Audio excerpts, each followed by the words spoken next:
Alright, now we're going to start the Archon quest for Fontaine. So, yes, we got Lumine and Star Party. Yeah, I have been to Fontaine and unlocked most waypoints. There's still, like, quests like that. I think there's... Oh, wait, yeah, one of them I've already got accepted. I did one yesterday, too, by accident. But, like, you gotta do that. So I was forced into doing that quest. Yep.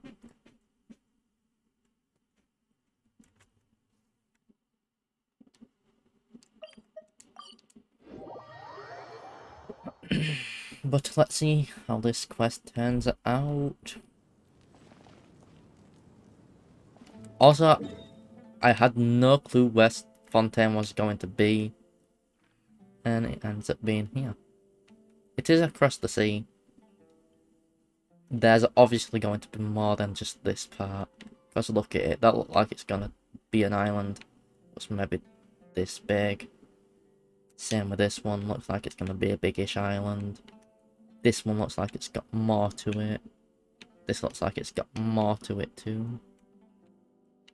Like, this part might be more like this size. Total, same with that part. That part, and that part. Well, that part might be bigger because it's got the city on. So it might be more like... I don't know. I don't know how big Fontaine's going to be. Sumeru is fairly big. I think Sumeru's the biggest nation. Like, Lille's decent size. Mondstadt's fucking small. Since Mondstadt is only... That's Mondstadt. Then there's Dragonspine as its own thing. Somewhat bit like Mondstadt though. Then there's all of Liyue, what's more like... Oh, I think it cuts off here. Going around that.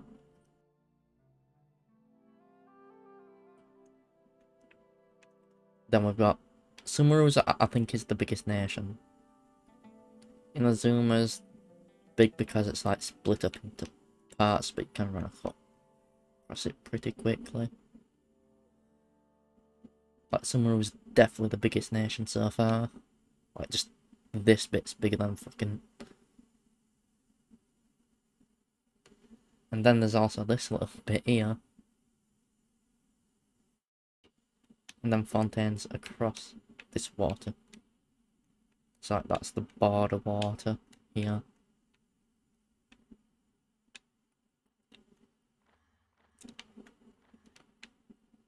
I know that waypoint's fairly new, but that's like to walk into here, pathway to get here.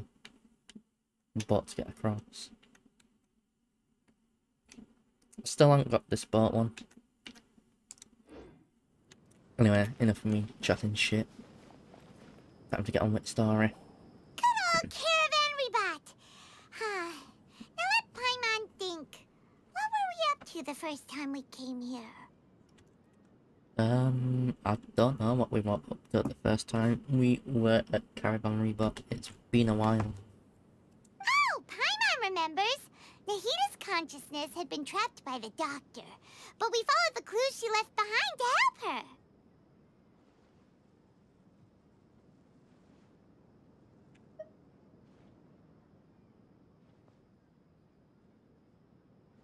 Right. So much time has already passed since then, and it seems Sumeru's changing for the better now that Nahita's in charge, right? I mean, that's a good thing then. Paimon just hopes this peace will last a long time, and then Nahita won't have any more new problems to deal with.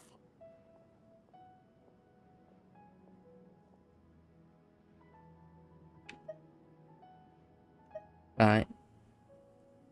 Yeah. Yeah, guess you're right. We somehow always find ourselves right in the thick of it. Who knows what will happen next? Yeah, that's why we're ditching this nation to Sumeru.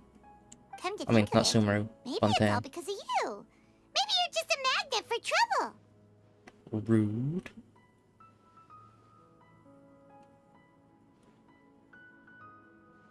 I was just thinking that you might be the problem, Paimon. Me? Before Paimon ran into you, Paimon never ran into any trouble. At most, when she was super tired, Paimon got caught in some strange whirlpool and sucked out into sea.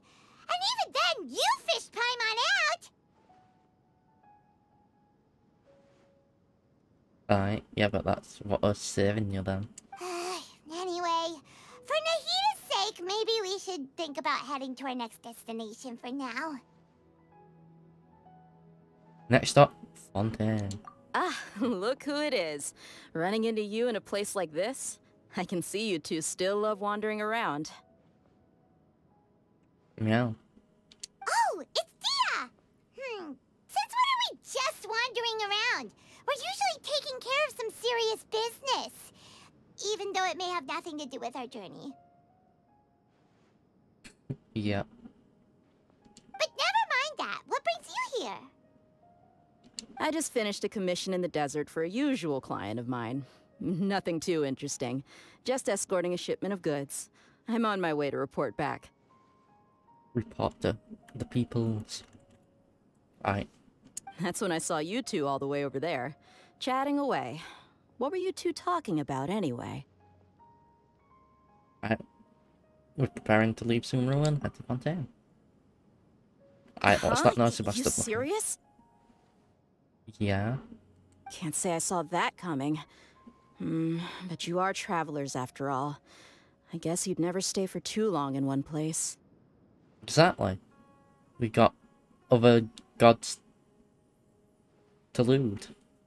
If they're waifus, which they're all going to be waifus, so we're going to loot them.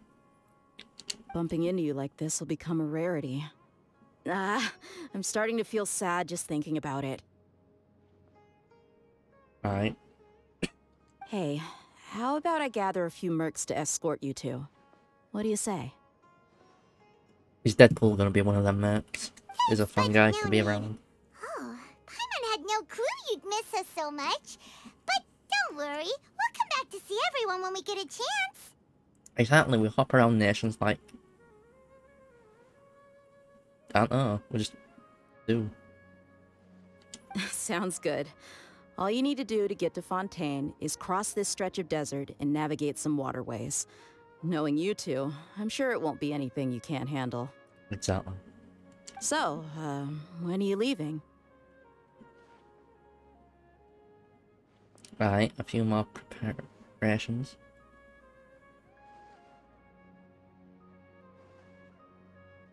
Oh, wait a sec.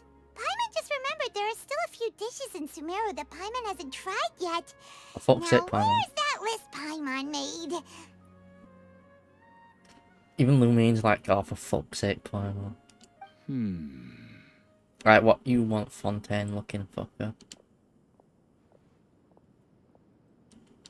I see. Guess you won't be needing a going-away party or anything. It's sad enough to see you go like this. Also, I've noticed, I did one of the World Quest things. What the fuck is it with this game and the betrayal shit? Like, what the fuck? It keeps happening. It's like, we expect it at this point. I don't trust no fucker in these World Quests. Though, now that I think about it... It's all like, oh yeah, we're gonna Sumeru trap you and betray wouldn't be you. what it is today without you. Seems true heroes always prefer leaving quietly.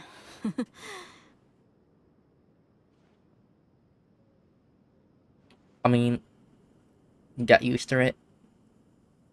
You'll hear the legends we make in Fontaine, like you heard the legends we made in Mondstadt, Delay, and Inazuma, as well as the ones in Sumeru, what you were also a part of, I think. By the way, should we go say bye to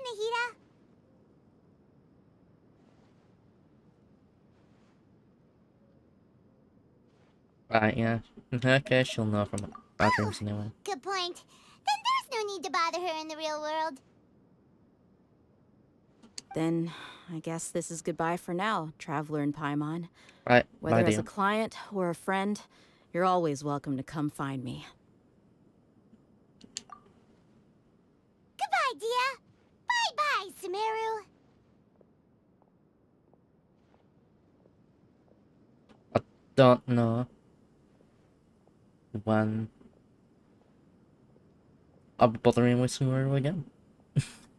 Oh wait, yeah, there's the weekly bosses, that's what I gotta do. Other than that, I don't think I'm really touching Sumeru that much. Oh wait, yeah, there's also the treasure hunting I gotta do. Shit, there's still Sumeru stuff I gotta do.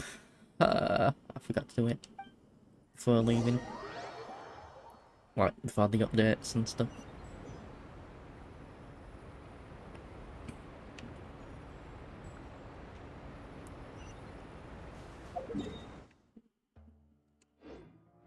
Oh, so that's why this waypoint were already unlocked, because storage thing is it here.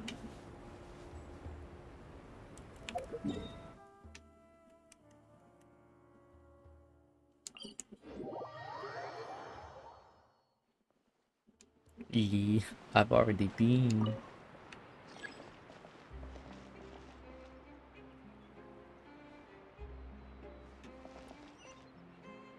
I need to go down.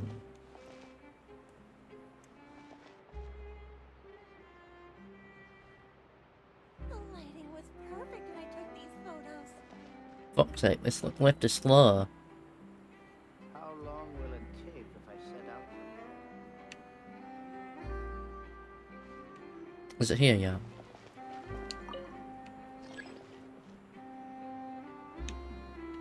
Hurry the fuck up, will ya? Shit. About time.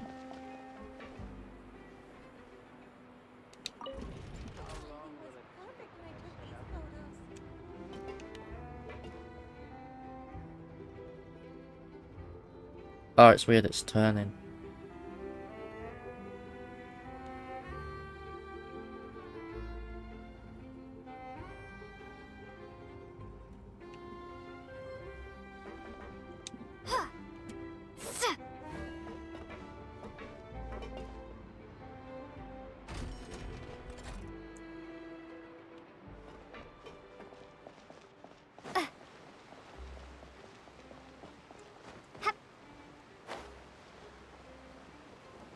Right, I wanted us to get to here.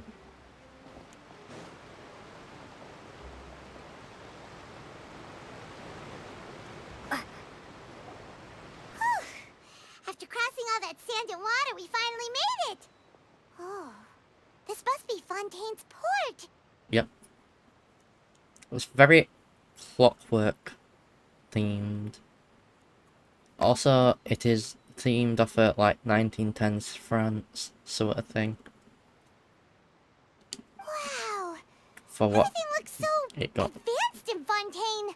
Paimon's heard that the industry here is extremely developed, and there are all kinds of unusual machines!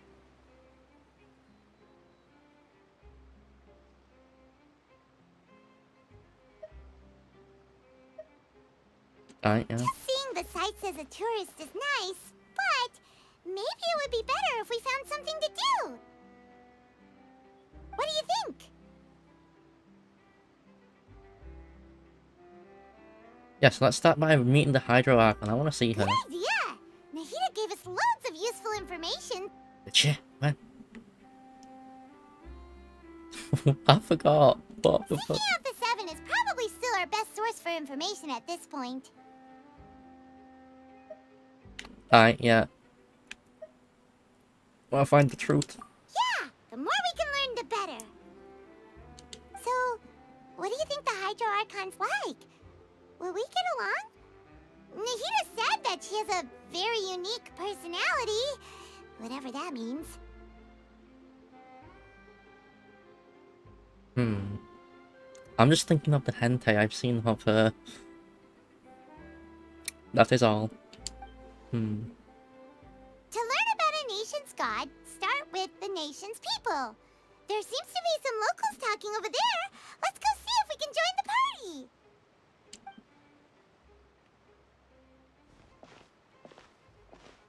If you ask me, it's a tragedy how things ended for him. Clearly, he was a pretty decent person. Alright. Yeah, I didn't expect that kind of ending for him. I thought he would at least fight on a little longer for his family. I was expecting a sudden plot twist, but it's a pity that it never happened. Still, his story is quite the tearjerker. Okay, what the fuck are you on with?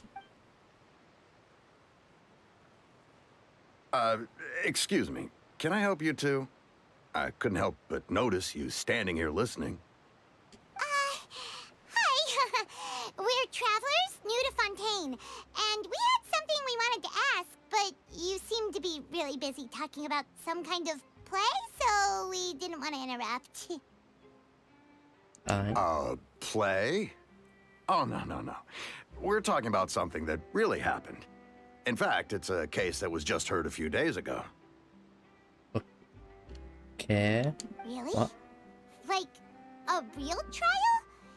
But the way you were talking about it and the words you used just now made it sound like some kind of story. Well, good tales are often based on true stories, aren't they? Alright. And what you see in reality may also be someone deliberately putting on an act while harboring ulterior motives. True. That would Whether be the something case is sometimes. true or not simply isn't that important. The main thing is whether the story being acted out on the stage is splendid enough. Huh? What the fuck? Oh, but it looks like you're not from around here. No You shit. probably don't know that the Fontaine Court of Justice is called the Opera Epiclese, or more commonly known as just the Opera House. Alright, so see trials of some sort of opera then. But, shouldn't court cases be treated a little more seriously than that?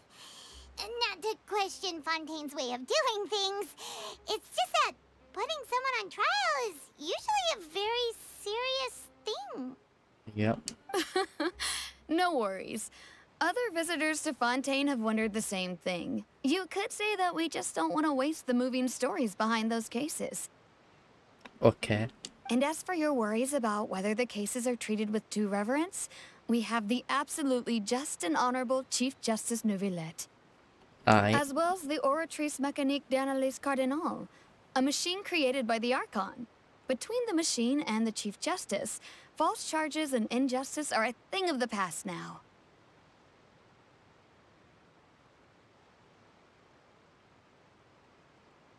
Alright.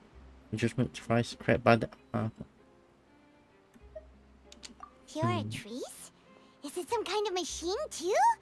Oh, Paimon's curious. Alright, We should check it out if we get the chance. with how they're speaking and that, I can tell that it's French themed, this area. It's just how they are for speaking. Wait, Paimon almost forgot to ask you our question. Do you know what we should do if we want to meet the Hydro Archon? Oh, that's easy. Just go to the Opera House. Lady Farina practically lives there. You could definitely say it's her biggest passion. Alright. So, Farina is the Archon's name. Confirmed. Poggies. I think what they mean is that they wish to speak with the Archon personally. Yes, we do. In that case, I'm afraid it's going to be a tad more difficult. You'll have to make an appointment well in advance, and it'll depend on whether or not she has any time slots available. Alright. Huh? Is the Hydro Archon super busy taking care of official stuff? Wait, didn't you say that she's always at the Opera House? No. Lady Farina seldom takes an interest with the nation's affairs. The reason it's difficult to make an appointment is simply because she's incredibly popular. Okay. That's right. After all, she is the Archon. Though she may tend to get a little dramatic from time to time, people can't get enough of her. Okay. Huh. First time Paimon's ever heard of an Archon being described that way before. Yeah, it's pretty fucking weird that. Wait! Paimon gets now! The Hydro Archon is kinda like a big celebrity here, right? Yeah, I suppose you could say that. Yeah. Perhaps you could even say our mascot. Hang on. This is still Fontaine's Archon you're talking about. You should show some more respect. Exactly, bro. Yes, you're right. I guess I should at least try to be a little more respectful in front of visitors. Otherwise, I might get arrested and find myself face to face with Monsieur Neuvillette. Alright. Come on. Sure, there's a lot of laws here, but nobody's going to be arrested for saying something disrespectful about the Hydro Archon. Alright. They don't revere her, but they like her. I think we get it. Thank you! At least we now know that we can find the Hydro Archon at the Opera House. Alright. Who knows how long making an appointment will take? Guess we could have a look around the city in the meantime. Yep. Hey! What are you looking over there for?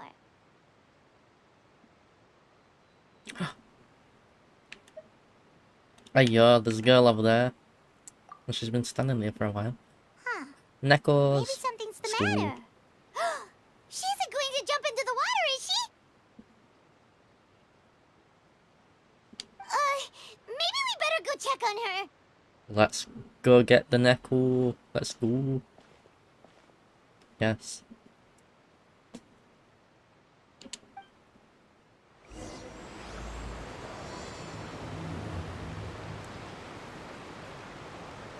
Here, Kitty. We must speak to you.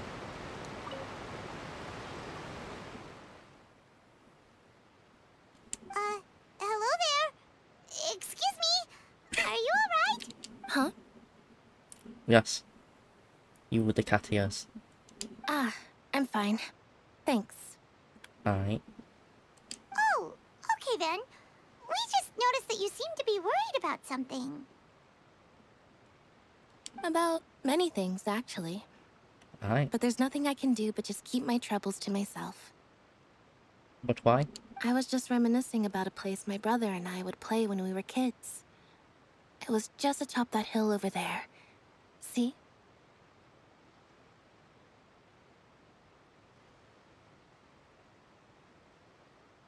The one in Sumeru.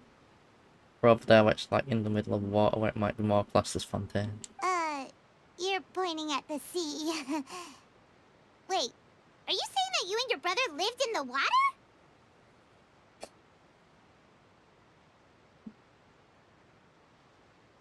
Maybe they're mermaids or fantastic or often. Yeah.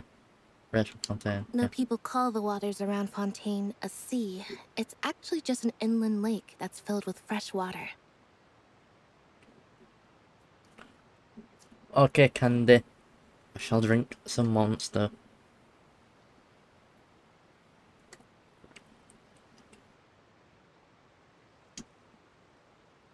How you doing today? And no, I can still see that hill clearly in my memories. Now, it's been completely submerged. Ooh, that's rude. He would skip and jump, tossing sand in the wind. The sun shone brightly, and the air was filled with the scent of the sea. Sad bro. But now, the water is gradually swallowing our memories. That's a big oof. Sounds like real life with rising sea levels. It won't be long before it swallows us. Hmm.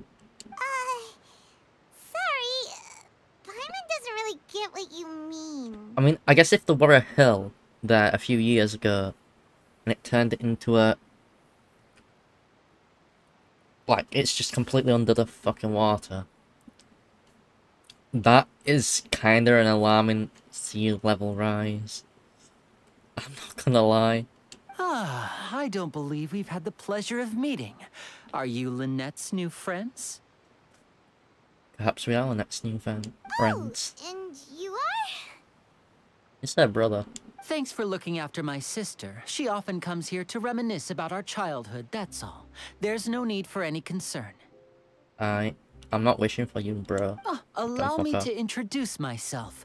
I'm Lyney, and this is my sister Lynette. If I had to guess, I'd say you must be travelers from abroad. My whole other world You could say a different dimension. Nice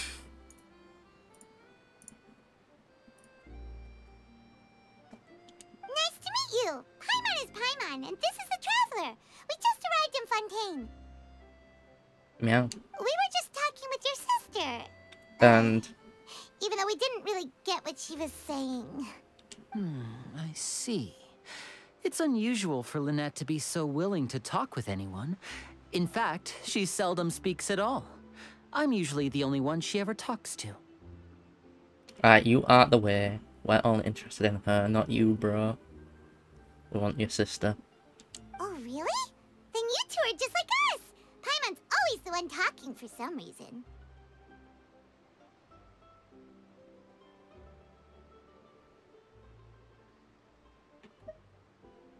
Yeah, you're always stealing my lines. So that's how you think it is? I also think my brother can be too talkative at times. Seems you were right, Paimon. We are quite similar.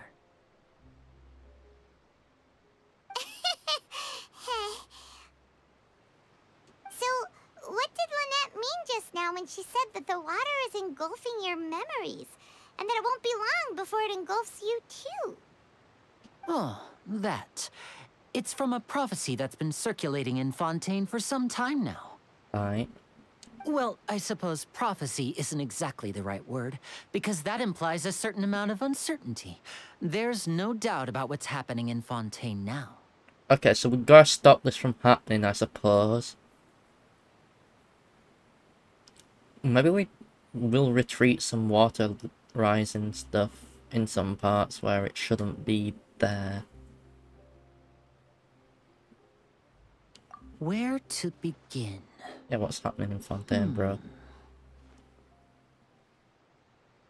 Let's put that question on hold for a moment.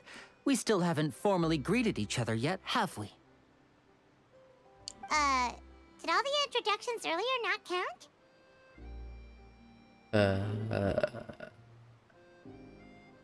I don't know. Hello, traveler. Meow. Right, it's a hello, Lyney. It's a little pleasure to meet you. I will now pleasure your sister. I mean, what? And hello, Paimon. Hey! Why didn't Paimon get a handshake? You're not poking fun at Paimon, are you? Please, don't take offense. Just consider it a sort of etiquette we have here in Fontaine when making new friends. Alright. You should remember it. It might prove useful. Okay. Oh, all right then. Well, Paimon's just happy to have a local friend now. Meow. By the way, we were just getting ready to go to the Opera House to meet the Hydro Archon. Would you Yes. be able to show us the way? So you're going to see Lady Farina? Yes. No problem at all. In fact, I was planning to go to the Opera House later myself. I'll Oh, gladly bro. take you once I finish things here. Cool, bro. Please, follow me. No, I shall follow your sister. Though, if your sister's already following you, I might as well join. Because, yes.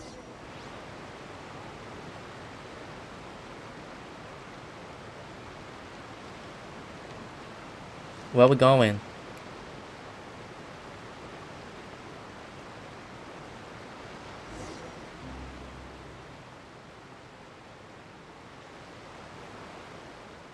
Hey, yo, what the fuck? You said you were going to see Lady Farina? Well, it seems Lady Farina has come to see you. Okay, what the fuck? I guess she knows who we are and... Wait, what? That's not Farina. Who's that waifu?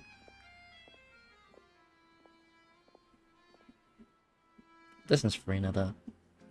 I think. Yeah.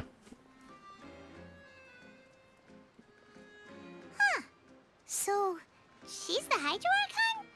But how did she know we were looking for her?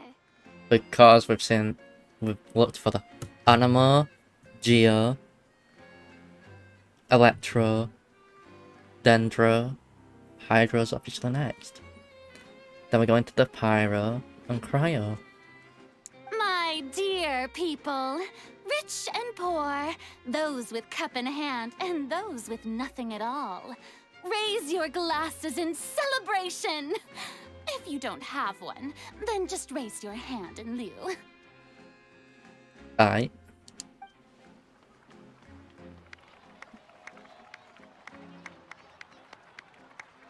As you can all see, 2 unfamiliar travelers have arrived in our nation.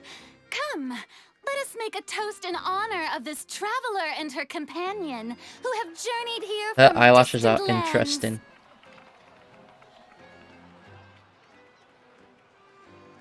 Okay. Is she talking about us? Yeah. She clearly is, yeah. Nobody here seems to be holding a glass. I've long heard of the turmoil and chaos you left in your wake as you visited other nations, but I welcome you nevertheless. No, I have come to receive you personally. We did not leave no chaos, we solved chaos. Okay, maybe we did cause some chaos, but with chaos comes order. You gotta deal with that shit, you know? Fear is for insignificant cowards. I am a god, and I will never entertain the notion of such meaningless wariness. You Right, can then. be rest assured, I see clearly your sincerity. Your eyes are interesting, like... One's lighter blue, one's darker. Interesting. Of course, seeking an audience with me is the most sensible thing to do. It will allow you to truly behold my power and witness my authority. Intelligent people always gather under the correct banner. Aye. I, Fosalor, hereby welcome you to the nation of Hydro and acknowledge the Okay. value and significance of your trip. Now, you may rejoice in this. Okay, so she goes by Farina and Falsalo. Okay.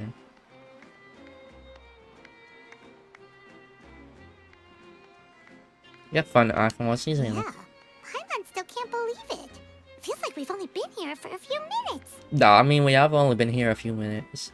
But the Hydro Archon's entrance was, how should Paimon describe it? A little over the top? I mean, yes. Miss Hydro Archon? How did you know we were coming? Valid question. I see. As Outlanders, you inevitably lack even some of the most basic understanding. Don't forget that even the gods can be divided into the mediocre and the excellent. I suppose it's only natural for you to be awestruck by my abilities. Aye. You had best stop and consider. Do you really have the noble qualities and etiquette necessary to communicate with a god? All it takes is a flick of my finger for me to know everything about you. I mean, if you wanna fight, we'll fight, and you will fucking lose. Put it that way. We have fought the Electro Archon. Whoa. So, yeah. Talk about sounding high and mighty. Yeah, she's full of fuckiness, isn't she? Oh? What's with these looks? Perhaps the welcoming ceremony still isn't enough? What else should I say then? Is she waiting for us to start talking? Wow, I didn't expect to see Lady Farina here. What a surprise! Wait, does this mean they're the legendary blonde traveler? Yes. How did I not notice before? Damn. Hey, what's all the commotion? Oh, is that Lady Farina? Is there some kind of drama going on? I don't know, I'm a bit confused myself, to be Of honest. course. That's the blonde traveler. The one all those stories are about. Lady Farina came here to personally see her. Oh, I bet this is going to be the duel of the century. Aye. Ooh, I've got to see this. I knew Lady Farina would never disappoint. Interesting. Yes, but don't get too excited now. My dear believers and spectators alike tend to get quite rowdy. And despite the noise, I've come to tolerate all their ruckus. Aye. You may consider this my reward to all of you. I have determined that there will be an epic duel between myself and this traveler from another land, just as you were hoping to see. Aye, you're gonna lose. Unless it's scripted that it's bullshit. That's the only time I won't be losing. Well, I would be losing because it's scripted bullshit. Like when I was fighting Raiden and it was scripted to lose. I was winning that fight. Now she wants to fight? Aren't we getting a little ahead of ourselves? Bring it on.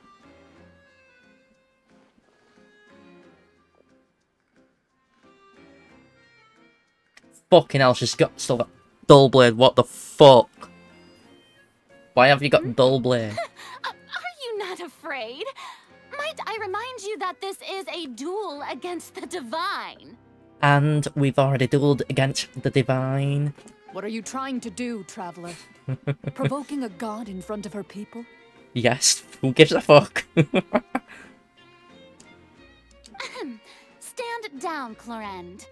I admire her bravery. Few have the courage to draw their sword against a god. She is obviously a true warrior. No shit, we have already fought gods. There's the Overlord of the Vortex, his wife. And there's also Raiden. You know. Unfortunately, people nowadays only crave to be thrilled, and a mere duel will not slake their thirst for excitement. Alright then. Oh, yeah, she's right. Just a duel wouldn't be all that interesting. On Araneus, criminals are always requesting duels to defend their honor. They're getting a bit old, to tell the truth. You see. Then, as the god of justice, I shall face this traveler in another kind of duel. A duel in court! I am guilty of being lewd. Deal with it. And I will lose you. All right! Now that'll be worth seeing! Right. This is Fontaine, after all. Such a grand opera house, it would be a pity not to use it. Why do you care so much about the crowd's reactions? Seems you've spent a little too much time in the opera house. Yeah. Besides, how exactly do you plan to have a duel in court? You mean you're going to put us on trial? Yeah, we haven't committed any crimes here. I mean, maybe fucking up your mechas before we got here in the story. But we literally got here in the story. Oh, we have reason to put you on trial. It's obvious, isn't it? No. According to Fontaine law, no one is permitted to release any flying objects within Fontaine city limits during the first 3 days of each month. You are clearly guilty of violating this law, no? What the fuck are that wrong with? Oh, so that's what they've done wrong. That's our Lady Farina. No one knows the laws of Fontaine like she does. I think that's a bullshit law, to be honest. You call that obvious? What kind of law is that? Wait, flying object? You mean Paimon? Rude. Precisely! Now, if you two have no objections, Then, in the name of the Hydro Archon, I order your arrest. Bring it. My apologies, Lady Farina. I don't mean to spoil the fun, but if you would allow me to interject, I don't think that Paimon here meets the definition of a flying object. You tell her, Lyney! Finally someone who's not crazy. How could anyone call Paimon a flying object? You're a flying being, not an object, unless we say that you're in an honor hall, which I sometimes do. Then, maybe. But you're still living, so technically no. Ah, great magician Lyney, my beloved citizen. I'll permit you to object, but how exactly do you plan to prove your claim? As a magician who just rained on your parade, I naturally should shoulder the responsibility of saving the show. Alright. So, with such an audience gathered here, allow me to perform a trick for everyone. Alright, he's using his vision. Hey, yo.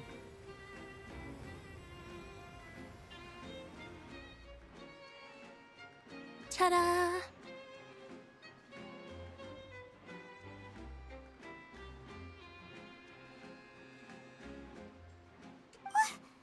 What's that on Paimon's back? Hey, when did you do that?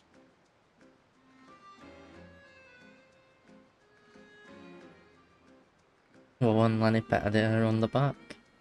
And shook my hand. Yep, I already know that.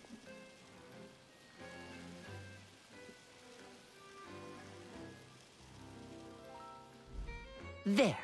As you can all clearly see, Paimon should be classified as, well, something like a balloon. This rope has been in the Traveler's hand all along. It was just that no one could see it before.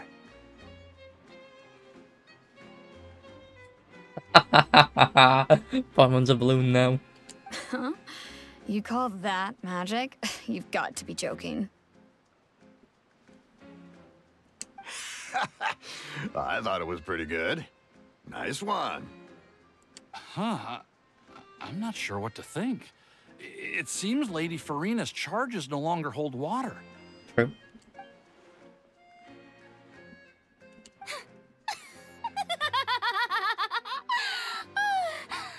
Okay. Amusing. Very amusing, Lyney. Just the sort of unexpected twist that I enjoy. With you here, today's performance can finally be called complete. Aye. Performance? You see all this as a performance? Yep. In which case, consider the matter of your trial resolved.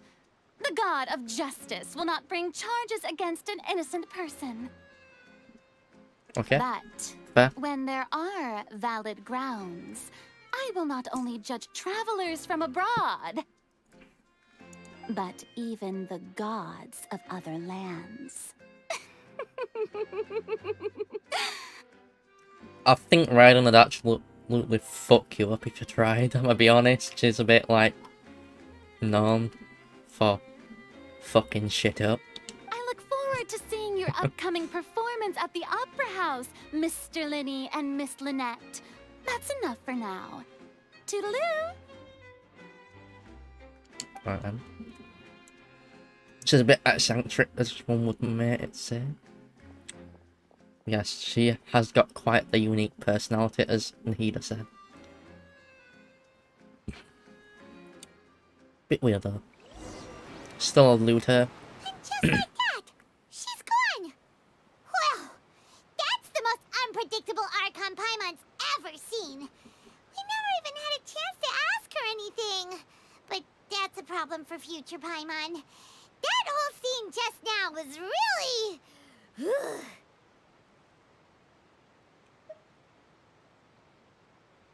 Right, did you know that one? Don't mention it. I just happened to remember that there was such a law, so I did a little preparation, just in case.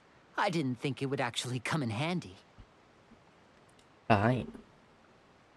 So, Now do you see what kind of god Lady Farina is? She's a bit fucking crazy.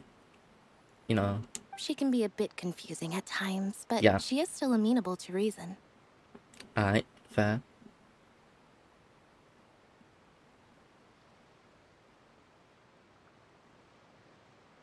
Yeah, confused is a weird I point. had no idea you were a magician, Lyney.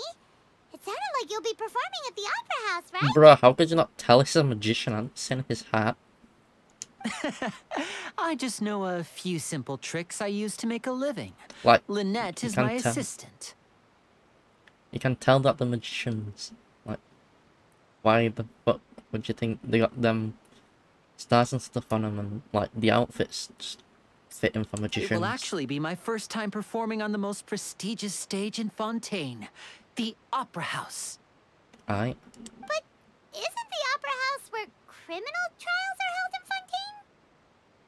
When there are no public trials being held, the Opera House hosts a variety of other performances. To the people of Fontaine, the line between a trial and a performance can be a little blurred. Yeah, I noticed that. And speaking of performances, I would be remiss to forego this opportunity gifted by fate. Might I invite the two of you to see my performance? Sure, why not? I'll go for the looking at the Neko. My brother's always excited to make new friends. Oh, sure. We don't really have anything to do now, and we wanted to go to the Opera House anyway. Right, yeah. I'm going for the Neko. Splendid. In that case, why don't we go together? I'll show you the way. I just have something to take care of first. Alright. You really mean it? Then I'll take you up on your offer. Can we destroy some mechas? This is a magical item known as a magic pocket. Perhaps you can help me distribute them to the people here.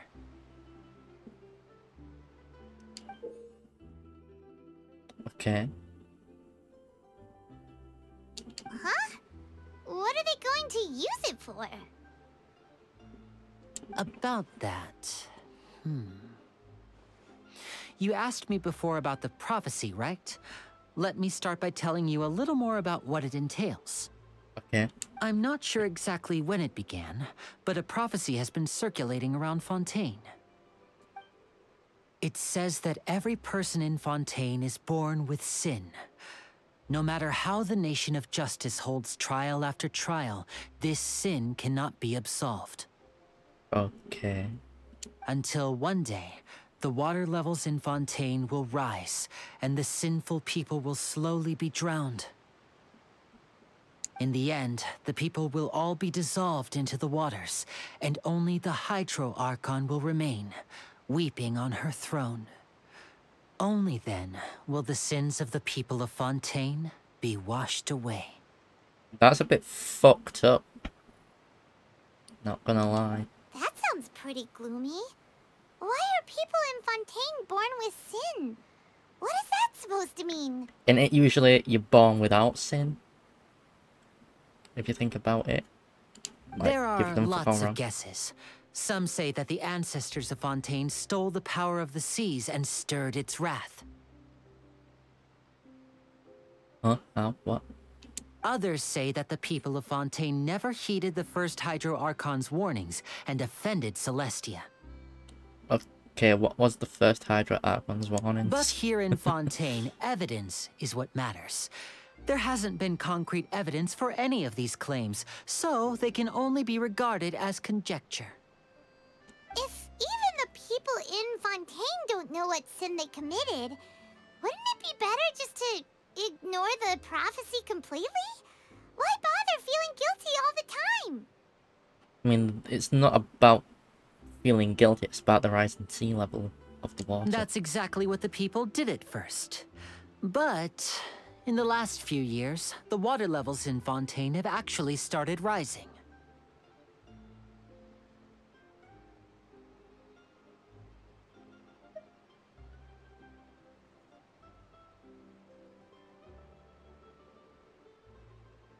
Alright. Many places have already been completely submerged, and now lie beneath the sea. Yep, I've seen some of them. Many people carry on with their lives as before and shrug it off as a natural phenomenon. But my family and I think that the people of Fontaine shouldn't ignore the possibility, which would end up sentencing them to death. I mean, yeah, it's been rising with how I heard. That's an alarming rate. Do not ignore. We hope that at least the people who reside near the waterfront can move away before it's too late. So, we've started distributing magic pockets to them. Okay. As a magical item, these magic pockets have astonishing capacity. I'm sure they will come in handy when people are moving their belongings. Coolio. Oh, Paimon gets it! It's like preparing for a rainy day! But this is more than a bit of rain. Yeah, if the prophecy is true, then there is no way to prevent disaster. Question mark?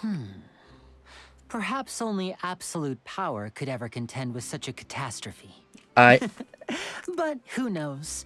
We're just tiny specks in the grand scheme of things. So, give me a sec. I'm gonna get an image.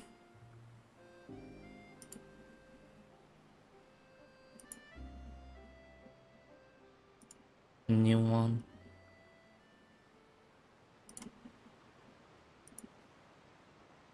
Where is this? It is here.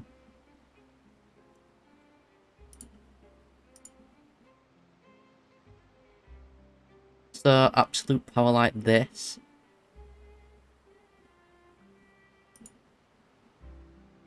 This sort of thing, absolute power.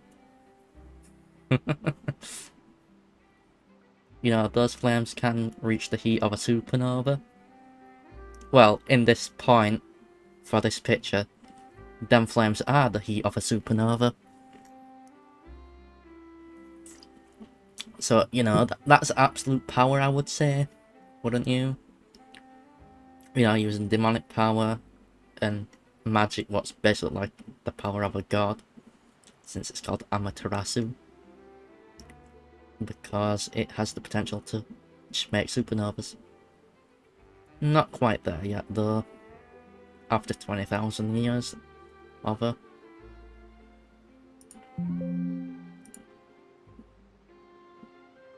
But yes, that is absolute power. I would say, like making a supernova, or supernova heat flames, that's absolute power. It'll boil the seas away. So we good. We all good. Now, if you'd like to help, then please give these magic pockets to anyone nearby. Be sure to convince them to take it, regardless of what they say. We can store echoes in them.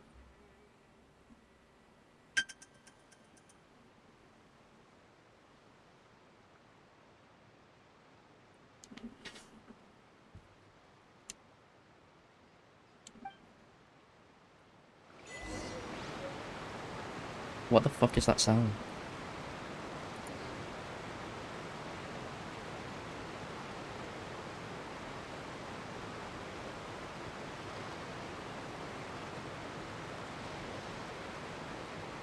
It were a phone ringing, I'm like, what the fuck is that sound?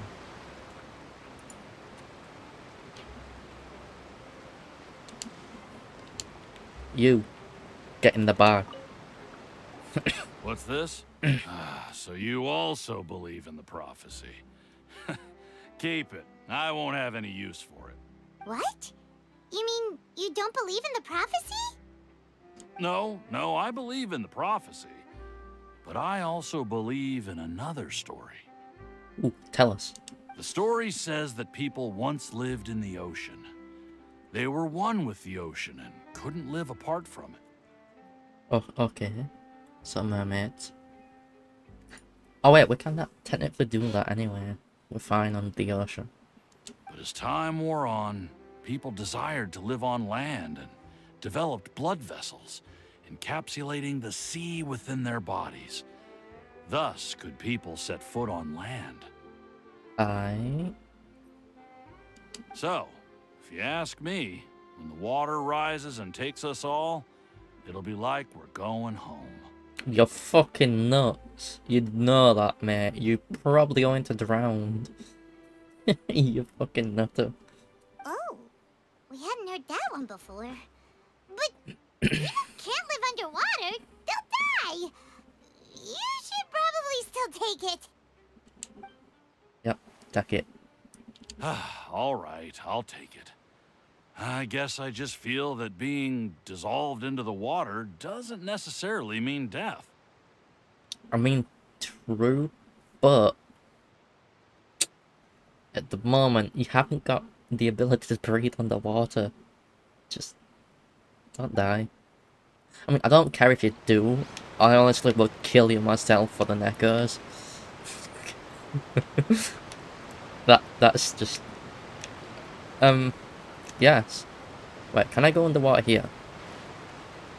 No, this is stamina. Oh, no.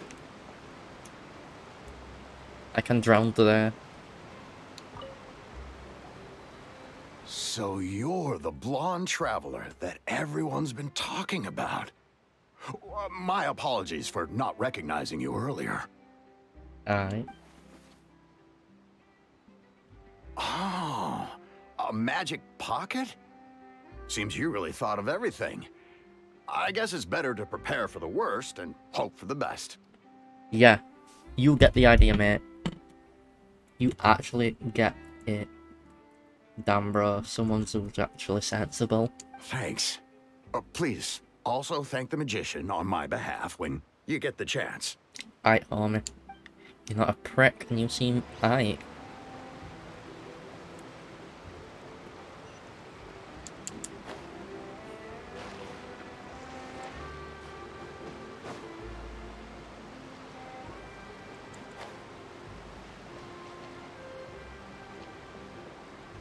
Hey, yo.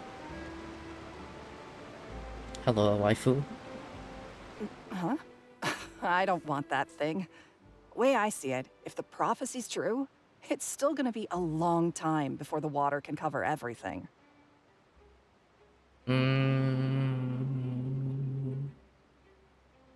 Maybe, maybe not. It'll still probably be a few years, yes, but also you're on a boat, so you're fine if you live on the boat. Life is all about living in the moment. What use is there in worrying about the future all the time? We'll cross that bridge when we get to it. But if it's a fucking tsunami, you fucked it. You should still take it. You never know when it'll come in handy. Exactly, you can stash shit in it. Like, holy shit. It'd be really good to have one of them in real life. Go in shopping, shove all your bottles, or it'd actually shoving 2-litre bottles of lemonade in it for carrying them around much more easier. Just like pocket dimension them. Oh, all right, fine. Thanks. It's just that if I start moving, that means I've already given up on the life I have now. I'd really rather not. Fair.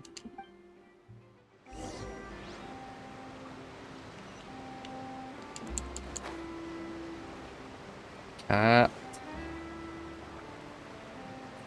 Oh, you already handed out all of the magic pockets? That was fast. So, what did people have to say? I bet you heard some, interesting opinions. No kidding, I suppose. Yes, but that will change once disaster strikes. Yeah. I know they'll change their minds, so it's only right to help them prepare. Yeah, when disaster strikes, they got no choice. Is there anything else you need to do before we leave? Yes, one last thing. I have the magic pockets made by a workshop in the court of Fontaine. Since we're out and about, I was thinking about bringing him some more materials. Okay. So, you want to collect materials? Just tell us what the materials look like and we'll help. Many hands make light work. Yeah, she's right. Oh, that would be much appreciated. We'll need some Romaritime flowers. I remember seeing them near the waterfront on the east side of the harbor.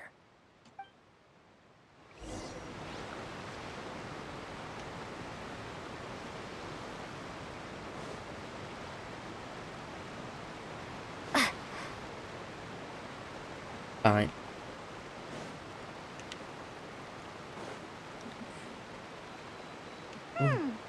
It seems we have to use Hydro to collect for maritime flowers.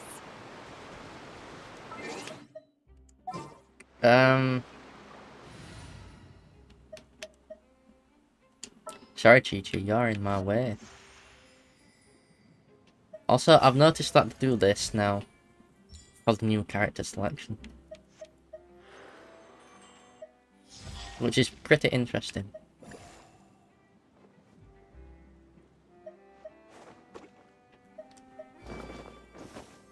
Magic cat. It is as the stars foretold. Raiden's one's pretty interesting. Like, if you watch this. Right, it's just a display of power. His isn't that. Like, meh. Is. This one's more interesting than John Lee's. But that's just like show off power. And the fact that the lightning's still there around there too makes it even more interesting.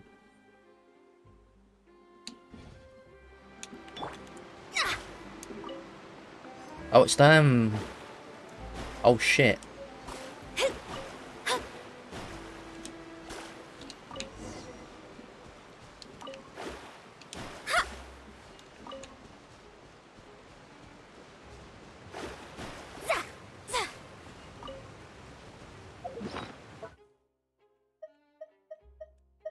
that what they're called?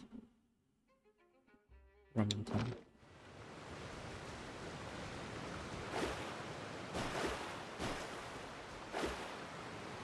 I think these ones might actually be ones what Hydro Archon uses.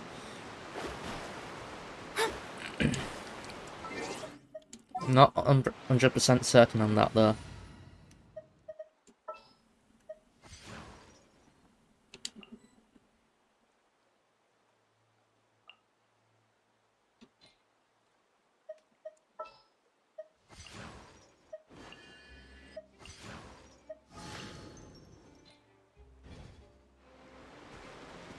Why not? Oh wait. Because I was using What's happening? Okay, yeah, it's just a bit of a dig. You can't change character what you are using. Also, Lumine's always going to be in this party. It is the Starter Quest party. These other members might change, but Lumine shall always be here. I talked to Kitty, girl. You made yes. quick work of that. I can tell you're an experienced traveler. I've also finished collecting a few here. Maybe next time you'll feel like helping too, Lynette. No way. I'm in power-saving mode today. Otherwise, I fear I may not have any energy left for the performance at the Opera House. Alright. Are you an android Kitty, or are you human? Fine. Though the performance is still a long way off. Now that we're finished here, we should get ready to head back to the Court of Fontaine. So, we're going to the Court of Fontaine before we head to the Opera House? Good. Paimon wants a tour of Fontaine's largest city and try... Didn't even let him finish. Wait, shh. Have you noticed that person over there? The young girl. Alright. Huh? What's wrong with her? Paimon didn't notice anything. She's obviously a thief. Okay. Magicians and thieves practice similar methods. We divert attention, and a distracted audience is one that won't discover what you're really doing. True, I suppose. Watch her movements carefully. Okay.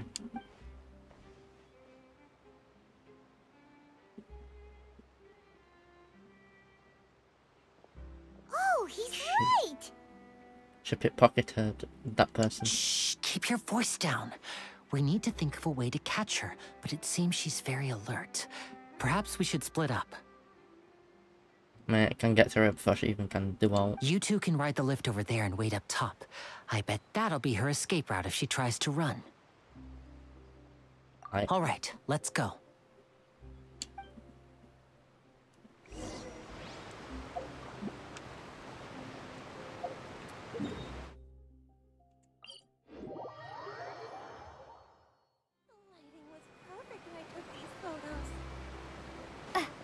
Okay, we never end up being around here when we could actually be placed here.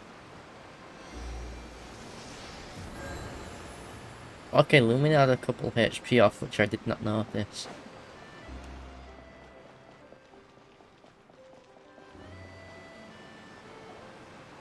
This is the spot where Lyney wanted us to wait. There she is. Oh, look! Isn't that her? Yeah.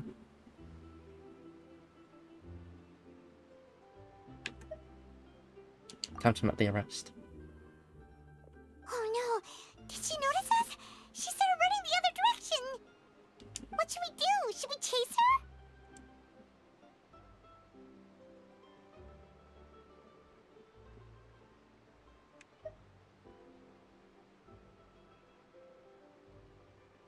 Yeah, we will be just to block her.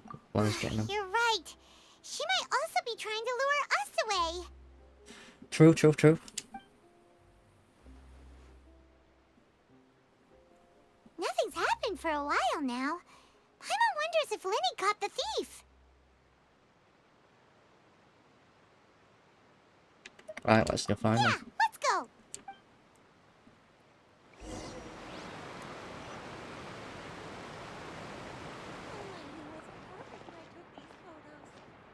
Lurking.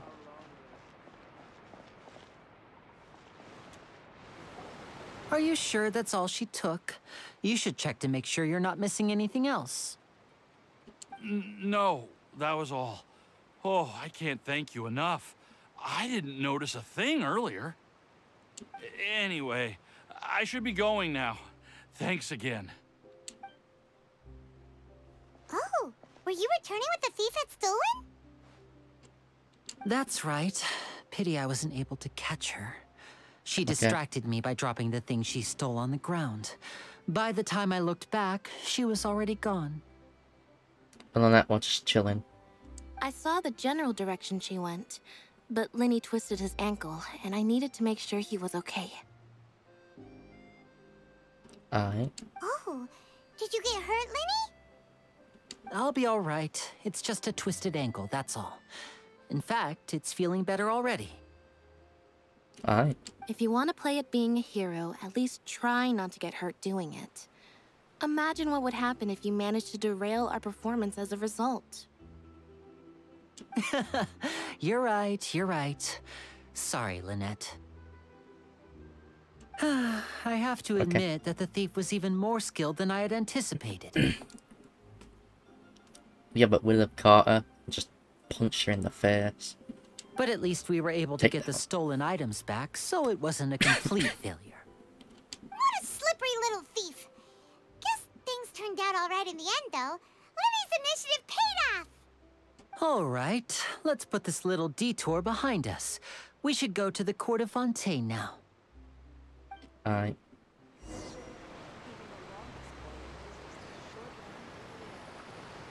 Hey, yo, we're riding the Aquabus to Fontaine.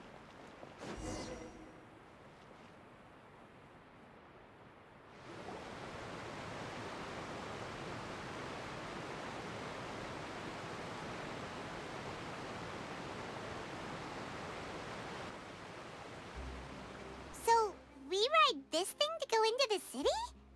What an ingenious way to get around.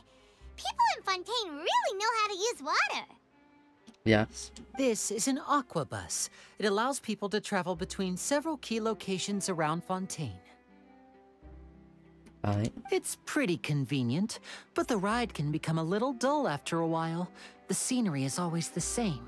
That's why it's better to travel with friends.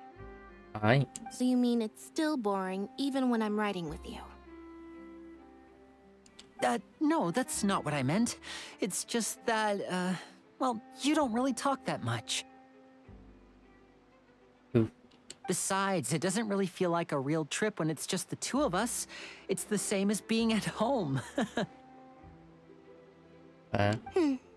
Whatever. Guess that's what it's like to be an older brother. It's about time for us to leave. Let's get on board. Alright.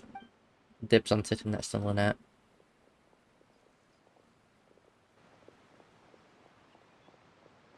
Hey, oh, is that Charlotte? It is.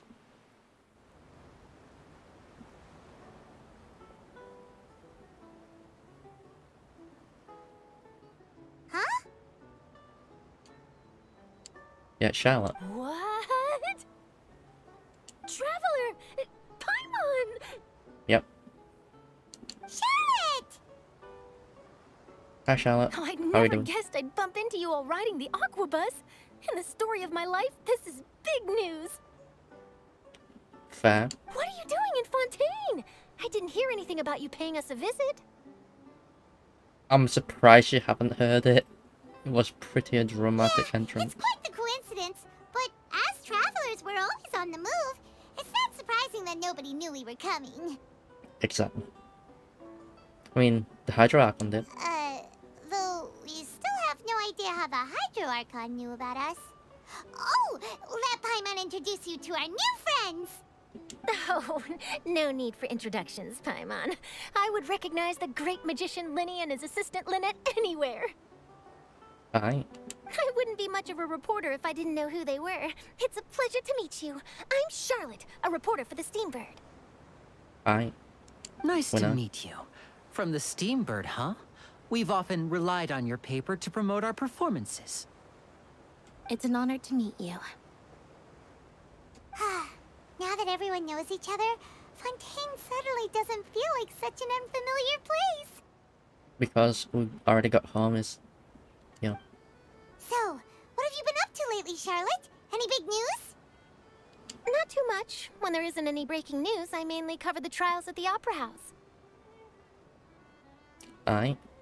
You can still manage to keep readers' attention as long as you tell things from a clever enough angle, even if it's the same old topics. For example, reporting on how a scammer once deceived vulnerable girls into relationships, or how a financial criminal was once so poor that they ate a single piece of bread for 5 days. Huh? What the fuck?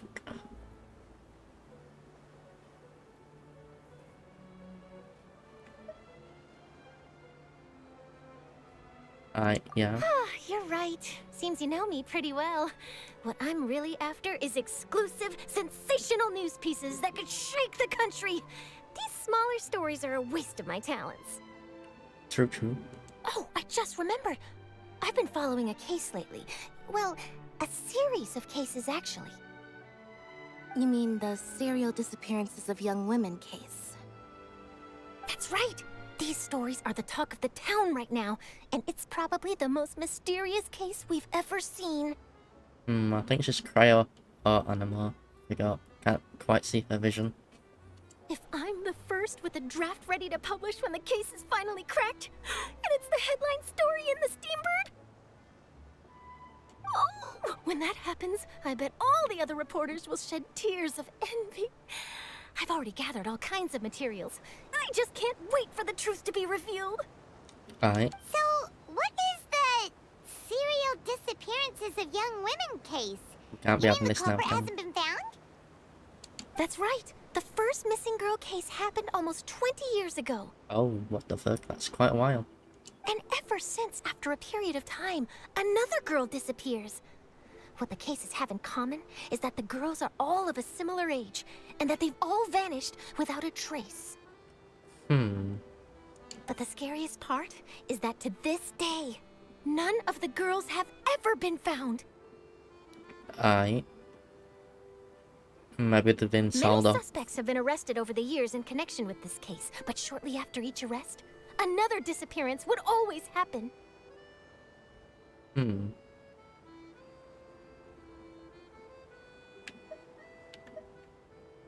Alright.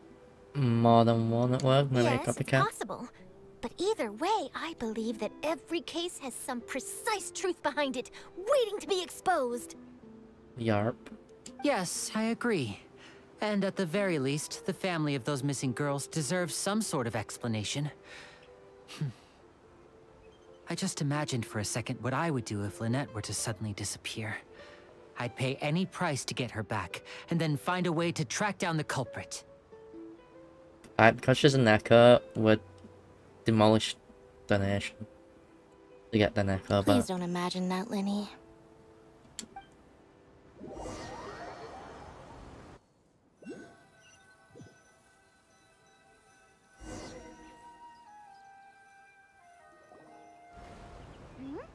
Hey, we're almost there! Look! Aye. We are almost there, Paimon.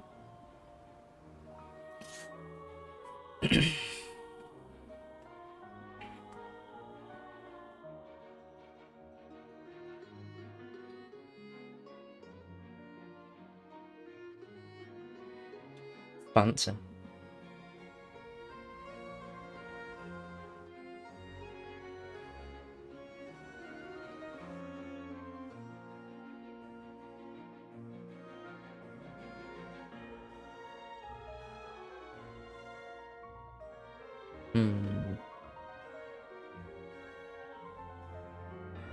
Thing for calling the aqua bus is there too.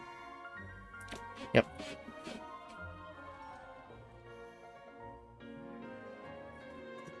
Well, I really enjoyed chatting with you. Life should be full of pleasant little surprises like this.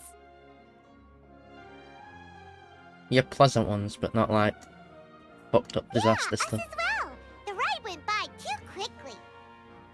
Oh, I have an interview to get to. I should get going before I'm late. Come on now then. Okay, Paimon hopes we can chat again soon, Charlotte. See ya! Bye now. Oh, be sure to stop by and see me at the Steambird when you have time. Oh yo, where's the Steambird? What a tough job. Always running around and interviewing everyone. Well, where should we go now? Follow Lynette. If you don't mind, how about we stop by my home first? Besides, I still have all the materials we collected. Yeah, we'll go home with Lynette. Sure, we wouldn't mind at all. This city is so huge, Paimon wouldn't know where to start anyway. Yes, we are after Lynette for reasons. I mean, we've already got her as a free character because the game just gives us her, which is really nice. To just gift me an echo. Yep.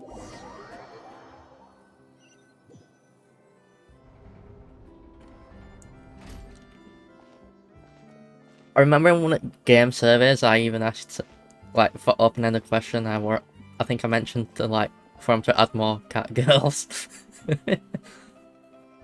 And since then, we got Kirara and Lynette. Still need one more cat girl for a full Neko team.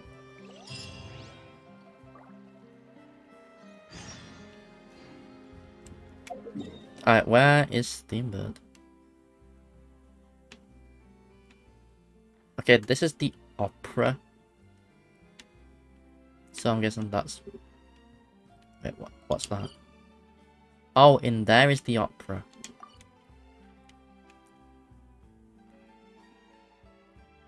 It looks a bit like a boss fight arena, I'm not gonna lie. Bit like that's the boss fight arena there. I've killed enough of that boss anyway. Let's see. Got enough fun Lynette. No clue there what gonna be for, but it be how it be.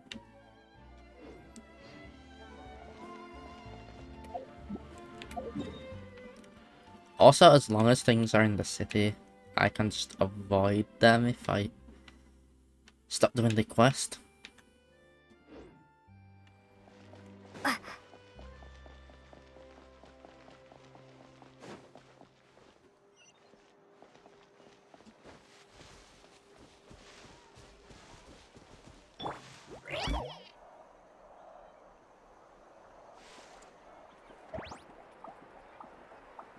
let's get around.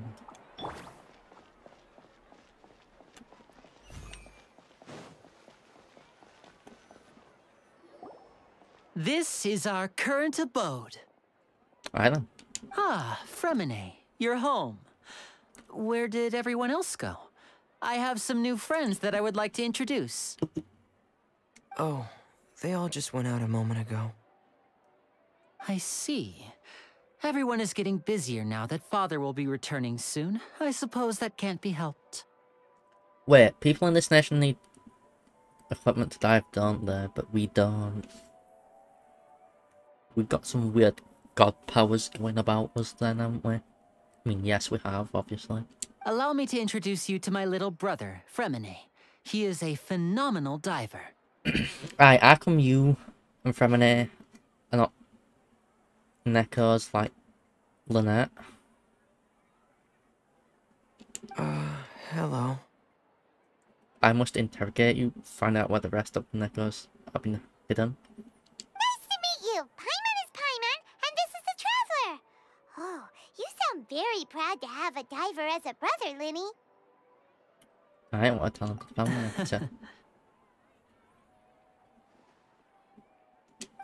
Lyney, could you come here for a moment? Hmm? What is it, Fremine? Do you have something to tell me? You can tell he's somewhat introverted. Right, it's fine. Talk to him.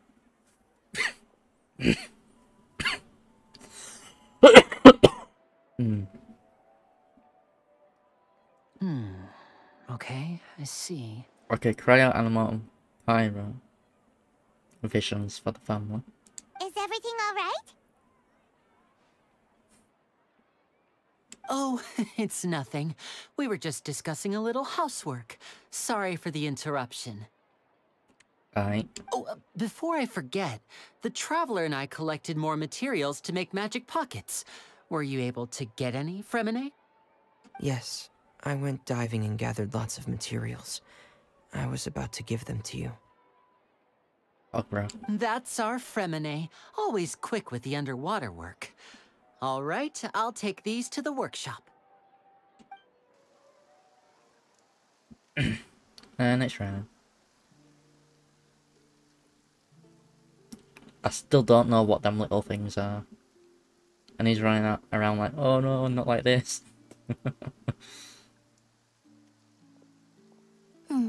Looks like rain. No shit, Sherlock. Oh, you're right. But wasn't it clear and sunny just a moment ago? Fontaine's weather sure is weird. It be how it be. I'm afraid that's just how it is here. It often rains on days where there are trials being held in the Opera House, but don't worry, it'll clear up soon enough.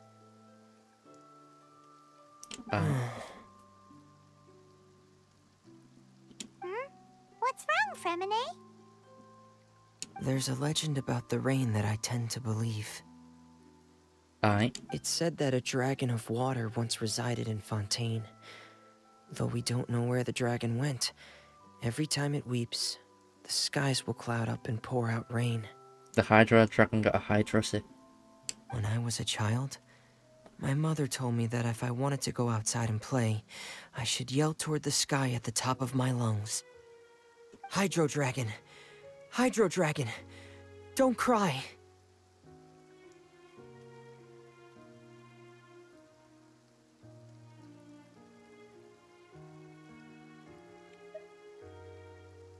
Another one Tibet.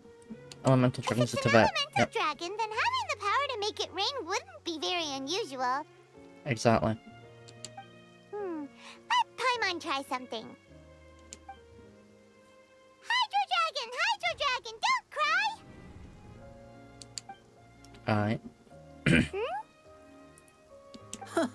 Doesn't seem to be of any use. It is just a legend after all.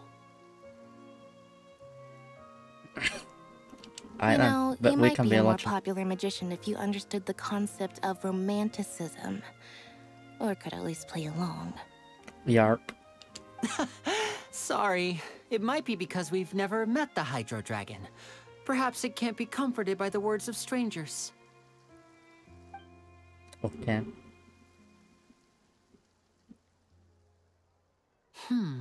It rained for longer than I suspected.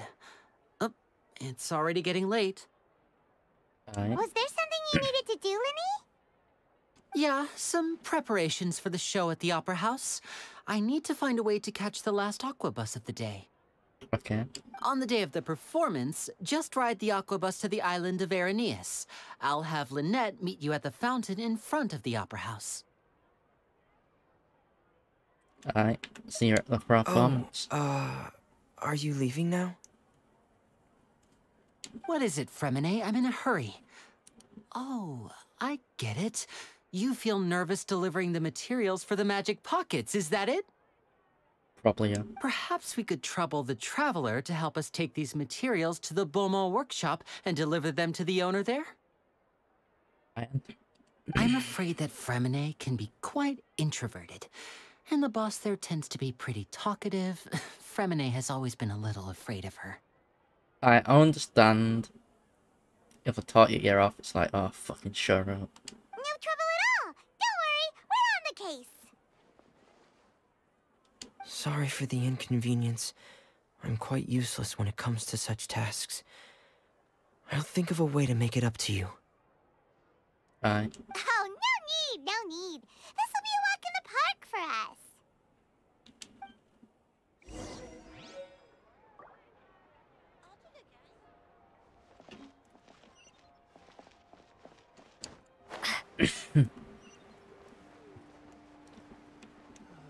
Might as well walk around the city. A little. I always... No. Okay, so this is where the forge is. Looks... Hey, yo, they got a power hammer. Hello? Is there anyone here? Yes, I know stuff about forging. Deal with it. They've got a power hammer. Pog. Oh, hello there. That honestly New would customers? make things Looking easier to buy, for or do you forging. need something made? Or perhaps you're just looking for a chat with me. But No, we're just here to deliver some materials. Here they are. They're for making... what were they called again? pocket pussies. Ah, these must be for Magic Pockets. I could tell right away. I've already made several orders worth now. No need. They've already prepaid several batches worth.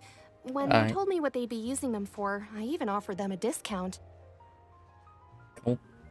But they insisted on paying the full amount, saying that I had a business to run. It seems both their hearts and their pockets are made of gold. Whoa. So, is Lyney actually loaded? I can't say for sure, but who knows? Maybe there's good money to be made being a magician in Fontaine. Maybe. Hey, is this machine what you use to make stuff here? It looks really advanced. To you, Paimon, yes. To me, no. It's actually just a power hammer. Is what I would say it is. Because it is a power hammer.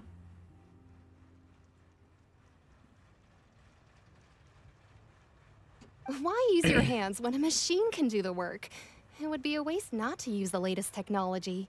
And wasting is a kind of crime. But where does a big machine like that get its power from? Hydrocy. Well, it's a little complicated. I'm not sure I can put it in layman's terms for you. I'm smart. Say. But basically, everything we usually use here in the city is powered by indemnitium. It's a type of energy that's produced from trials. What?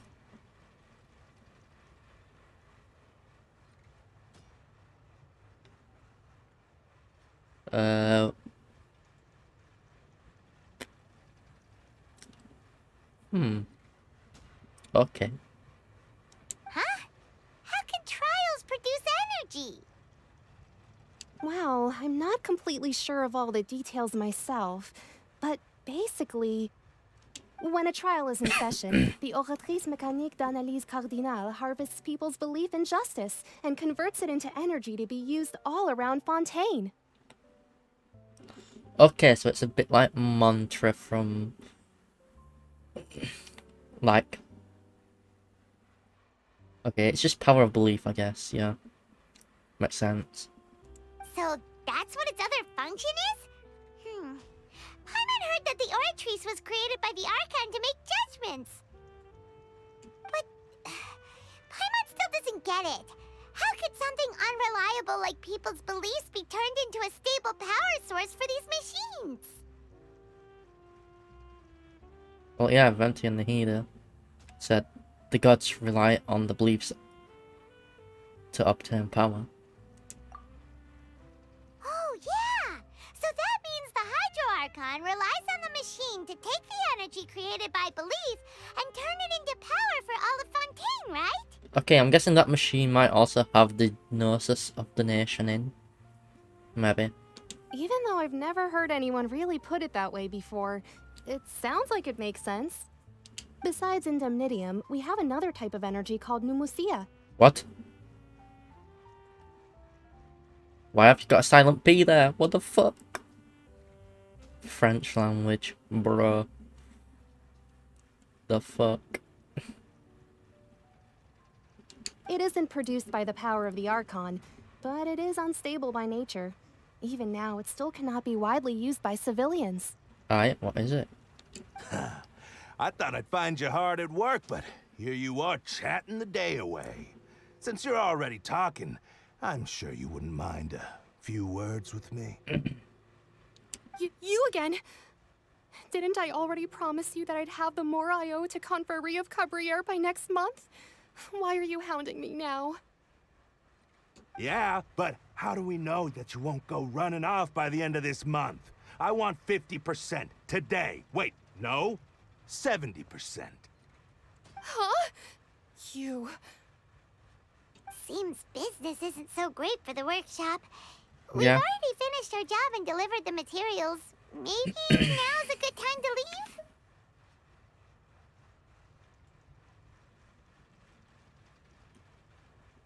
Sound like the usual case of someone owing someone else money. Hey, hold on. Hey, Before China. you go around trying to collect payments, why don't you settle your own debts first? Hey, sup, homie? How you doing? If Confrérie of Cabriere wants to poach clients from Northland Bank, that's fine. But I'm afraid you still owe the bank a hefty sum of mora. So why don't we work things out between us first, before you get back to your little conversation here? Child. Sup, homie? Ah, you're from Northland Bank. But we said we'll pay everything we owe next month. Why are you hounding me now? Exactly why you fucking hounding her, bitch. Traveler, Paimon! I didn't think I'd run into you here in Fontaine. They shit What are the themselves. chances? We're surprised to see you too. What are you doing here in Fontaine? You didn't want to stay in Snezhnaya?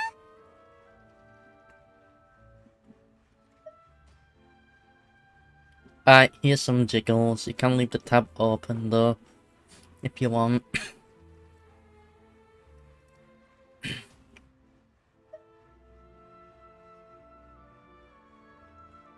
Alright. We've run into a lot of friends today. Long story short, I've already been in Fontaine for some time now, and honestly, Aye. things have been pretty boring. Coolio, homie. But it seems that fate brought our paths together today. Yep. Not only will I have some good friends here now, but ones who always seem to find trouble. Alright.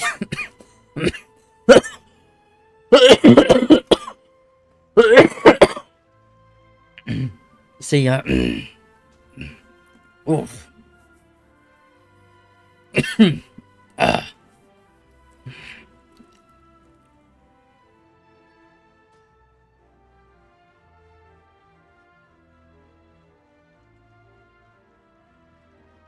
Yeah, we do seem to find trouble. Either way you look at it, it seems things are going to get a lot more interesting now.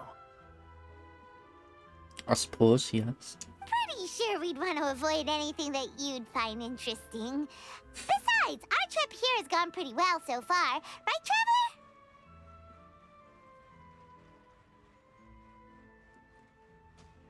I don't mind a little excitement every now and then. Hey, you, Northland Bank boy. Aren't you forgetting something? Don't interrupt. It's not often I run into the Traveler like this. Why don't you wait for me over there for a while? Yeah, shut it, prick. Or you're gonna get banned. You kidding?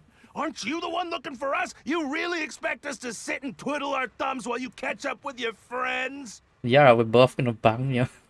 Listen to me, boy. If you want your Mora, fine. Why don't you come and take it? Hey, I just said not to interrupt. Oh, by the way, Traveler, the last time I took Tonya and Tooser ice fishing, Tooser said... Hey! That's way over the line! Right. All right, boys, let's see who has to pay up now! Shut it. We're trying to see what Child says. It's actually an interesting character, unlike you. Can you at least let me finish one sentence? Fine. Though the bank told me not to get rough with our clients. You're the ones who started it. This is an act of self-defense.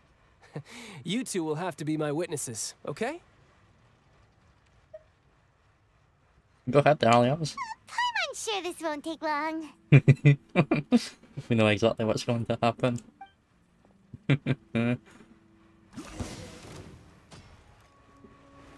Oh, cool. We actually get to do it. Shouldn't let your guard down. Yeah, yeah.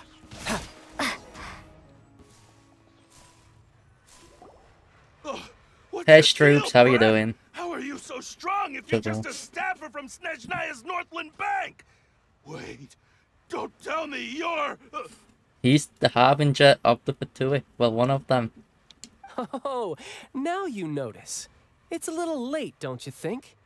Just make sure you understand that you don't mess with Northland Bank. Got it? I could be doing better myself because this cough is acting up and being rude.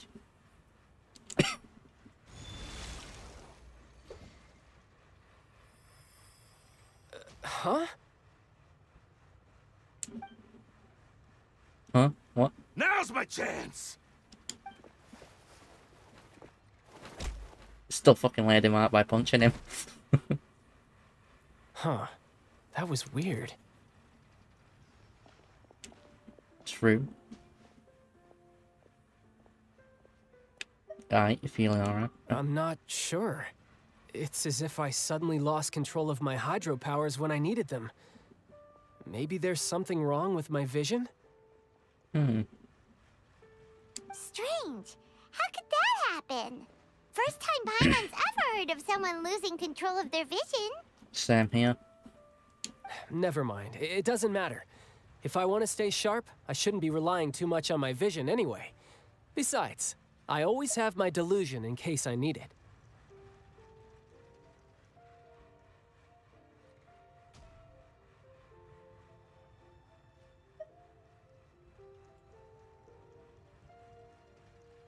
Yeah, you better not use your delusion too often, because it fucking saps your life force.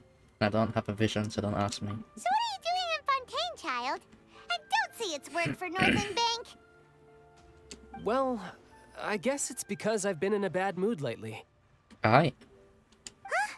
What kind of reason is that? Wait, since when do you feel down about anything? I don't know. Maybe I still have a lot to learn about myself. Fair. But recently, there seems to be some sort of restless power stirring inside of me. And I don't know why, but every now and then I feel like I'm in a terrible mood. Okay. Maybe you losing control of your vision just now is connected with that power you're feeling inside. Maybe other Hydro Archon's been a bitch. That is a possibility. Alright, so this power, and it... ID like... I can't remember if I ever mentioned it before, but when I was 14, I fell into some unknown abyss. Aye. It was during that time I learned nearly all of my abilities. The one who took me under her wing and taught me was named Skirk. Skirk. She was always quiet and very mysterious. Nobody knew where she came from or what she had been through, and she was always very strict when teaching me combat techniques. One time, I asked her why she was willing to take me on as an apprentice. From what I could make of her answer, it was because I had awakened it, and traces of it remained on me. She said that all my combat training would be useful in the future. Okay, what is it? But what is it? What did you awaken? Exactly, that one on her. She never explained that. But my guess is that it's related to a dream I saw when I had just fallen into that abyss. Okay. In my dream, I was in the deepest depths of the sea, and the boundless seabed was all around me. But in front of me appeared a whale that was so massive, I felt like I couldn't breathe. Okay. A whale? Oh, that sounds familiar! When we fought against you before, you summoned a huge whale that seemed to leap at us. Is that the one? That's just an abstract form of a whale that I create using my elemental powers. Yeah. It takes that shape because the scene I dreamt of the whale has always been stuck in my mind. I'll never forget it. Alright. So you used the whale as inspiration for one of your moves? Huh. Seems a little twisted to Paimon. It's very possible that the power inside you is connected to the incident in the abyss. So why don't you just go ask your master? Maybe she knows the answer. You make it sound so easy. Ever since the incident I experienced there, I've never stopped searching for Master Skirk and that unknown abyss. Okay.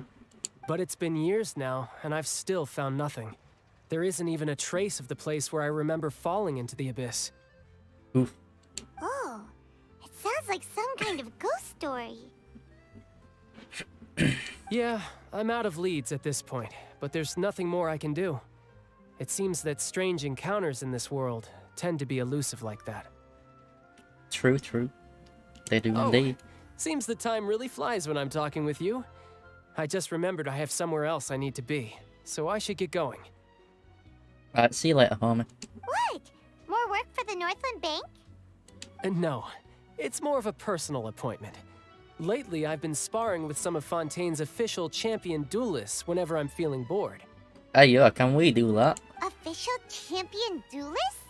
You mean it's their job to duel? Yep. In Fontaine, before a criminal goes to court, they're given one chance to defend their honor by requesting a duel with an official champion duelist. The champion duelists are all-powerful fighters selected from among the nation's best. And the duel itself is a no-holds-barred fight with no specified stopping point. Ooh. So engaging in such a duel is regarded as a symbol of defending your honor. If a criminal manages to win the duel, they'll be acquitted. But if they lose, they'll have no choice but to stand trial. Fair. And the worst-case scenario is that you're simply killed in the duel. Understandable, we have a duel before. I like duels. Though it's rumored that Fontaine has a death penalty, from what I can tell, no one has ever been officially sentenced to death. Okay. So really, the only people who opt to duel are those who have suffered a grave injustice in being accused, or those who greatly value their honor. Otherwise, why gamble with your life? True. So, do many people actually get out of their trials by winning the duel? Apparently, it's exceedingly rare for anyone to actually win. Fontaine probably enacted this system as a way to show that the nation respects the honor of its citizens. Okay. Besides, none of the champion duelists are to be trifled with, which is exactly why I was itching to face them as soon as I got to Fontaine. Ghost child. Apparently, the one I'm meeting today, Clorend, Hey, is yo, the we know strongest of the champion duelists. I had been asking her for some time before she finally agreed to face me today. Can we fight her too? Well, that's child for ya. Paimon feels like we heard that name somewhere before. Clorand. Huh. I'm terrible at remembering names. Honestly, yes. But yeah, we met her at the Hydra Archon. Oh, before I forget, thing. I want you to have this. Oh, what is it? What is it? Huh? Your vision? You're seriously just giving it away? I'm just worried that it could become uncontrollable again. I'd be pretty upset if it got in the way of my duel. So, I think I'll be better off without it for now. Okay, so we nabbed his vision. Besides, I just need you to hold on to it for a short while. I'll come retrieve it when I have some time later.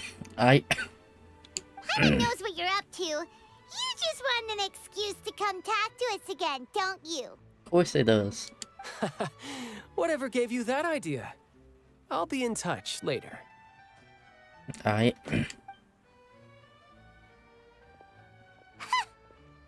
sneaky guy. He said he's been feeling down lately, but he seemed the same as ever to Paimon. Yeah.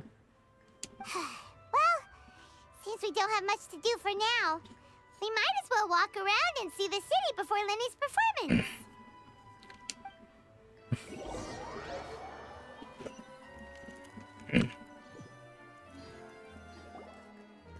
Wow! Who could have seen that coming?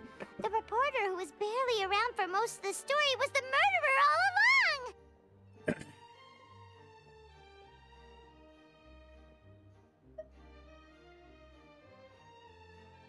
Yep, I'm on the blow it out and spoil it for everyone. Sorry. Paimon was just surprised, that's all. Whew. Paimon never saw that twist coming. The murder mystery novels here are amazing!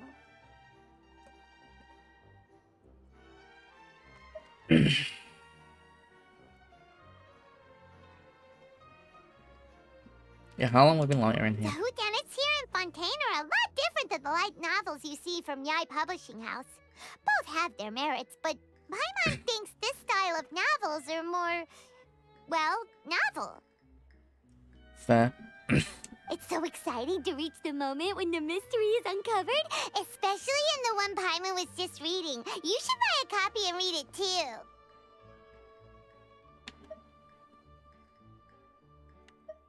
Yeah, you already spoiled the murderer.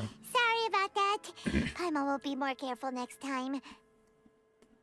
I mean, I will buy the book sealer. Hey, shouldn't we be heading to the Opera House to see Lyney's performance soon? It's almost time for the show to start, so we should get going. Okay, teleportation. Lyney said that the Opera House is on the way, so let's go ride the Aqua Bus. I don't want that. Oh, fuck. I didn't mean to click that.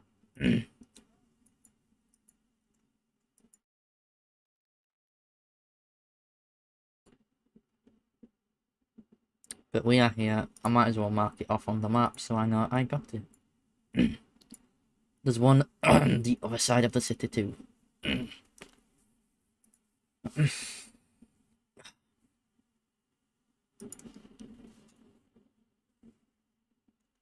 So how many of these is it I've got left? I've got 4 out of 9 in Fontaine. Okay, there's currently 9 in Fontaine. I've got close to half.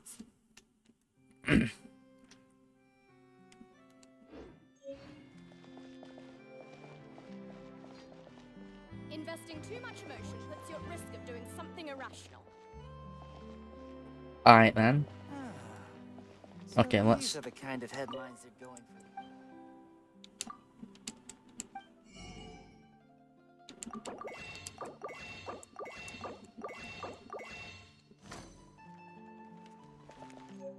Half of the box.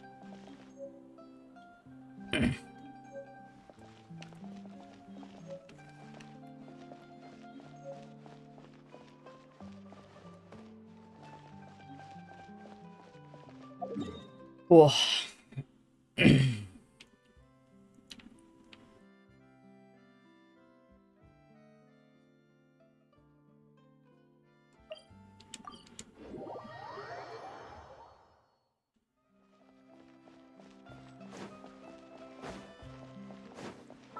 1 second.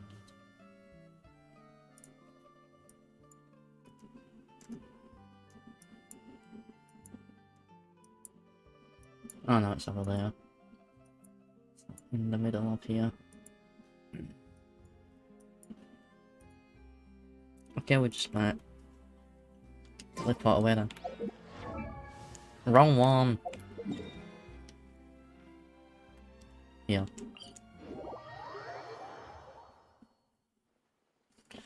Okay, after I used the inhalers, that like cleared up the breathing a little.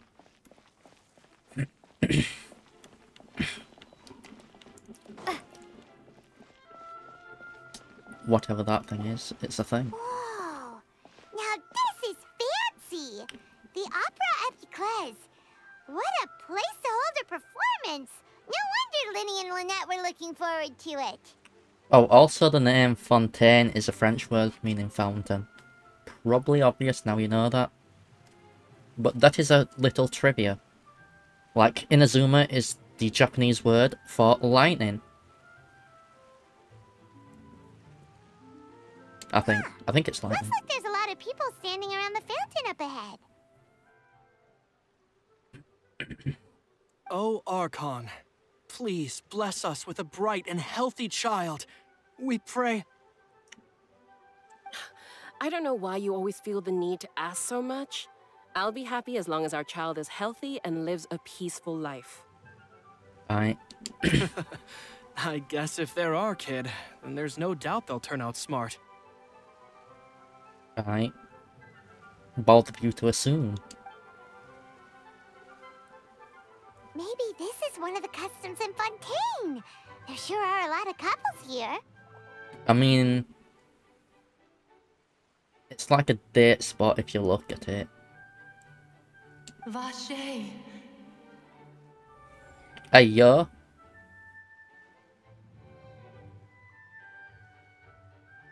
What's wrong? We are schizophrenic. Is what's wrong. I hear voices in my head. They talk to me. They understand. Vache. Vache. I guess they're gonna tell us things what we're going to do or something. I did just say something, Paimon. No, she didn't. Paimon didn't say anything. Are you hearing things? Whose voice was that? Welcome to the Fountain of Lucine. Hey, All the water flowing through like Fontaine converges here. It's customary for newlyweds to come here and wish for children. Okay, fair. Lynette! You scared Paimon! When did you get here? She sneaks. Lyney asked me to wait here for you, remember? Right.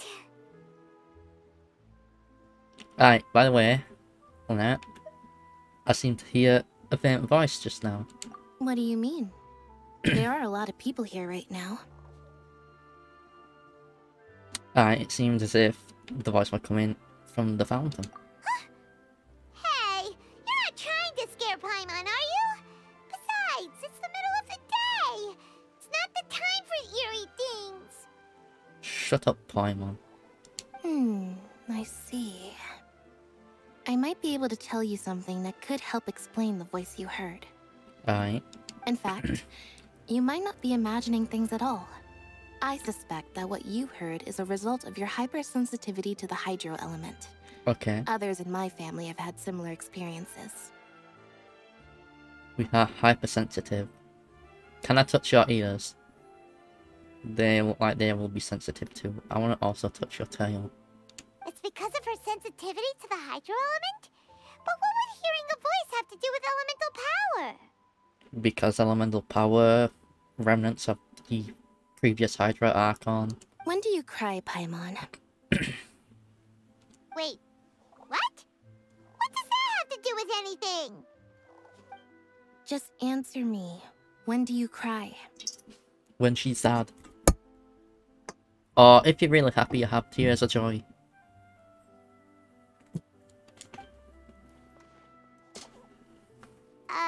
When Paimon's really sad? Oh, and when Paimon's super happy. Oh, and also when Paimon's really scared. Yeah. Understandable.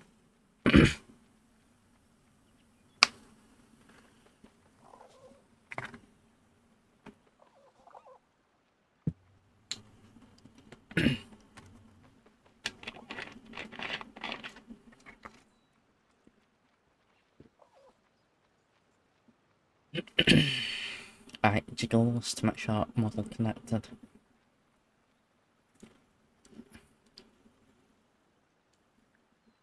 Then you should understand that tears contain your most intense emotions. Like I just mentioned, the Fountain of Lucine is where all the flowing water in Fontaine converges. Even the tears that fall to the ground will eventually gather here. Alright. So maybe what you heard was the intense emotion coming from someone's tears. That's an interesting explanation, but I don't think it's that. So, what did the voice say? Yeah, it was calling out someone's name. Huh. If you were hearing their emotions, then Paimon wonders what happened to them. Rather than worrying about them, we should worry about my brother first. Alright. Don't let that calm look of his fool you. He tends to get pretty nervous just before a performance. So chatting with Lyney might help him relax a little before he goes on stage. Alright. Oh, right. That makes sense. Let's go in and see Lyney.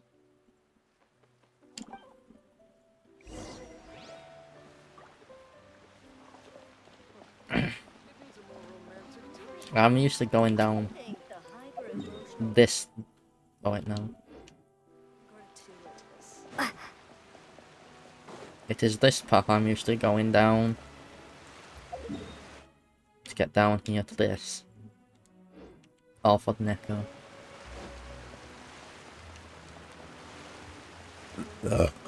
I've not been in here though. Also... Okay, it's not showing up, but I have seen it. Or somewhere around. What is this called?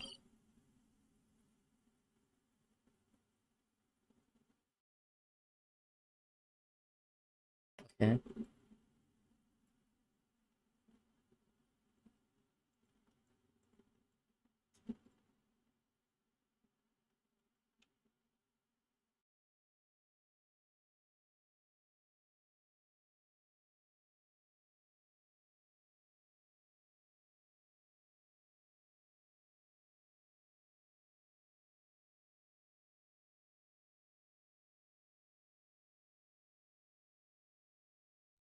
Alright, so that's the police station, basically.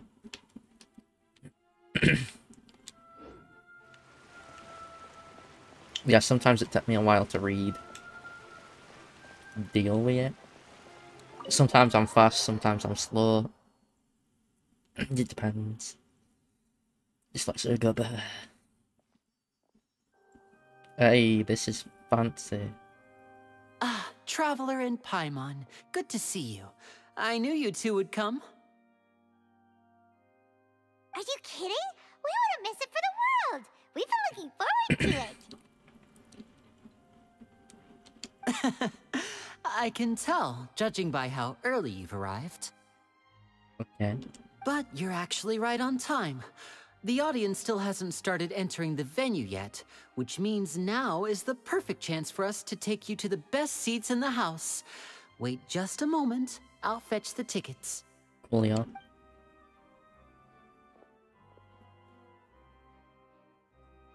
Meow. The Opera House has assigned seating, so you always have to make reservations. I've already reserved your seats, and here are your tickets. Cool, bro. Ooh, front row seats. Thanks, Lyney. Don't mention it. There's no need to keep thanking me. Hey, Lyney! Could you come over here and take a look at this? His voice sounds familiar. Oh, I'll be right there. Seems there's an issue with the stage props over there. That's Cal, my assistant, calling me.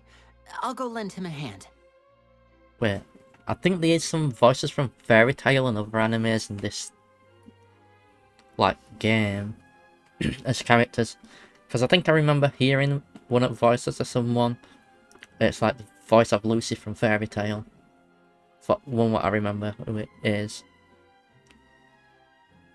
I mainly remember the ones from, like, the longer animes. Or if it's like a specific voice actor, there's specific characters I remember them mostly from. Right. Sure, wherever. Yeah, we'll just go to our seats. You go ahead, Lyney.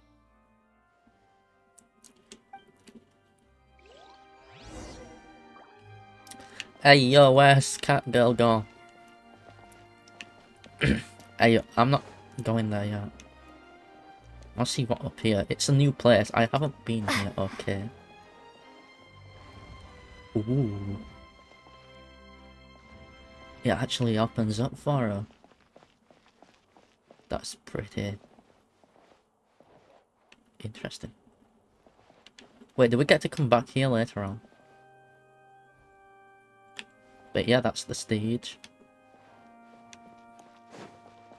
Wait, what if I go down from... down here? I'm also searching for if there's any items. But it's wanting me to go here, I think it was leading earlier. Oh, we're expecting to open the door myself.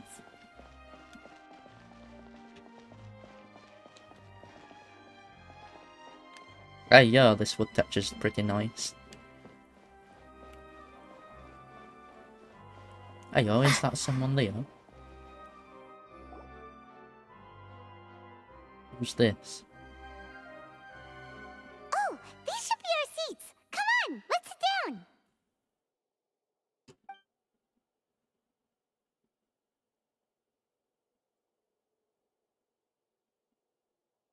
I think Paimon hasn't really got a seat.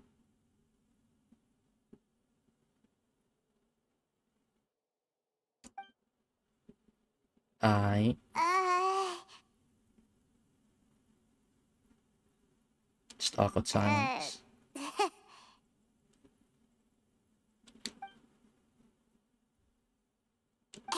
Traveler.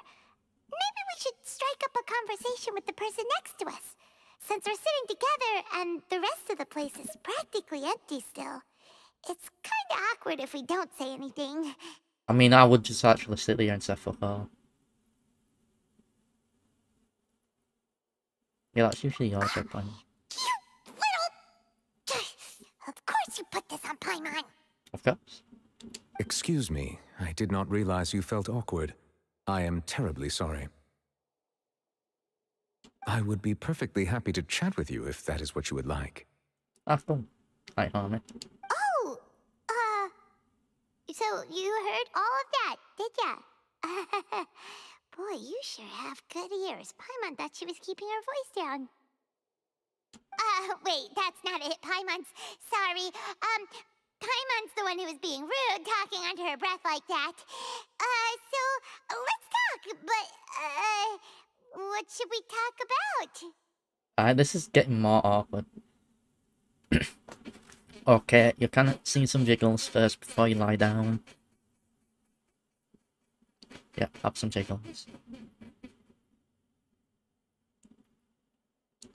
Oh, Paimon's got it. You're also here early and sitting Alright, in see the you front. later. Are you a friend of Lyney's too? A friend, you say? Well, if Mr. Lyney would like to be my friend, I would be more than happy to reciprocate. Right. Okay, so that's a no. Oh, so you're not friends with Lyney then? Oh, this is getting more awkward by the second. Paimon nearly forgot to make her introduction. Nice to meet you. Paimon is Paimon, and this is the Traveler. We just arrived in Vaudain. Yes. It is an honor to meet you two.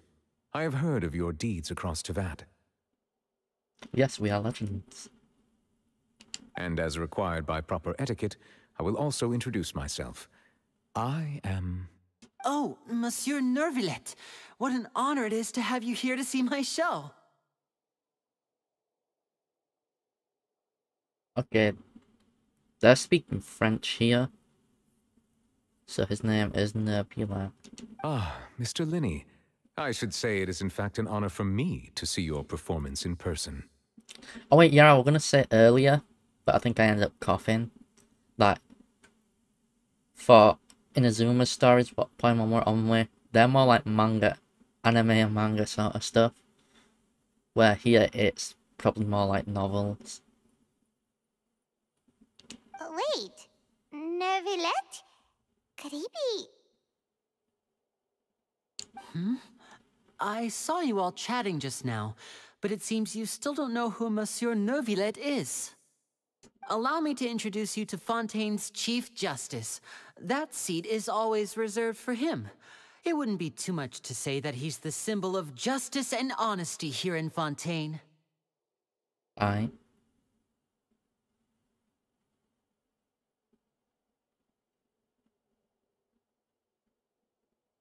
Alright, so is Indox in...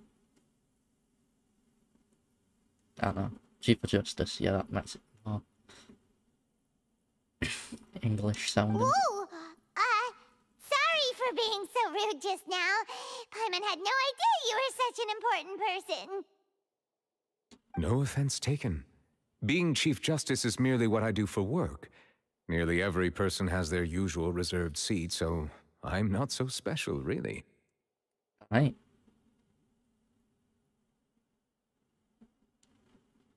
And by the way, I should probably let you know, even though I would prefer not to, there's someone sitting up there in the VIP seats that has been striking a pose for quite a while now.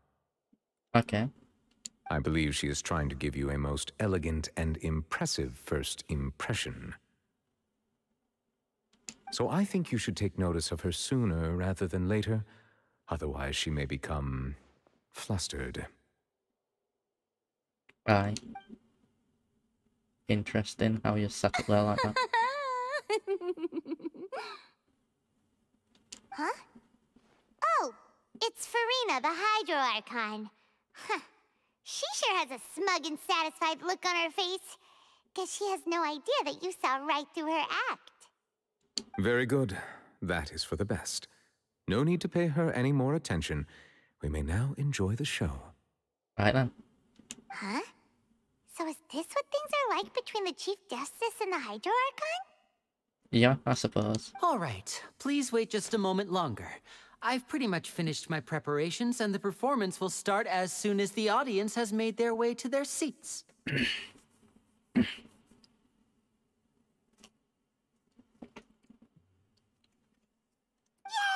The show's finally about to start! Paimon can hardly wait! Paimon's never seen a real live magic show before! I don't remember if I have or haven't. I might have. Many, many years ago. Like maybe 15 years ago. Ooh! They're dimming the lights! The show must be starting! Shut up, Paimon.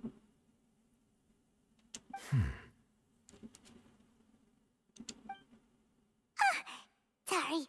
Paimon will try to stay quiet. Yeah, shut up. Welcome, one and all, to the Opera Epiclese. I am the star of today's show, Lyney. I'm not here for you, Lyney. Where's Lynette? And over here is my sister, Lynette, who will be working as my wonderful assistant. Please, let's give her a warm welcome. Hello, everyone.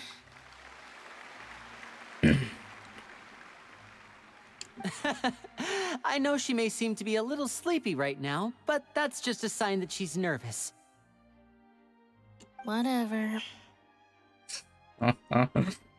Now, some of you may be thinking, two vision holders who can freely manipulate elemental powers performing magic is not true magic at all. So, I would like to take a moment to assure you that elemental powers will have nothing to do with what you will witness on the stage today.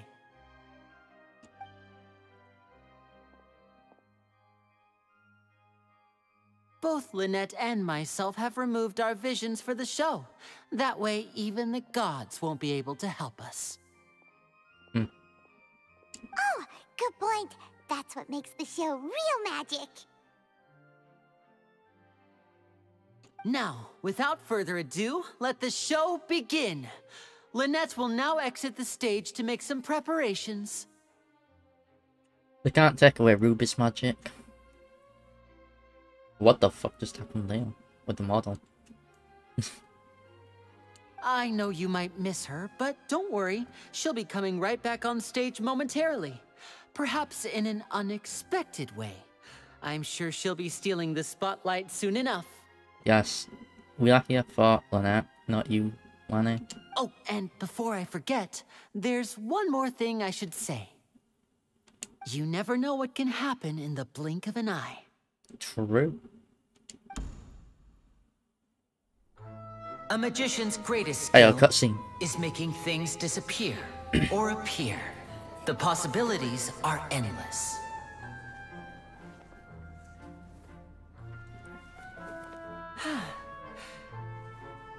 Magic pocket material or something, yeah? Huh?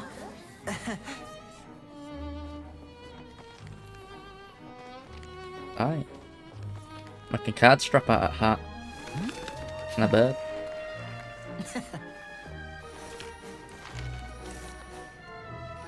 Sleight of hand here. But this isn't what you came for.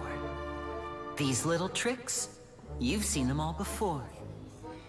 So it's time for something truly extraordinary, don't Aye. you think? This one's a little tricky. Okay.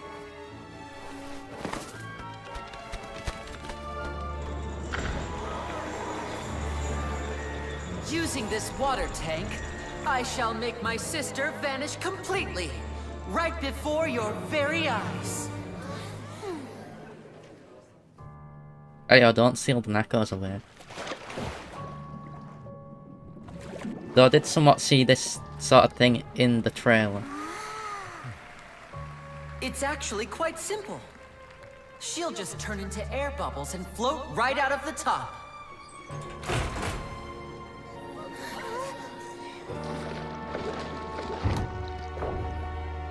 Oh no! I told them to check all the props carefully. With the lid on, even air can't escape. An amateur magician would be getting very nervous right around now. Alright then. Luckily, it's me on stage, so let me show you what a true virtuoso can do.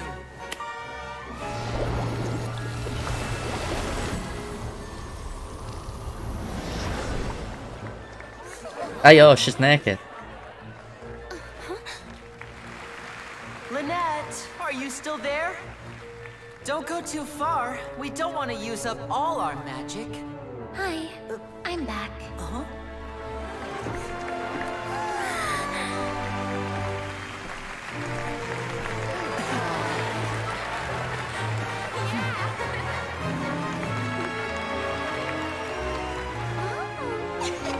Even Archon's impressed, I suppose.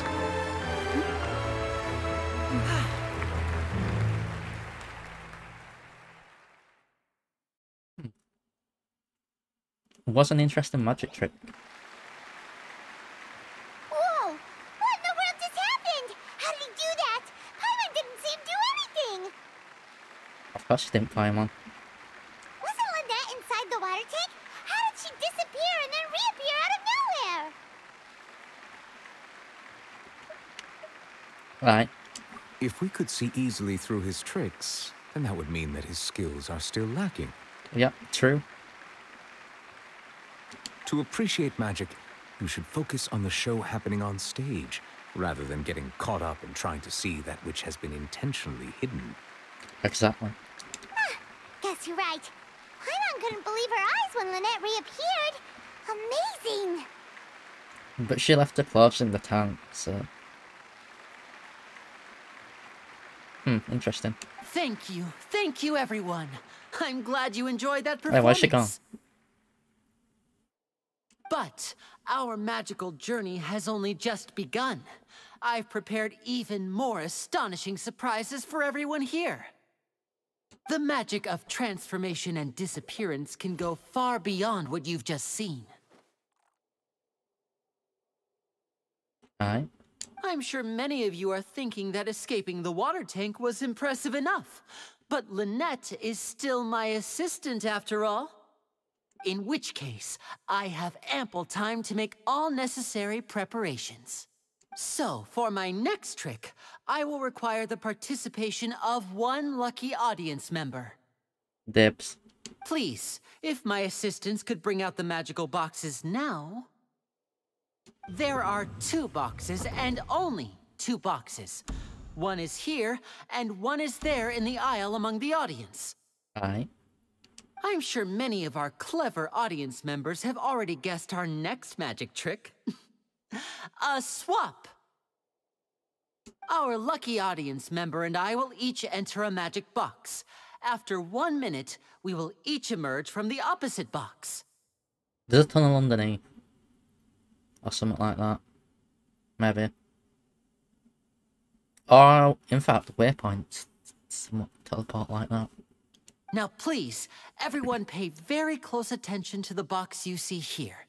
Don't give me any chance to make a move. Wow!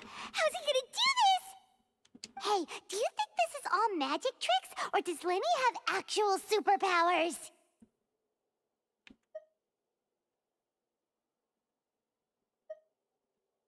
Yeah, let's watch The and lucky see. audience member will be generated by this random number selector. It's rigged and it's gonna be us. It selects numbers entirely at random. Even I don't know who will be chosen to participate. Now then, let's begin.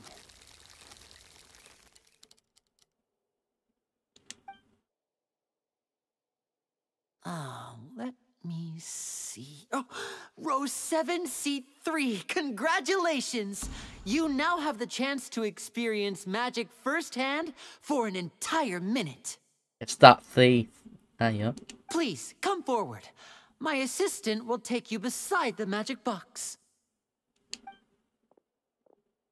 It's I'm that sorry, thief. it might be a little cramped inside, but no need to feel nervous. We've carefully arranged everything for you to be as comfortable as possible. There's balloons and stuff in there. You don't need to do anything, but no matter what strange things may happen, don't come out of the box. If the magic is interrupted, who knows where you might end up? You might even find yourself in the Fortress of Meropide. Oh, okay. Your voice sounds familiar too. It sounds like the bunny girl from from Rubit, the show. From that Team Coffee. I forgot the name of the bunny girl though. All right. But she Before sounds I like enter her. the magic box, there is one more thing I need to ask the audience to do. Could you all give me a countdown? Like this. 60, 59, 58. Just keep counting down. You can go a little faster or slower if you like. I won't be able to see anything in the pitch black box, so I'll be relying on your voices to know when time is up. Oh, and no tricks now. If you quickly count from 60 in just 30 seconds, then I'll be in a tough spot. Ooh! Paimon kinda wants to count faster after hearing him say that!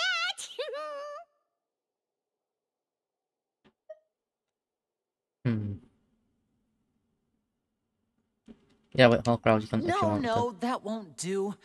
I can see it in your eyes. You still can't be trusted. Let's practice together. Come on, repeat after me. 60, 59, 58. 60, 59, 58! Alright. That's right, perfect. Keep it going. All right, I'll see you all on the other side once you've finished counting. Okay. 54, 53, 52? Huh? Why aren't you counting, Nervalette? It's not in the box. I am counting in my head. I think things are exciting enough in here as it is. Merely a consequence of my identity and personality. Do not worry about me. Just enjoy the show. He's got snake eyes. He's interesting for those. That's what. Well, that's an interesting thing I noticed about his design. It makes me curious on why he might have snake eyes. He's not exactly human. Alright. You look so serious that Paimon thought you might be feeling uncomfortable or something. 40, 39, 38! Mr. Lyney, are you all right in there? Is everything ready? Yes, I'm fine, I'm just double-checking the direction of the magic. It would be a disaster if we get sent to the wrong places. For example, midair right above the audience. Even though he's saying that, Lyney doesn't seem nervous at all.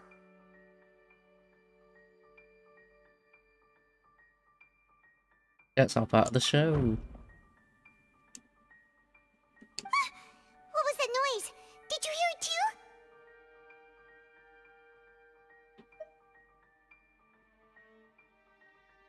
Yeah, maybe it's Not sure. Anyway, it doesn't seem like anyone's worried about it. 25, 24, 23! That's how much trap door opening. What's wrong, Mr. Lyney? I can still hear you moving in there. I seem to have accidentally knocked over a decoration. I'm trying to fix it, but it's pitch black in here. I can't tell left from right. Never mind the decorations. There's no time for that. The show is what's important. No, that's unacceptable. I want my show to be perfect. Don't worry, we still have 20 seconds. Hear them counting? Alright. 19, 18, 17! It seems things aren't quite going as planned. I apologize, everyone. It feels like you're all starting to count faster, but that's all right. I know it can be tiring to do such a long countdown. 10 seconds and change is still plenty of time. Yeah. Almost there now. Another cutscene. Swapping two people is harder work than you might think. Even a master magician like me can't guarantee I'll get it right the first time. Hey, wait! Is this the back one? I can't tell. They both look the same inside. Huh? No, that's not it. I'll try again. 7! Hey, slow down! Honestly! 5! Hey, yo, Lou me. Whoops! That doesn't count! 0!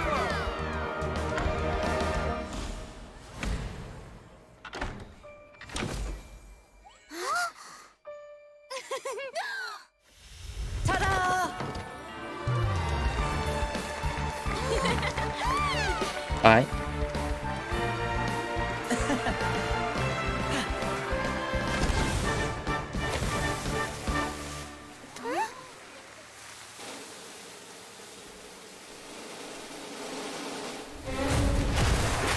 Hey yo, what the fuck?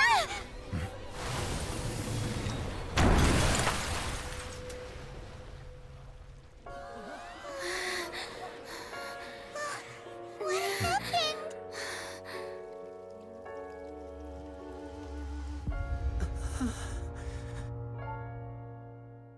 What the fuck?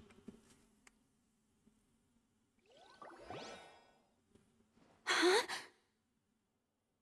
Is this part of the show? No. Mr. Lyney, you're going to use magic to fix the stage now, right? What happened? Oh no. Maybe this isn't part of the show. The girl was still in that box, right? This performance is over. Medical staff with me. Guards, secure the scene and detain all the performers. Seal the exits. No one is allowed in or out at this time. Yes, that's right. If this was just an accident, then we must investigate the cause. But if this was all part of some scheme, then those accountable will not escape the judgment of the God of Justice.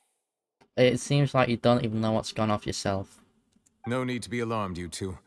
We'll get to the bottom of this soon enough. Right.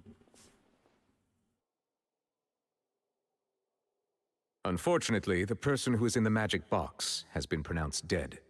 His name was Cowell, one of the assistants in Lyney's magic troupe. Apparently, the fireworks on stage ignited the ropes that were suspending the water tank, which then caused the tank to fall onto the stage. Ah, that's an accident.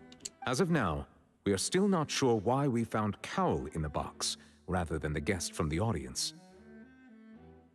And after an initial search of the area, the guards have confirmed that the girl is nowhere to be found.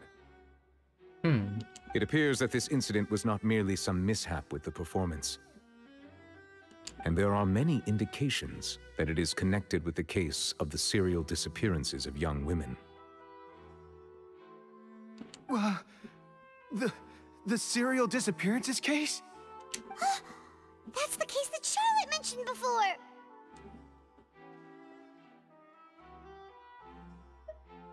And to pull it off like this in front of the chief. Like, in front of an audience, including the chief. Like, I can't. Chief of Justice thing it says that. I know the truth. I can see through the whole thing. Really, using such a shallow and obvious mystery as his finale. Did he really underestimate us that badly?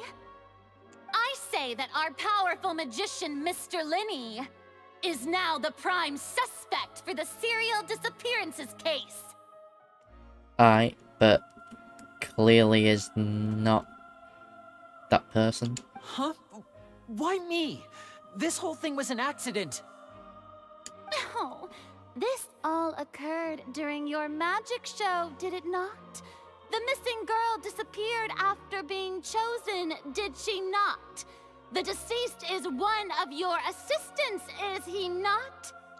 Now that I think about it, that whole speech about magicians making things disappear was nothing more than a provocation, a bald-faced challenge. Aye. That can't be right. She's got that twisted. He was in the box on the stage the entire time. We can even hear his voice. Besides, before the show, he told us that he would like to catch the criminal behind the disappearances. He couldn't possibly mean catching himself. Aye, is a suspect at most.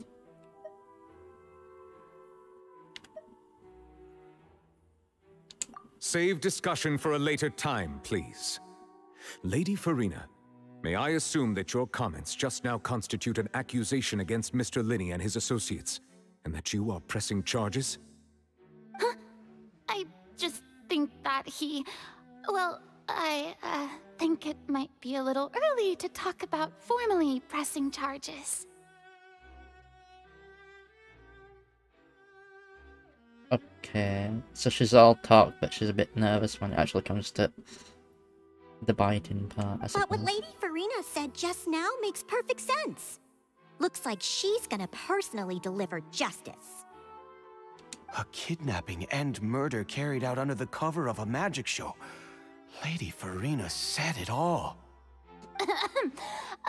I mean, of course, my dear people. She's just fucking rolling with it. But what excites me even more than the obvious truth before our eyes is the opponent I'll be facing. That's right. I mean you, Traveler. You'll support Lyney, won't you? After all, he was the one who helped you the first time we met. Yep, I trust him, I suppose. It didn't seem like he would do There's it. no problem at all. You know, the Traveler and I already had a duel the first time we met. I mean, we did not exactly duel in what I would call a duel. But with Lyney's help, our little duel ended in a draw. But draws really are the most boring possible outcome. Bite me. So, no more draws. Between the two of us, there must be a clear winner and loser.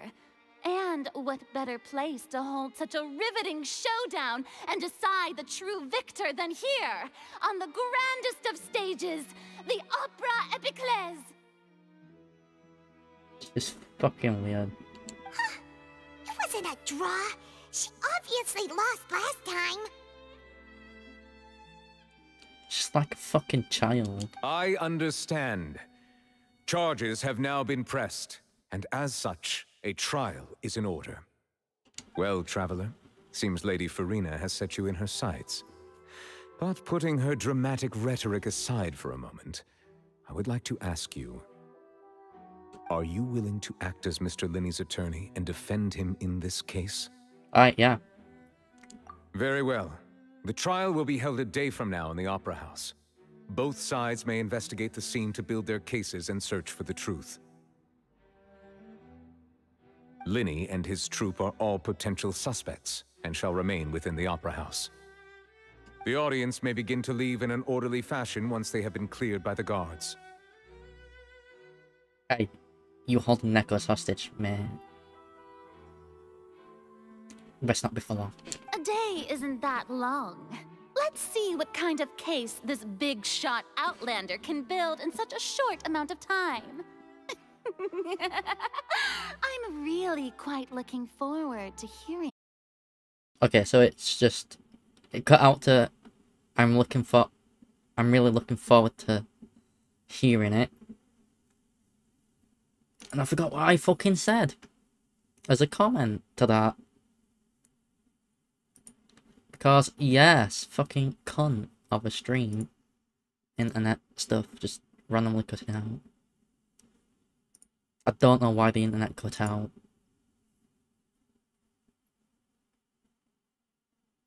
Like, it didn't cut out for that long. It was connection to stream. What the fucking piss.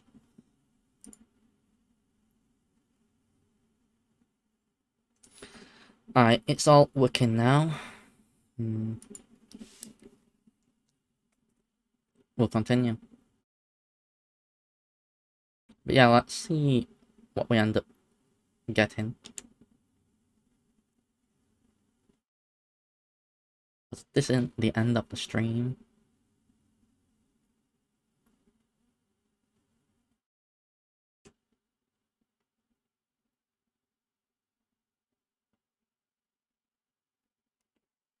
Is it actually my mic working on? Oh, wait.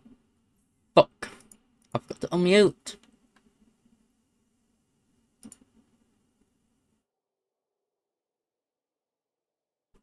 Alright. Is it unmuted now? Yeah, it should be. Of course! Who wouldn't be scared after witnessing an accident like that? Yeah, it's unmuted. Yeah, I'm a little shaken up myself. How could this happen? And poor Cal. Alright, it's fine. I know you already claimed that you would defend me, but now it's just us talking. Tell me, do you think I could possibly be the murderer? No. Good to hear. Thank you so much for trusting me. I'm sure everyone sees me as the biggest suspect at this point. Yeah. But if you ask me, the whole thing is mysteries layered upon mysteries. Yeah. Such that all that's left is confusion. Okay, yeah. I'm to make sure the chickens are working on stuff. I don't know whether what happened there on the stage was purely an accident or not. And I don't know why poor Cal was in the box. As for how that girl chosen from the audience could suddenly disappear, I'm afraid I don't have any answers either.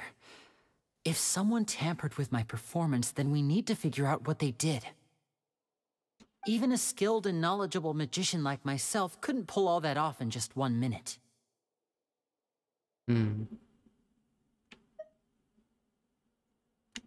Yeah, it's very strange, but no denying what happened. Which is precisely why we need to investigate. As this book says, the impossible could not have happened. Whatever happened must have been that which is possible. Where the fuck did you get them glasses? Paimon bought them when we were reading at the bookshop in the city earlier. Pretty cool, huh? Don't worry, Paimon used her own savings to buy them. It wasn't from our travel funds. Good. I think they look cute on you, Paimon. We got a response out of her. You have good taste, Lynette. That's the right attitude. Feeling depressed isn't going to help me now. I need to get back to my normal self. Yes. But with the guards watching our every move, it's going to be especially difficult for Lynette and I to prove our own innocence. Good thing you agreed to be our attorneys. Thanks for that. We'll be counting on you. Yes, thank you so much. Anything to protect the Neko. I won't let you down. Just leave it to us. Oh, since we're going to start investigating, Paimon has a question first. Where did Lynette go during the performance? Ah, well, I'm afraid that would involve some of our essential trade secrets as magicians. The secrets behind our magic are past saving, Lyney. I suppose you're right. The truth behind our tricks is going to be important evidence that will be weighted during the trial. 'Tis truly a pity. As a magician, our magic show is a work of art. We've poured countless hours and spared no effort in perfecting it. Alright. But if revealing our secrets will help you uncover the truth behind what happened, then it will be well worth it. I mean, that's probably the only thing what's going to happen anyway.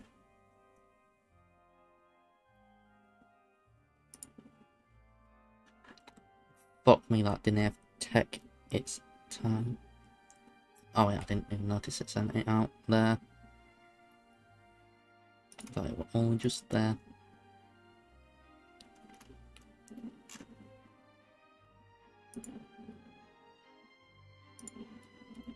Still took some time.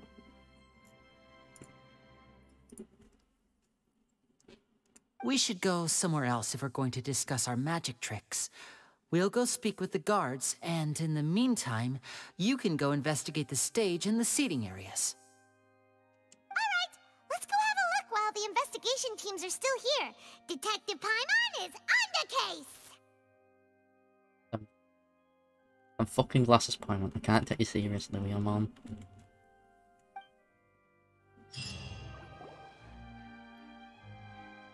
Hello, officer. How's the investigation going? I see. You must be the traveler that Lady Farina mentioned. Listen, I'll be perfectly honest with you. I'd avoid getting mixed up in this whirlpool of a mess if I were you. Too late. Huh? What do you mean?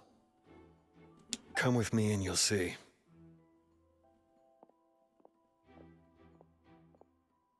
Okay, the deceased is one of Lyney's assistants named Cowell. Even though he hadn't joined the troupe long, he was hardworking and everyone generally liked him. Aye. The assistants are usually in charge of setting up and inspecting the props, as well as assisting with the show and keeping the crowd engaged. As you probably saw when you were in the audience, the water tank suddenly fell and smashed the box with Cowell inside it.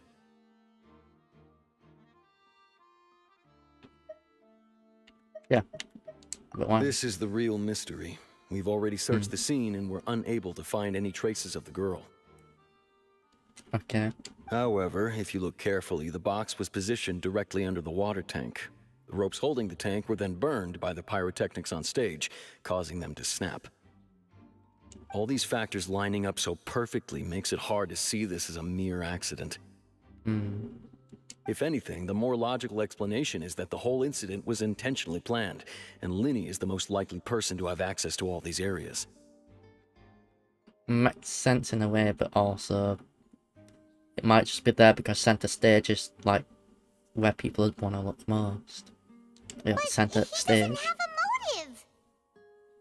Are you both good friends of his? Well, you can't say we're good friends, but we've known each other for a little while. So in just a short time, he was not only able to win your trust, but even convince you to act as his attorneys. I know there's no such thing as magic. The real trick of a magician is holding the audience in the palm of their hand. Alright. I've seen a lot of cases, and I can tell you that people are the least reliable kind of evidence. Alright, but that's not always true. People can also be most reliable. Sorry, I tend to be pretty straightforward. Just know that I'm warning you for your own good. Aye. Anyway, you may investigate the scene of the crime yourselves if you're curious. Who knows, maybe you'll be able to come up with some new evidence.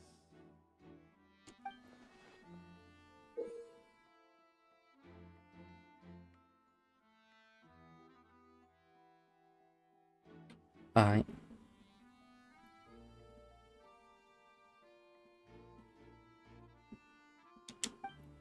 Okay.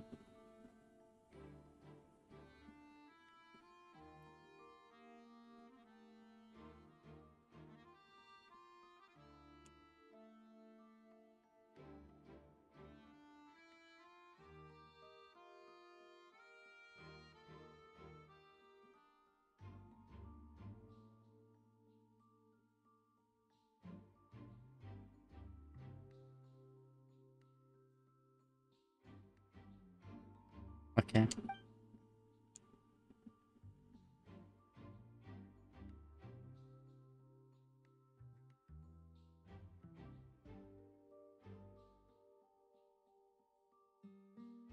Okay, we're using perception.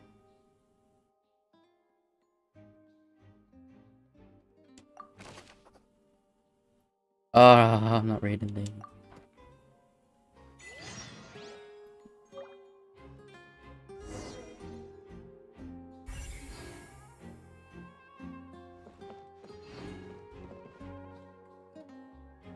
Right. So this is the rope that broke and caused the water tank to fall. Yep. The rope looks pretty durable. How can it be burned through so quickly by fireworks?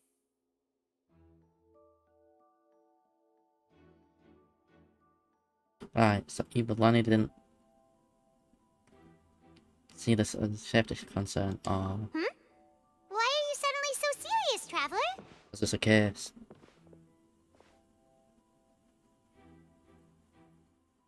Alright, just looking for where the rope's now. Whoa. Look! This bit is made from different material! Okay. Most of it was burned away, but there's still a little bit of it left. It seems to be flammable, like a type of flash cotton. So if a rope meant to hold something was made with that kind of material in it, then that means... It'll burn easier. Wait! Why don't you write all this down? Let's take notes!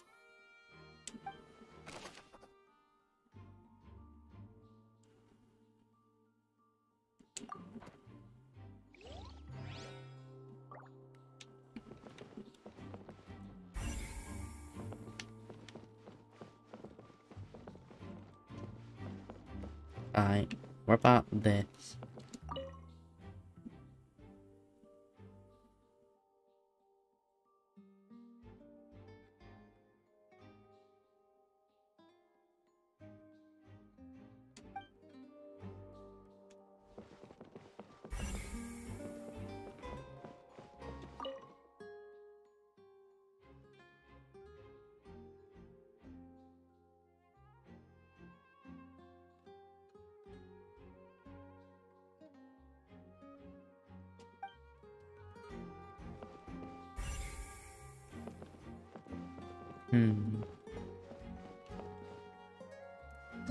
Whoever the murderer was, this rope was obviously tampered with. Why would it be him? Okay. How strange.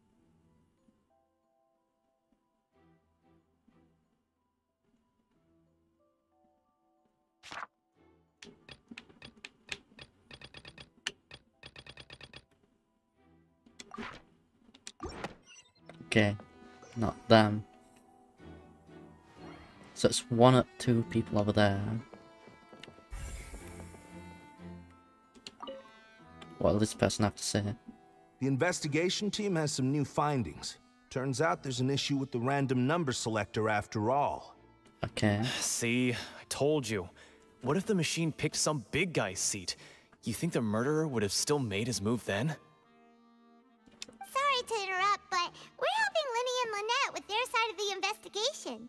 What were you saying about the number selector? There's something wrong with it? Yes, that's... You're trying to help them? That'll be a tall order. But we can do tall orders. Lyney used the machine to pick a random member of the audience during his performance, right? The lucky girl that later disappeared. Well, we thought there might be a serious problem with the machine, so we had it taken away for further inspection. It turns out that the seat number it picked wasn't random at all. The machine picks that same number every time. Okay. I'm sure you already know that you have to make a reservation in advance to get a seat, regardless of whether it's a trial or some performance. Yeah. In other words, Lyney knew who would be sitting where from the very beginning. Okay. That much checks out. Lyney reserved our seats for us too. Yeah. Bet you see why I was saying it'd be tough to make a case for Lyney. Right, thanks. Sorry for bothering you. Even though it's bad for Lyney's case, Paimon had better write it down. Yeah, all evidence is evidence.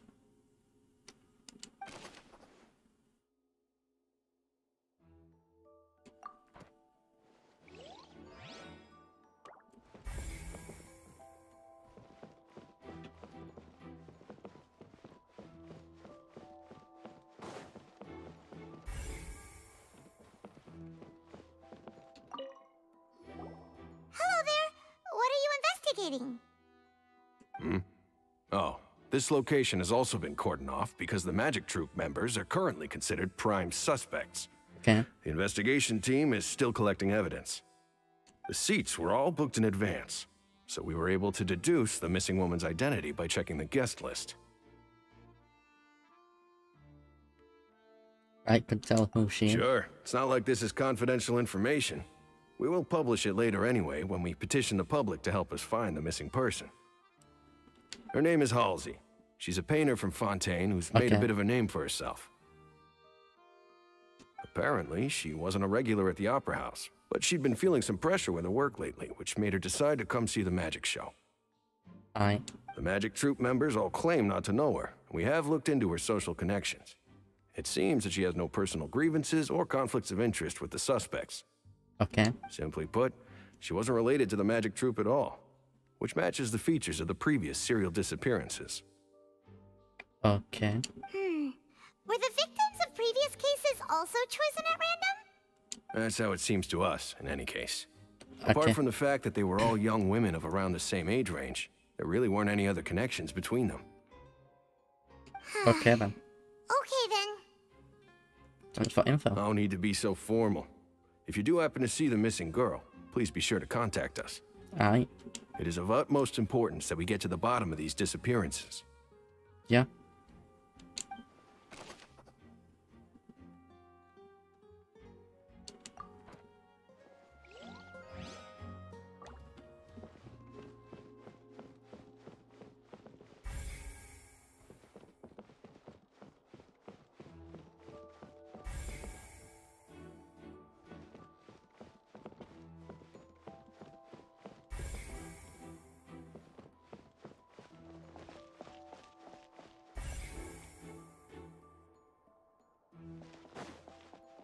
Want to investigate more?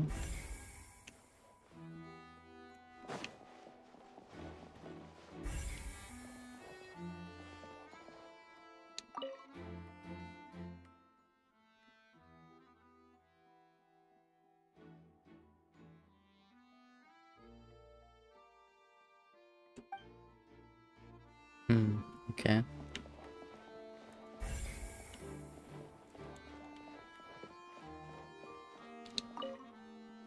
What does this do? I see that you're investigating the area. Yep. Well, it just so happens that I'm interested too. Right, Mr. Dar.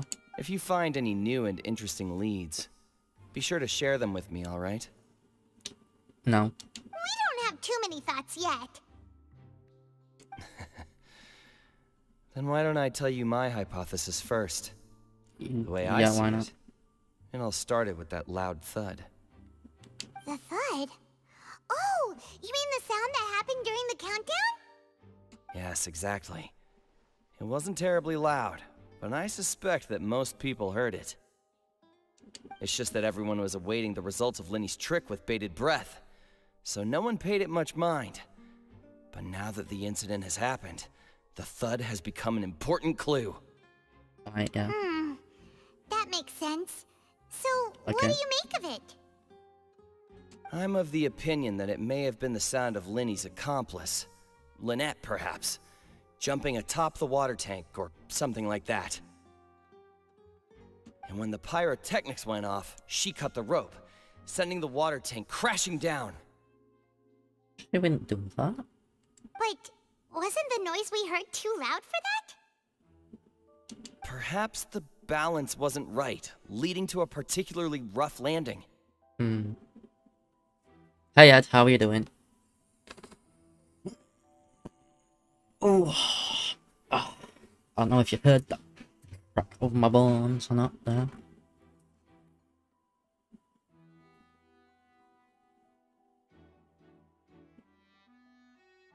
Oh, Yeah, that's true. it would have swung. I That suppose I must reconsider. That does remind Paimon, though. What was with that sound? Okay.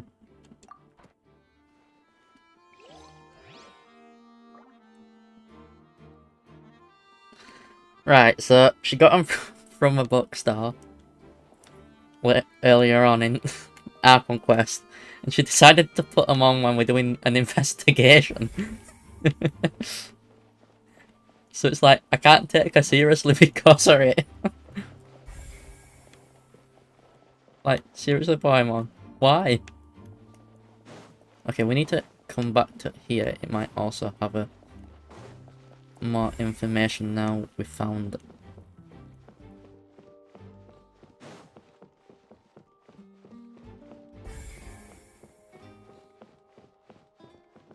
We've already examined the magic box. The rope. Also, the fucking Archon is a bit like over-exaggerated shit with how she says things. And that it's like she is quite the interesting individual, I shall say.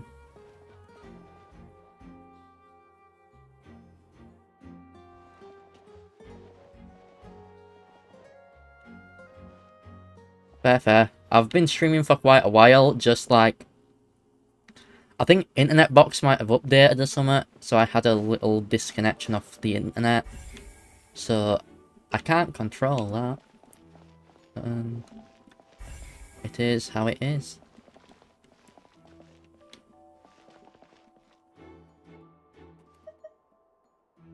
Also, new Neko. Cutie. Lyney's still talking to the guards. It seems he'll have a lot of explaining to do. Right, cutie. I think someone will be assigned to monitor us later, but that's alright. I will inspect you personally. Lyney's still talking to the guards.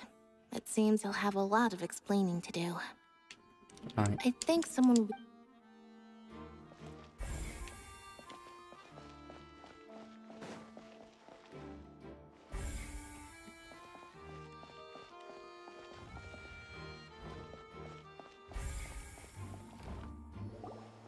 Hey, you! Yes, both of you! Over here! Hey, I've who's been that? keeping an eye on you for a while now. Huh? You mean us? Yes. That's right. If I'm not mistaken, you're also among those who wish to cut down the thorns and pursue the truth. No? And by the Yep. looks of it, you're not from Fontaine. Nope. Well, you're right on the more about that one, but who are you? Why send more when you can send money? Yeah, who is she? Have you never heard of the Spina di Rosula? No. From mediating disputes and providing protection to solving conundrums, you name it, Spina di Rosula does it. Sounds a bit Spanish. I'm not gonna lie there. That sounds a bit a Spanish sort of thing. Your outfit seems sort of Spanish too. And I, Navia, have the honor of being its renowned president. Right, Navia? Though those who play by our rules call me boss. Do you like the mafia then, maybe? I'm Silver, her attendant. Pleased to meet you. And I'm Melus. Demoiselle's various daily needs and affairs are under my purview. Okay, she's a bit like the mob boss sort of thing we are, it seems. Huh? Boss? Demoiselle? What gives with the names?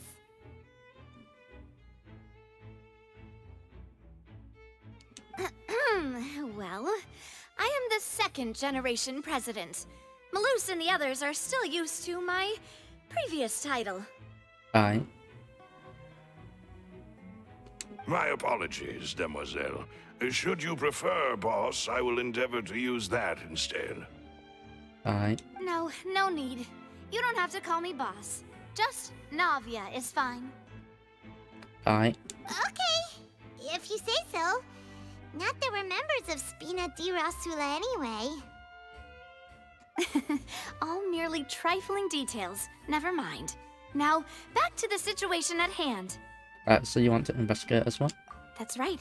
I've always kept an eye on the serial disappearance cases. My interest stems from a matter back from my father's time. Or is it because you're also a young woman? Judging from the look of things, I find Lyney an unlikely mastermind. Care to tell? Really?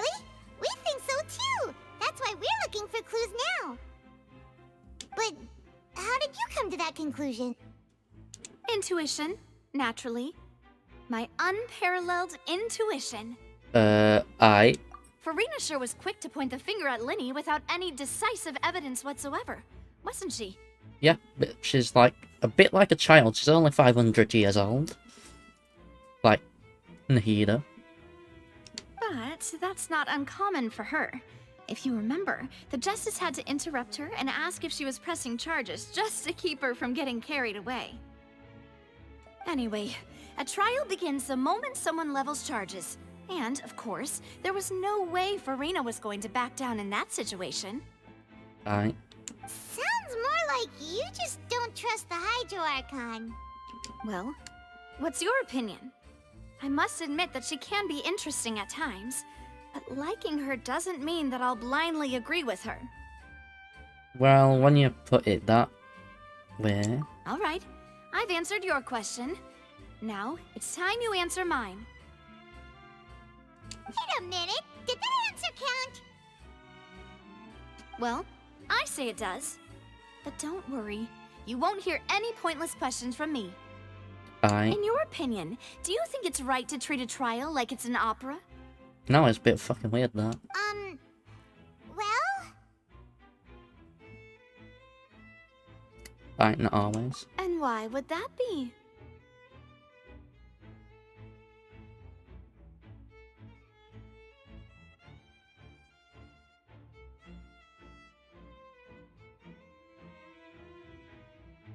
Doing some might makes it easy for the truth to fall by whims. The wayside? Okay, what? Yeah. What? See, Silver and Malus? I told you they'd be different. It's a bit fucking weird to treat a court trial as an opera performance. You're just gonna blindside the truth from doing so. Most astute of you, Demoiselle. I too think that the Traveler's response was most excellent. It's like, what the fuck, bro? No matter how wonderful the script or how fervent the audience's expectations may be, the trials that go on stage here must be based in fact. Yep. And if that can be done, boss, then... Alright, that's quite enough, Malus. Anyway, I like your answer. You passed with flying colors. Alright. Now, I need to make some preparations, following which our joint investigation shall commence. You two shall be my assistants. Now you're gonna be my assistant. Wait! Since when did we become assistants? Oh, well, I can be the assistant. Sure. Or your companion, if you like. I'm really not that fussy. Assistant, companion. It's fine with me. I'll have Lynette as a companion to join the harem. That's more like it.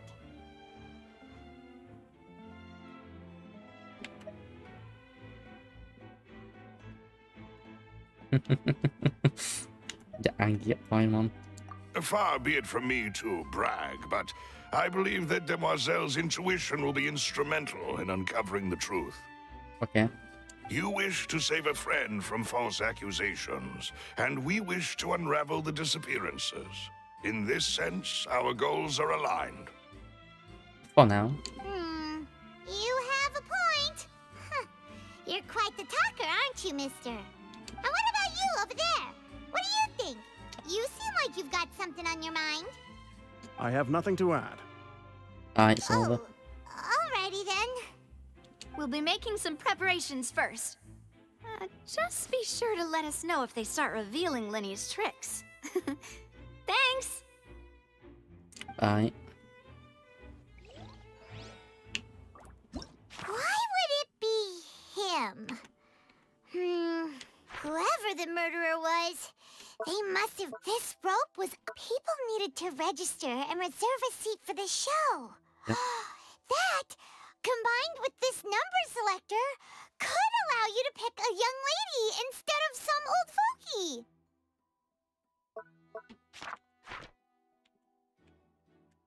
Gosh, no wonder the serial disappearances never got solved. We all heard that noise, didn't we? Okay, what's We that? all heard that noise. I'll have to replay it. Whoever the murderer was...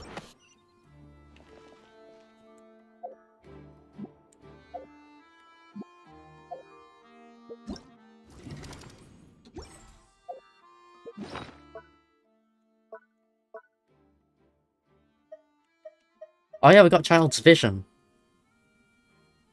We're holding on to it for now. We're likely not keeping it though. Whoever the murderer was... Why would it be...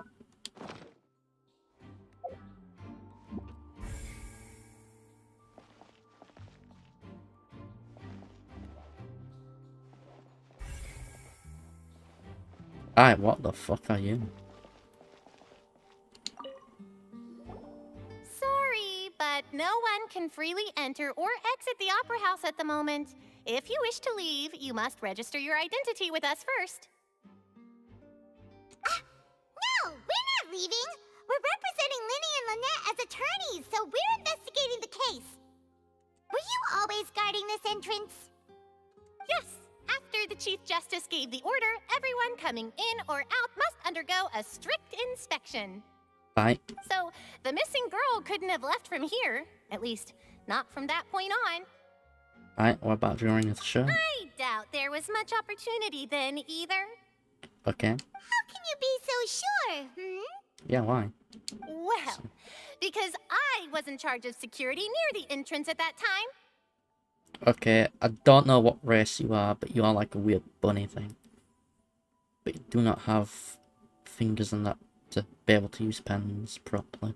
I couldn't see Lyney's performance from here, which was quite a shame. Just my luck. Oof. But still, I did not abandon my post, and I stayed put no matter how loud the applause was. If someone had so much as even approached the door, I would have noticed it, let alone if they had tried to leave. Alright. We Melazines are good at that sort of thing, you know. I still don't know what the fucking Melazine is.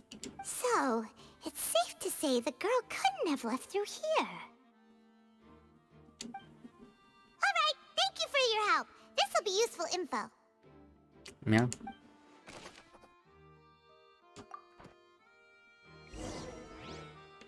We've checked everything of note here at the performance venue. Paimon wonders how Lyney's discussion with the guards is going. Let's go see, shall we? Ooh, things are getting interesting, huh? We're about to see how magic is made. Still on Act 1. Fucking hell, this goes on for quite a while, doesn't it?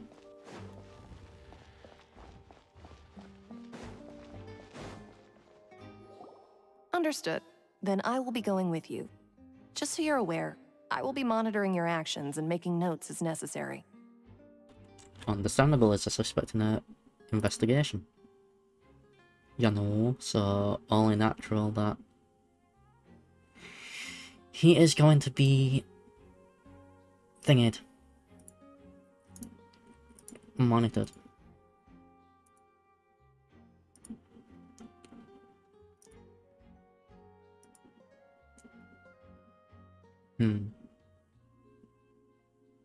Okay, so the first part of the stream went on for 3 hours and 19 minutes. We've already done over half an hour. Again. Sheesh. Today's long stream day.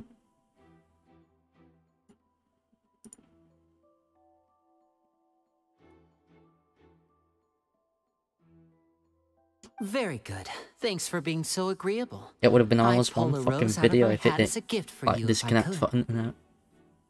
But you know. You may spare the pleasantries. I'm just doing my job. Alright. You've arrived. Who's this? Me? I'm Spina di Rosula's guardian angel. If you've got a problem, I've got the firepower. Alright, she's a Geo user. I don't really like the Geo element in this game. It's a bit shit. You can't do good reactions what do damage, so kinda a shit element. It's mostly a shield element. That's it. Other than that, it's kinda shit. Because you can't, like, do reactions for damage numbers could go burr. Sorry, I got a little carried away there. Call me Navia. I'm a partner of theirs, and will be helping investigate this whole situation. And these are my companions. Would you mind if they join as well? Fine by me. Oh, new helpers? I would be most grateful. Lynette is a cutie. Well, let's just say we're tagging along. It's not every day you get to see the secrets behind magic performed on such a large scale.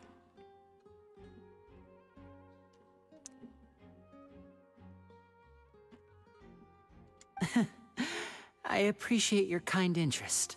Come with me. We'll be heading below stage.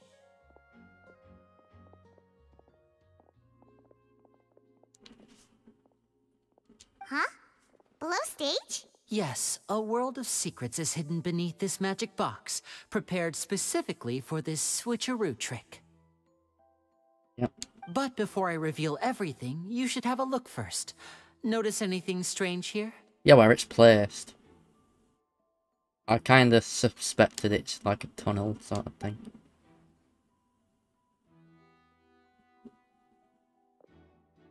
I'm not trying to be dramatic. Remembering the details of a trick will help you understand the methods used to perform it more easily. Right, yeah. Huh. Weren't there balloons and other decorations here? Yes. Where did all that go? Ah, good eye. That said, you're still far from discovering the answer.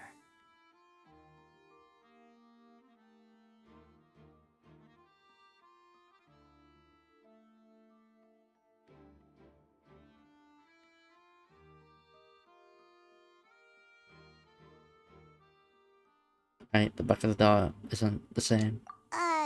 The back? You mean the inside of the door? What's different about it? Paimon didn't notice anything. Very good indeed. I thought you might not be able to catch that, given that you were sitting in the first row.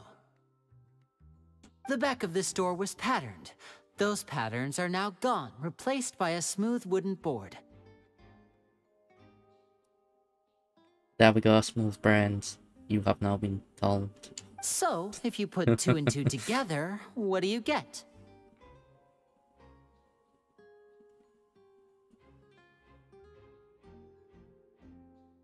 There's another box inside this one. Exactly. All right, let's go. I'll tell you how it works as we head down.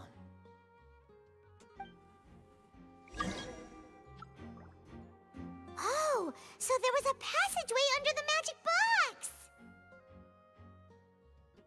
And this passage links the two boxes together. I knew you'd figure out most of it as soon as you saw this place. Yep. The two magic boxes are positioned right above the two entrances of the tunnel. As I said earlier. See this flatbed trolley? The box with the lucky audience member in it would be shuttled over to the other side using the trolley. This trolley can raise and lower and even rotate, ensuring that the box will face in the right direction. I see. So that's the purpose of the box inside another box. Yep.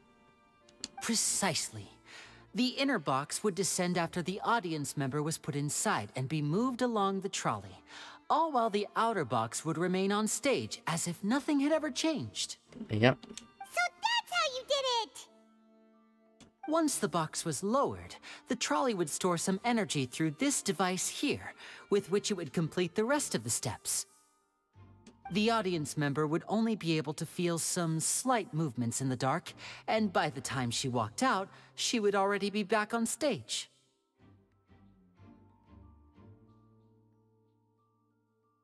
Yeah, then what about your side of the tree? Right! You were talking that whole time, and you even came out for a moment near the end! Ah, yes. A phonograph operated by Lynette was used to achieve that effect. Okay. My assistant and I had already scripted our conversation beforehand. When the countdown began, I had already gone to the opposite box via a tunnel using that ladder. Right. And what about Lynette? Where was she? I was in the mezzanine space in the back of the box.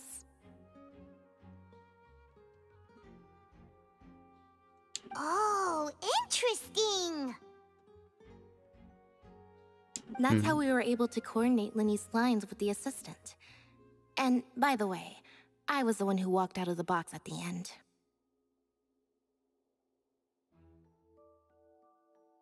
Okay. I mean, we are twins. All it takes is a change of clothes and no one can tell who's who. Nah, mate. Nah. It ain't like that. And that's my favorite part of this trick. Only Lynette and I can perform it. It ain't just a simple change of clothes, mate. You gotta also do a bit of other stuff too, like to hide the tail and ears. Well, the hat here hides the ears. Wow! Every detail you revealed was more amazing than the last! Lynette would briefly walk out of the box and then go back in, jumping into the tunnel and escaping before the box on the trolley could finish ascending. Okay. And then I walk out of the other box in the audience area, and the trick would be complete. The operative word here being would. Oh wait, so it were in the box on stage where she like did a bit of illusionary magic sort of thing to make it look like him. But as you saw, Cal was in the box, not our audience member. She, on the other hand, mysteriously vanished. We really don't know how that happened. I want to touch your ears. If not for that interlude, this would have been an astonishing trick. I probably never would have figured out how you pulled it off. And yet, to think that someone was able to use this magic trick to commit a crime. Could we have a look around? I think we can come up with some more leads. This is the scene of the crime, so Lyney and Lynette are not permitted to stay here. I'll escort them back up. Aye. Yes, of course. No need to be so strict now. I won't disappear into thin air, you know. Thanks, everyone. We're counting on you. Aye. I was looking at your boobs.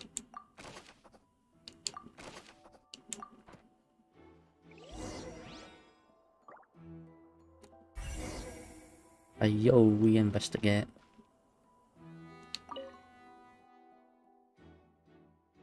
Yeah, it's just a normal ladder.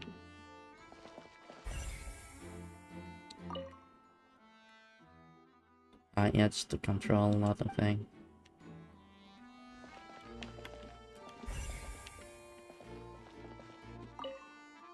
Right, this has some sort of thing. What's this? Looks like a hook tied to the end of a rope. Huh? There's all kinds of odds and ends here. Alright. Didn't mention this. Perhaps it was a prop for a different trick. But why would it have been left here? Whatever it is, let's make a note of it first. Alright.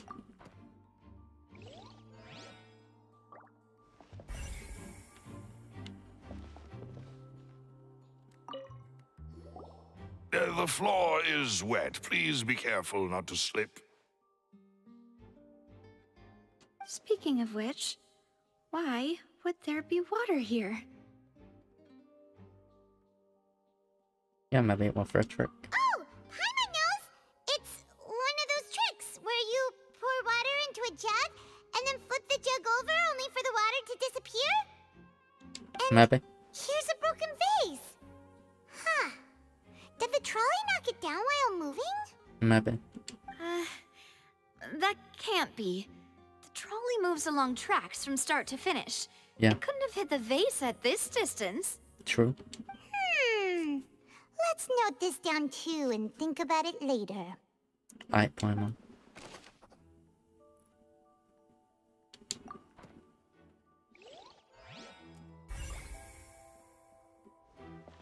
There's some clothing.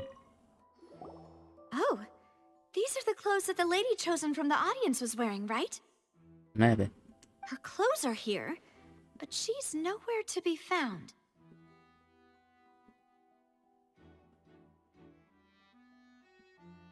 Yeah, Lana didn't mention wardrobe changing. And do you really need to do that if you're kidnapping them? Hi Luca, welcome back. We had a bit of a internet issue where it just like disconnected for a moment. I don't know why. So it ended up cutting off stream and it had to restart itself, so it would have been a bit of a dick. Like Twitch's reconnection thing were a bit too slow compared to internet reconnecting. Like it took pace to reconnect the stream for some reason. Ugh, this is so confusing. Paimon doesn't want to be a detective anymore. Confused look from the glasses.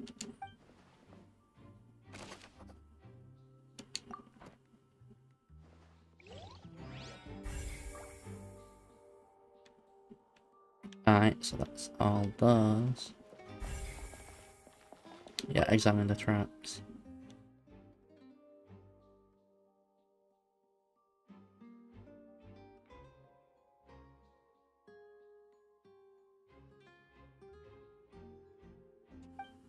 Yeah, just... Hey, your boxes. Which part of the new update stuff is weird to you? Okay, some costumes in a box.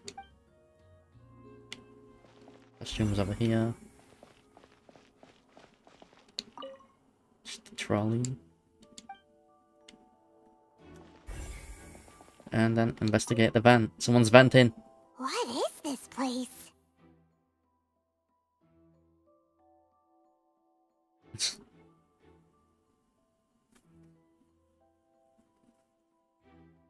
It can be a bit confusing for some mechanics at new stuff.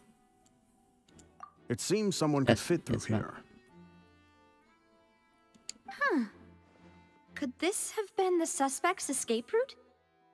Yes. Alone, perhaps. But if they had to pull another person with them, this space would be too narrow. I mean, they say that, but they could have knocked him out and then... Oh wait, no, them pocket things, like... them bags. But maybe. there are no other ways in or out of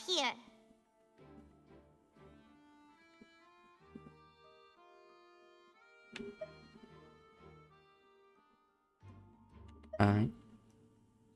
Oh, you're right! Let Paimon write that down.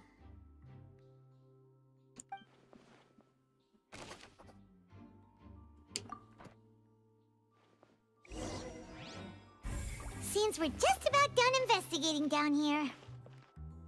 Yes, let's head back up.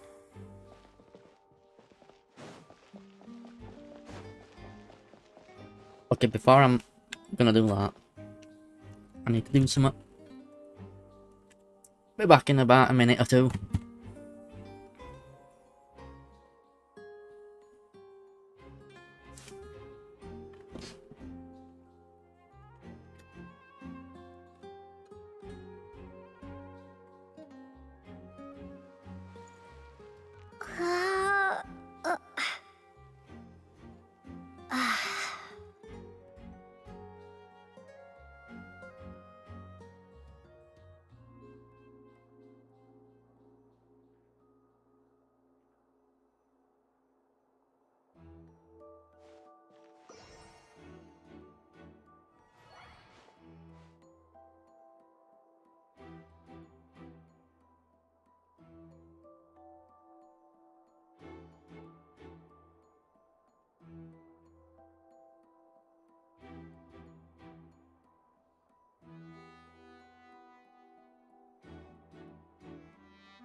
No, it wasn't internet issue at the moment.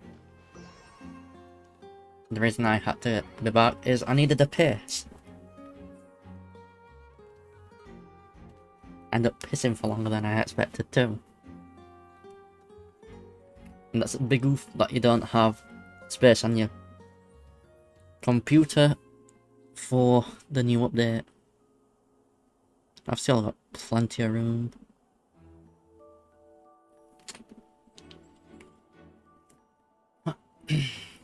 But you know, that's when you have like terabytes of space just for fucking games, and then I've got another drive for what's got a couple of terabytes on what I can put games on if I really needed to.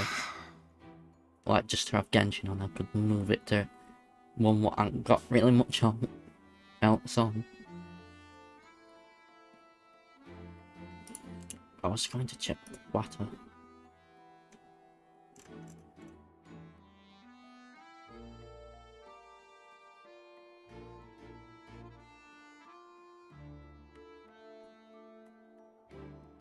Right.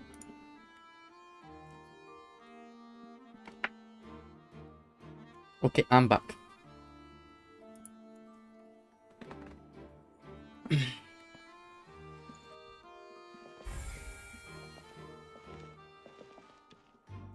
Already invested that.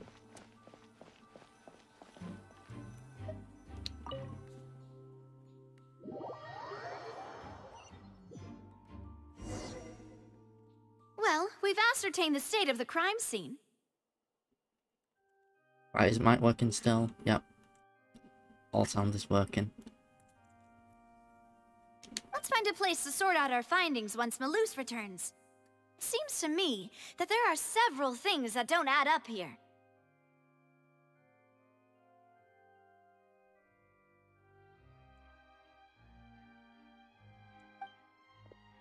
Apologies for the wait, demoiselle.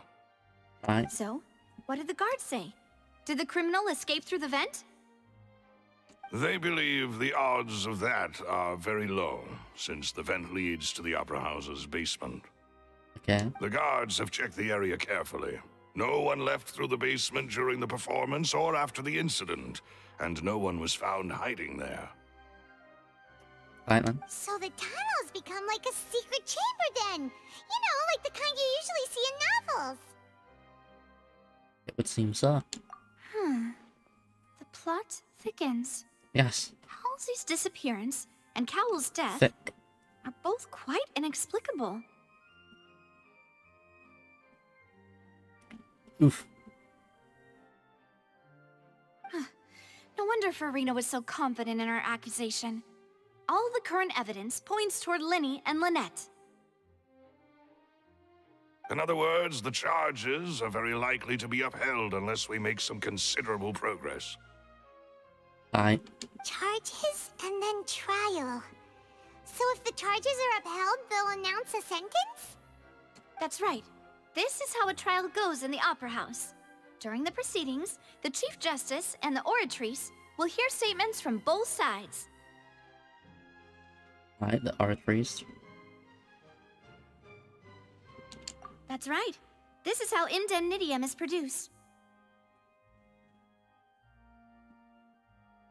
The statements from both sides, the defenses from attorneys, witness testimonies, and even the audience's emotions will all be projected on the Oratrice.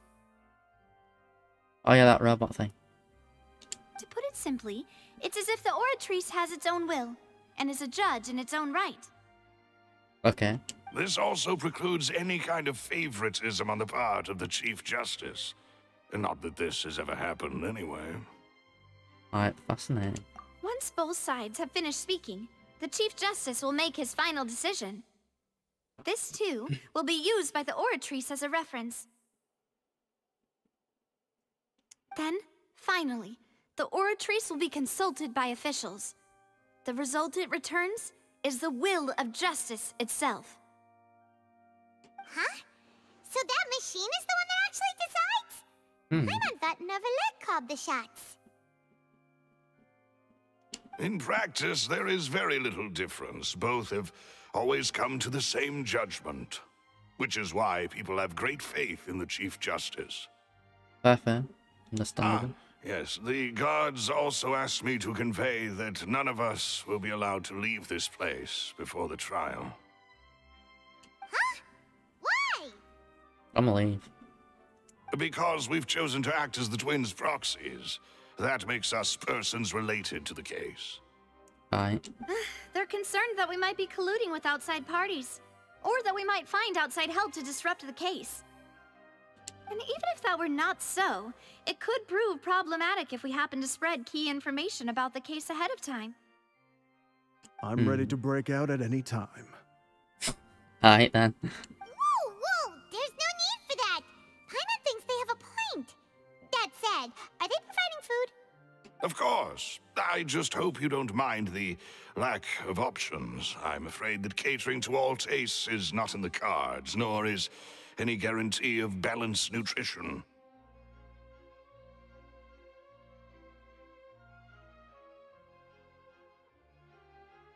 Yeah, no, it's not In time that case, to... let's just sort out our findings together here. Pity. I was hoping to take you to try some of Fontaine's famous desserts, too. Fancy. I mean, what better way to properly think through our findings than over some tea and sweets? I like the way you think. Huh. Breaking out suddenly doesn't seem like such a bad idea after all. Paimon, bad. Just kidding! Paimon will still do her best, even if there are no snacks. Shut it. We can invent snacks out of nowhere. We've got plenty. What do you mean, no snacks? Of course we'll have snacks. If we cannot buy some, then we'll simply make some. Exactly. Huh? Here? But how? Understood, demoiselle. Everyone, please come with me. Ayo, where are we going?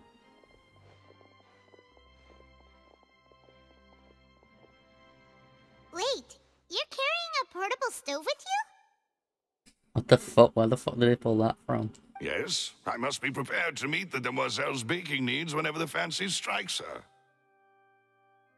I have eggs, sugar, and almonds at the ready. Hey, yo. Good work, you two. Then I'll get to it. Please sit tight for a moment. You'll get to taste my awesome snacks soon enough. These three are quite the interesting group. That must be that mafia thing.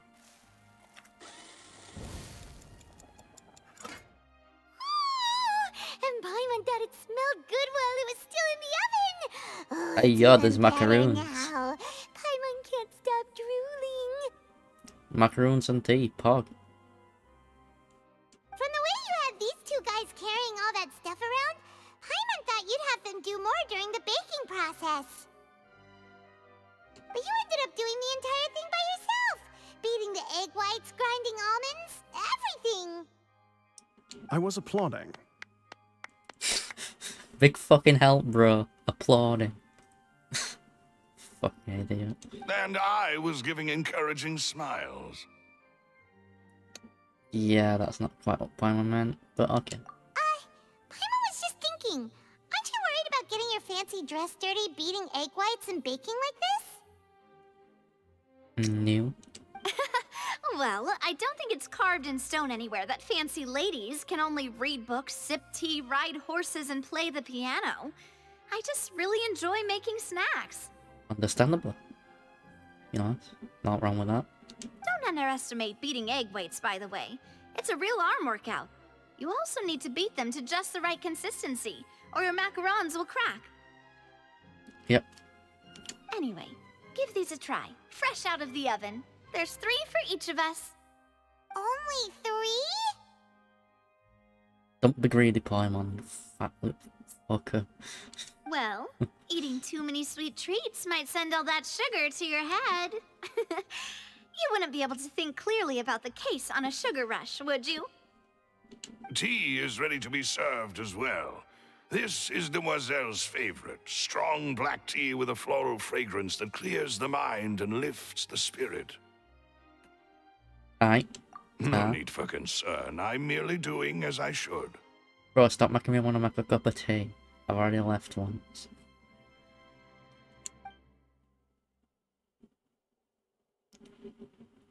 All right then. Down to business. As Paimon mentioned previously, the tunnel seems to be something of a secret chamber. Yeah. However, we can assume that Lyney and Lynette were not alone within it. Some criminal also occupied its sealed confines. Right, yeah. The magician twins could have committed the crimes, of course, but they lack any logical motive. Exactly. Exactly! Why would they do such a thing right when everyone was watching?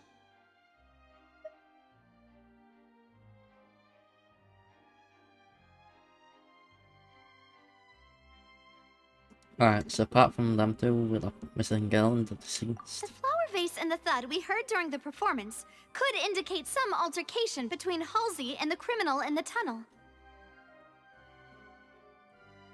resulting in the shattering of the vase, the discarding of her clothes, and her abduction. Perhaps the criminal thought that since she was chosen from the crowd, she would be too easy to identify if she was still wearing the same clothes. Paimon thinks that makes sense, but yeah. the real trouble is... Yep, there's no evidence that a third person ever existed. True. None of the clues we found thus far support the existence of this third person. But the only people left to consider are both technically victims, whether it's the missing girl, Halsey, or poor Cowell. Right, yeah. Huh. Could Halsey have secretly made modifications to the magic props in order to murder Cowell before making her escape? Yeah, she had no way. No, That's right. And even if she had tampered with the setup, she would need to understand the entire trick to pull it off. True, true. Nor does she have any motive. The guard said that she has never had any dealings with the Magic Troop's members. Were we not thorough enough in our search? From the sound of things, this is turning into an possible case. Your macarons are amazing, though, Navia. They smell great. They're nice and crisp and super sweet. Macarons I usually are. They are my specialty, after all. And I see you've already had 5 of them. That's Paimon for you. What? 5? Oh, that can't be right. Paimon only counted 3. Honest. Please don't worry about it. At my age, a few less sweets might actually be a good thing. No. Being greedy is one thing, but Paimon knows how to count. Besides, Paimon knows that if she ate too many, then others wouldn't have enough.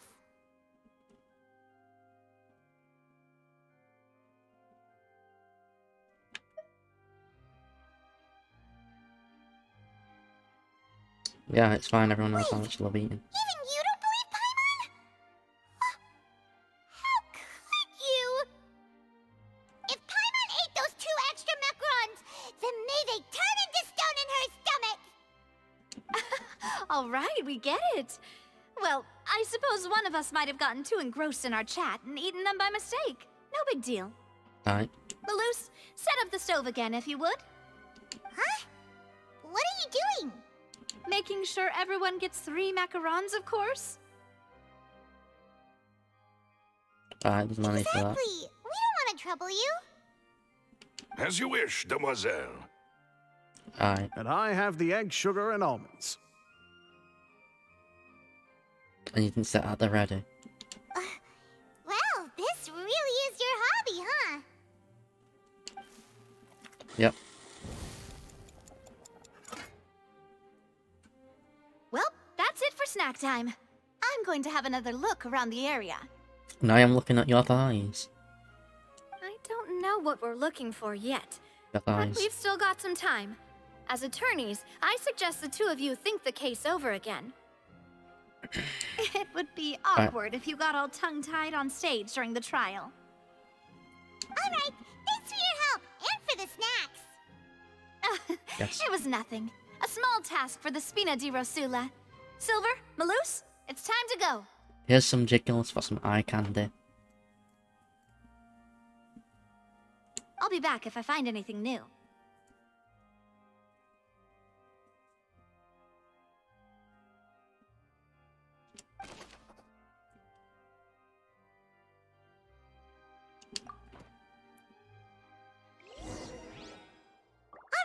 It's time to put our heads together. We've got to get our defense ready for the trial. Oh yeah, why is no means energy It's probably gonna be a long and difficult case. There's no point in worrying about that now. We just need to prepare. Wait, did that burst what I used with child to stuns for? They should help you review the situation.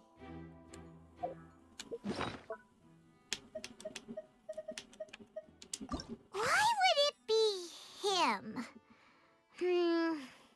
How strange. God, well, and that's why there was taking a... That size wouldn't have been a problem for Paimon. Yes.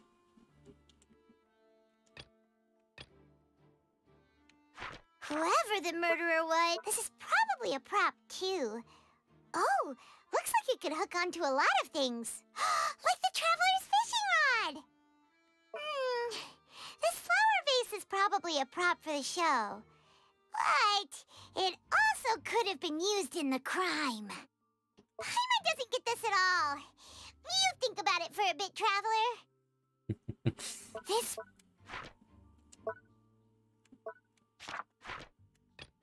Yeah, so this...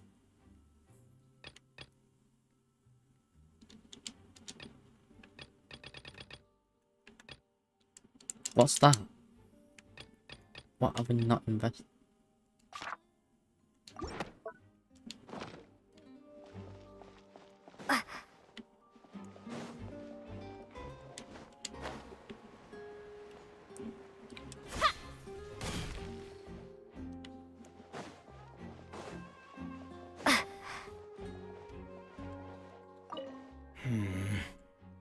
Could it be that I did? Is there anyone I didn't talk to?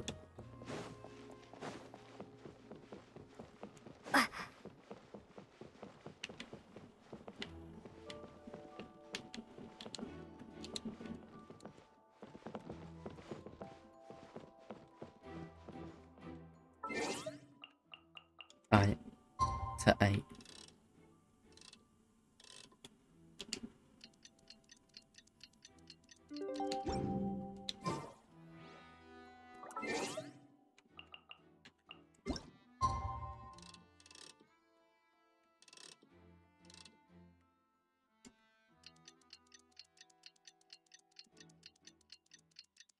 Come on, still got the fucking class. Damn it, find one.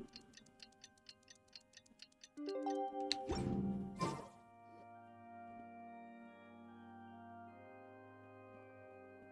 we do?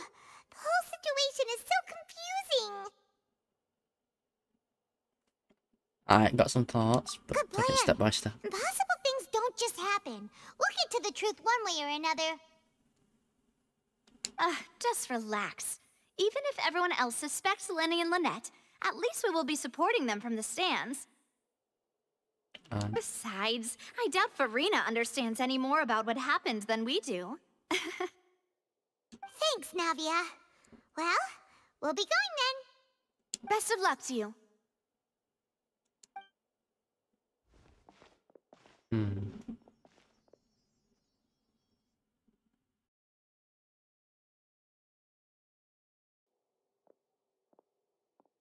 Ah, finally, you're back. Well, how did your investigation go? Confusing. I don't know why there's 2 bits of information fucking not there. To be honest, you might be disappointed. Or is it 3 bits? No. We're already very grateful that you were willing to help. Right. Well now, don't you all look disappointed. Don't tell me that your investigation came up empty-handed. That was to be expected, of course. The guilty can never produce proof of their innocence. But don't let that stop you. I shall be terribly disappointed should you, my most anticipated foe, concede so easily. Yeah, just you wait, Farina. Since both parties are present, I declare that the trial regarding the magic show incident is now in session.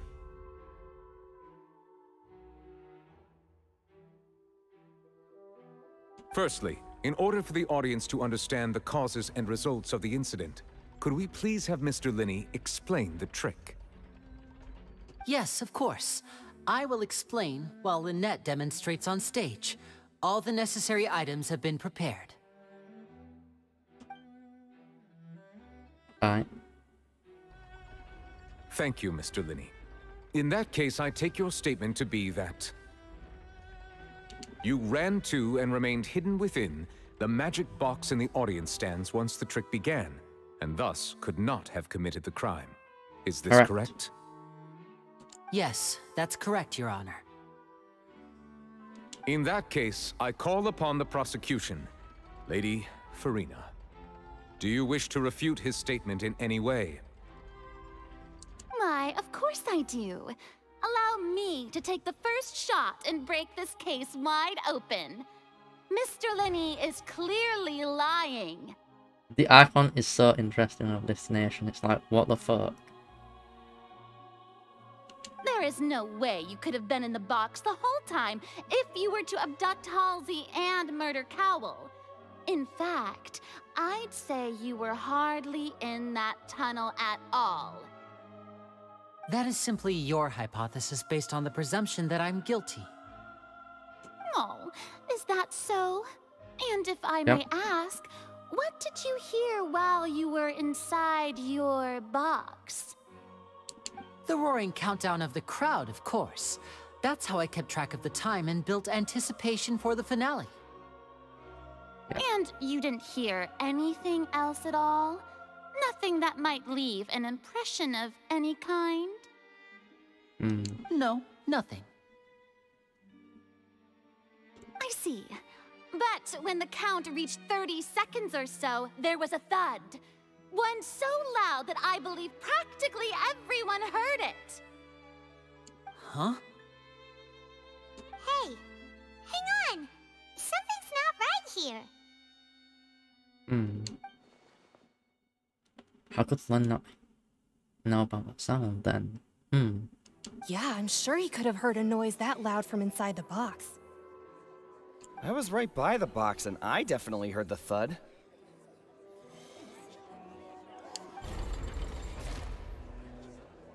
Look at those scales. Could those mean...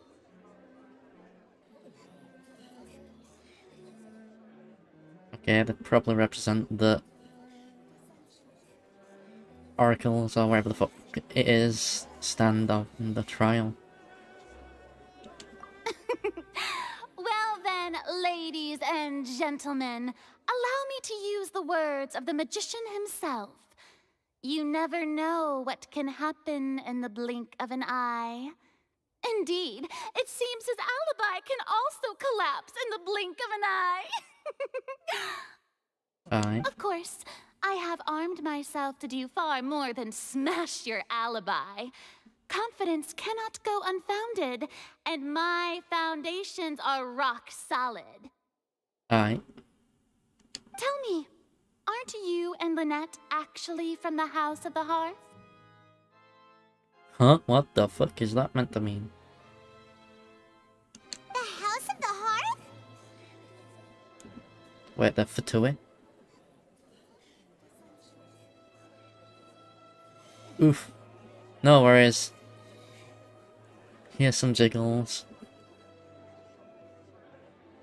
But that.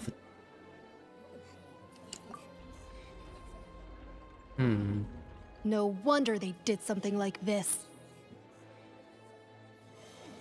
Wait, it don't make no sense though. They're not like exactly the usual Fatui type then. If they're from Snezhnaya or something like that. I don't know. So the serial disappearances were the Fatui's doing.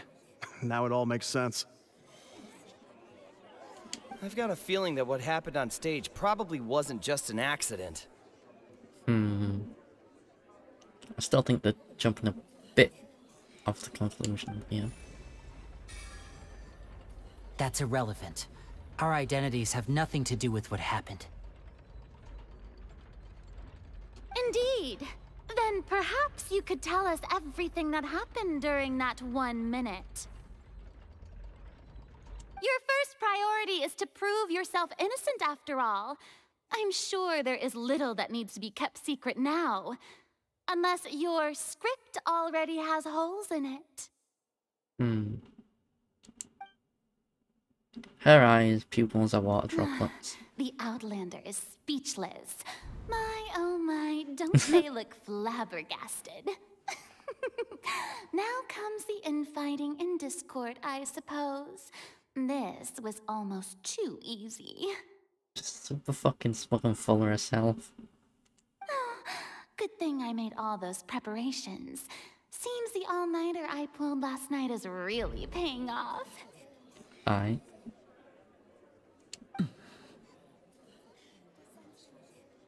Hey, Lyney! Why didn't you tell us this before? Aye. If the Fatui. Order! Order! Mr. Lyney, allow me to re-establish the facts. Lady Farina has raised 2 points. First, when the thud was heard in the Opera House, you were neither in the box nor the tunnel. Second, you and Ms. Lynette are both members of the House of the Hearth. Are these claims true?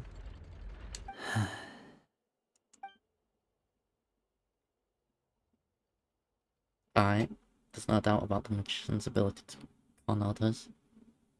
Given how Lyney has concealed his identity, this could all be set up beforehand. Okay. Plus, Child is here from Fontaine, along with other house operatives. There must be some scheme at work here. Yeah, but unsure what's exactly going on. been victim of such schemes before, and now. But Neko. Please answer my question, Mr. Lyney. We trust the Neko. I'm sorry. Yes, they're true, Your Honor. I knew it!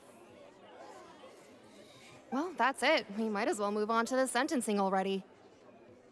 What should we do now? Alright, permission to speak. Granted.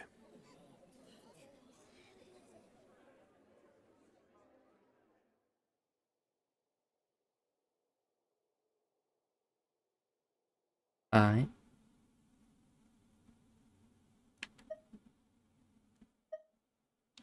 In that case, what is your request?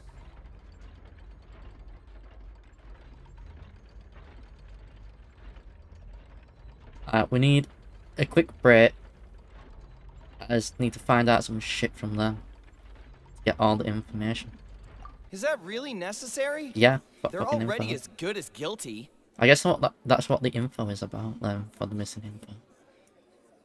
The defendant deceived their own attorneys. What is there left to discuss? Order! Order, I say! Yeah, is the judge fucking... This is allowed. Because they kept some key information, like them being part of the Fatui. Or from there, originally. That's the map. Your request is reasonable, and we shall adjourn. Good. This trial will reconvene in 1 hour. Right, homie. Cheers. So you would stick to Mr. Lyney's defense even after knowing what you do now? You certainly have more professionalism than I thought. Hey, I'm here helping an Echo. Because Neko supremacy, fucking deal with it. Not being racist, I just, you know, like Neko, so deal with it. Bias. Call it bias if you want, I don't care. Up to you. But, cute Neko girl. But we still will elude you. You know. In that case, my dear audience, let's allow the joy of victory to steep for a little while longer. You're fucking fully safe, so. And I want to see your reaction when it comes to find out that you're fucking wrong. Are you gonna throw a tantrum like a little child? Alright.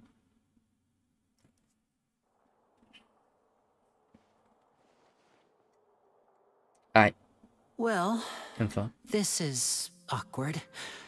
I didn't think the Hydro Archon would dig all that up. Alright. I'm sorry, Traveler and Paimon. So, Fatua's hiding Neko's. I need to fucking talk to the child about that then. Ugh. Yeah, sorry. Almost stashing them fucking Neko's. Can't have that now, can we? Paimon doesn't know where to start. We trusted you two. We based our entire reasoning on the assumption that you weren't bad guys. Not to set the wrong tone or anything, but Paimon's really mad. I'm very sorry. I know you're angry, and reasonably so, but please, let me explain. Alright, go ahead. I know you've clashed with the Fatui several times before. I wouldn't be surprised if just hearing the word is enough to make you upset. I mean, we did also get one of them executed. She is no more. It was fun doing that. And seeing her shit herself as, like, Radham showed up to, like, execute her because it was a duel to the death. But our organization is very, very large, and the Harbingers have very different personalities and goals. Okay. Right now, we want to save people. As many as we can. That's right. I'm sure we're on the same page when it comes to this nation and the disaster that its people might face. Yeah. I knew if it weren't for our respective identities, we could become good friends. I mean, we are friends with one of the two members anyway, so yeah. Actually, he's a harbinger. So, wait, are they with child? Then that maybe not. He's a bit of a troublemaker. That's why I didn't wish to flat out lie to you, but chose to hide some details instead. The truth is very important, but being completely transparent about everything would see us spending more effort than we need to.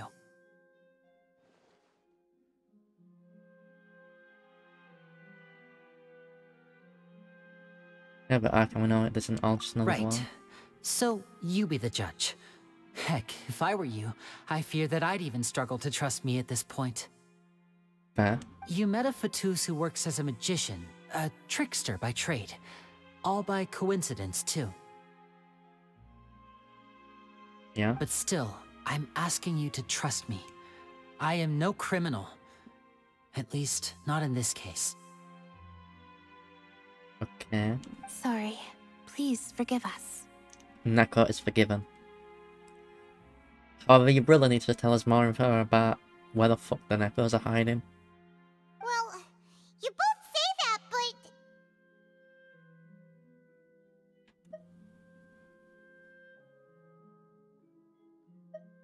Yep. Right. Let's hear your answer first, and no lies now. Of course. I'll answer any question you ask. We've been trying to find out how the Oratrice operates. We want to know why it has a consciousness. Why can it deliver sentences accurately? Okay. During our investigations, we learned that the machine's core is beneath it. Okay. From that moment on, Lynette and I have been designing this box swap trick with the objective of getting close to the core. Okay. Is that why you needed a whole minute? That's right. In truth, the audience would take about 75 seconds to count down from 60, while I would only need 15 to get to the opposite box. Okay. So, after jumping into the tunnel, I accessed the Opera House basement via the vent, and went to investigate the room in which the core is stored. That air vent was created during the construction of the tunnel specifically to execute this step. And what did you find? Well, nothing. As soon as I reached that room and was about to investigate, I heard someone's voice. Oh, yeah? Which should have been impossible, of course. I was quite certain that I was the only one in the room. That voice seemed to recognize me and tried to speak to me. I chose to err on the side of caution and retreated the way I came. On the way back, I saw the broken vase and the clothes on the ground, but the countdown was almost finished, so there wasn't time to give it any thought. After that, the homicide occurred just as you saw. Okay. Well, that explains why you didn't hear the thud. Yep.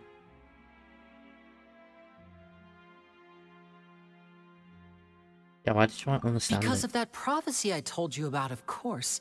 We must know all we can about this nation's secrets in order to deal with that prophesized crisis. Alright. That's the only way we can save everyone. So, there you have it. The whole truth. I swear, I didn't hide anything from you this time. It was never my wish to proceed under this cloud of mistrust either. Alright. But like I said earlier, you can be the judge. If you want to leave because you don't trust the Fatui, there's nothing I can do to stop you. I mean, I don't want a Neko executed, so we're gonna save the Neko. Well, Traveler, you decide. Paimon will follow your lead however you choose. Alright, believe in the facts.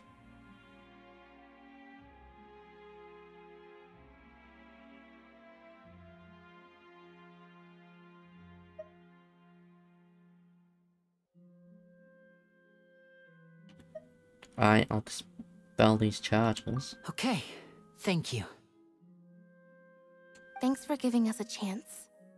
No problem, you're a Neko. You'll get the chance. The current problem is that the scales are tipped pretty badly against you two. Yep. If we want to refute the Hydro Archon's accusations, we're gonna need a seriously watertight defense. Alright. Key evidence. Huh? Alright. Adjournments of row. Oh, Paimon thinks she gets what you mean.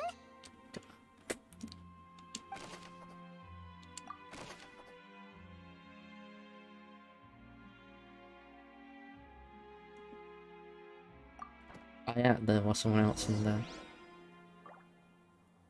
Ah yes, that's the evidence.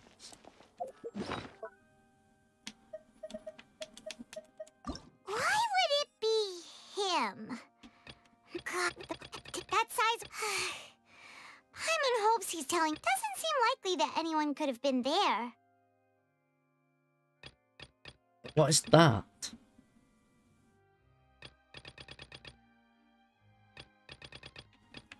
What did I miss? I'm unsure. Whoever the murderer was...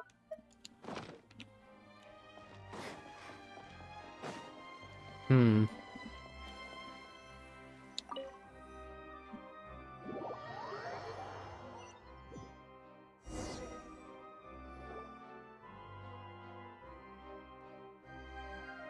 Both parties have returned to their positions.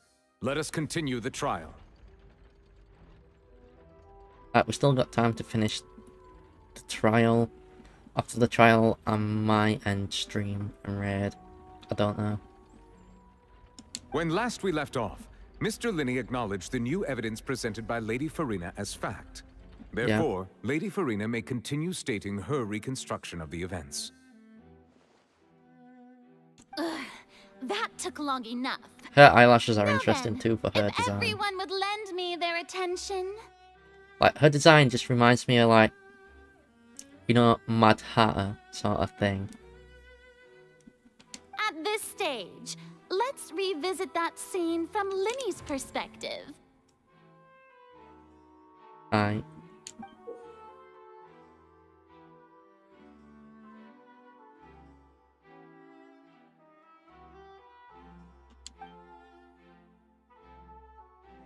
Okay, so it's...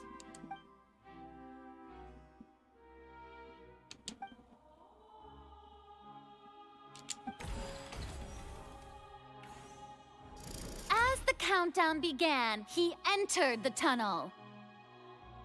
When the flatbed trolley passed, he opened the box and got into an altercation with Halsey, which caused the loud thud. No. He did not realize that this sound could be heard by everyone in the opera house, which is why he claimed earlier that he could not hear the sound. Finally, he used the vase to knock her out, before making her change clothes to prevent others from recognizing her. At this time, Cowell arrived in the tunnel, having heard that strange noise, and caught Lyney red-handed. No. So Lyney proceeded to knock him out too before stuffing him into that box. Afterward, Lyney passed the unconscious Halsey to his accomplice through the magic box in the audience stands, before operating the devices such that Cowell's death would be ruled an accident. And there you have it. That's the truth behind what happened. No. Does the defendant's side have any objections to Lady Farina's description of the events? I do. The key to refuting Lady Farina is the order of Blooming events. voice. What Lyney experienced and what he saw. Actually, voice acting. Ah, yes.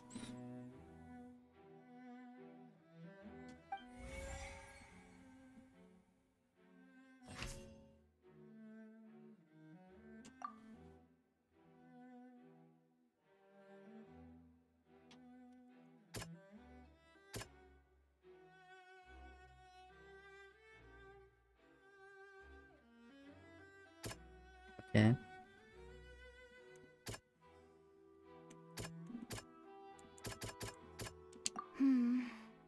Seems this won't produce a particularly effective rebuttal. Okay. Seems this won't produce a particularly effective rebuttal.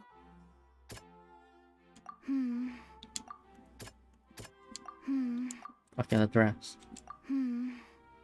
See.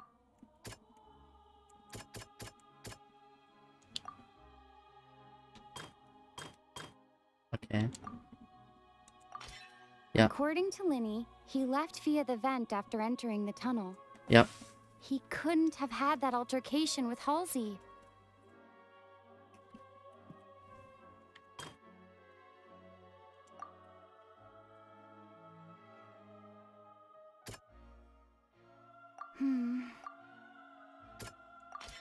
Lyney went to the room that contains the Oratrice's core. This is the actual truth. Yep.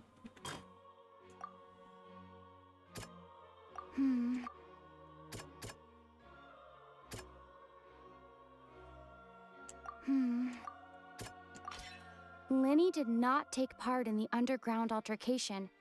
He only witnessed traces of the aftermath.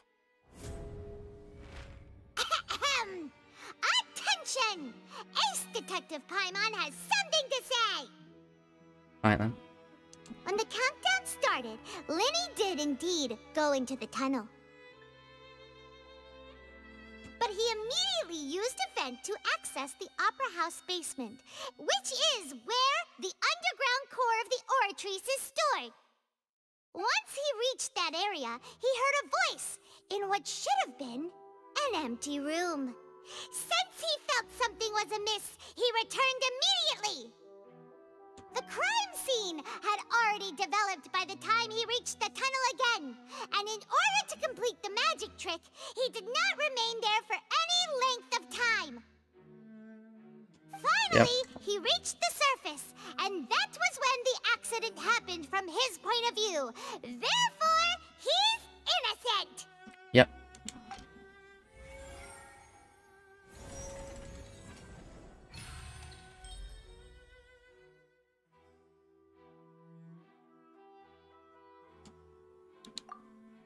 Alright. Interesting bit of gameplay, that one. Why she got that one again? Actually managed to say all that. She's blushing too. Cute. Wasn't it awesome? In other words, you believe that he knew nothing of the incident? That's right.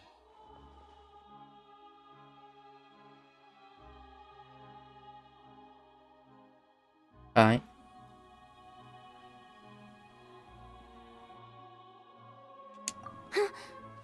My reasoning? Yes, it is flawed.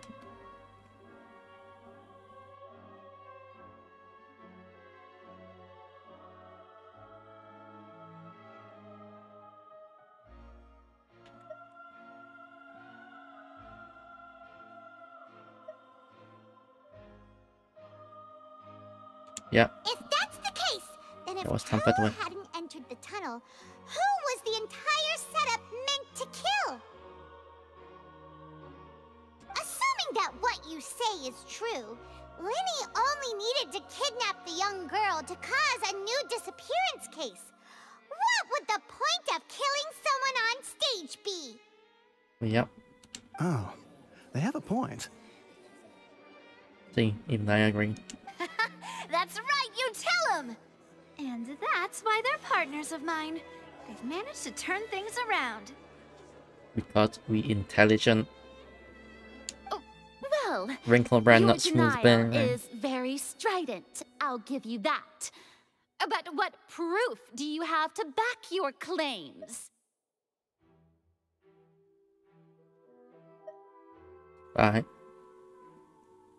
Do you remember? You happen to remember? Of course I do. If he had been in the magic box the whole time, how could he have not heard that sound? Why do you ask? You're saying that he wasn't?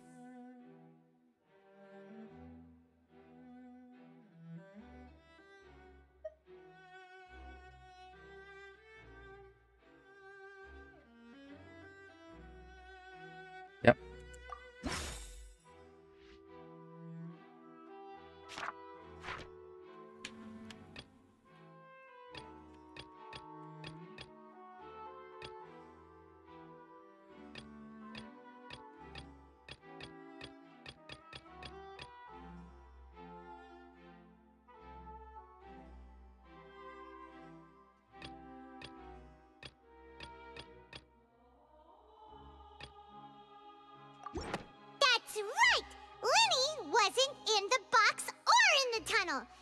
why he didn't hear anything strange during the performance. This means that when the crime happened, Lyney had already entered the basement via the vent. Yep. The same clue you used to disprove his alibi has now become the best proof! Ha ha! How do you like that? How do you like them apples? Well played. To think you'd use such logic. Just, oh shit. You're right. Well then, if it wasn't Lyney who committed the crimes, then who was it?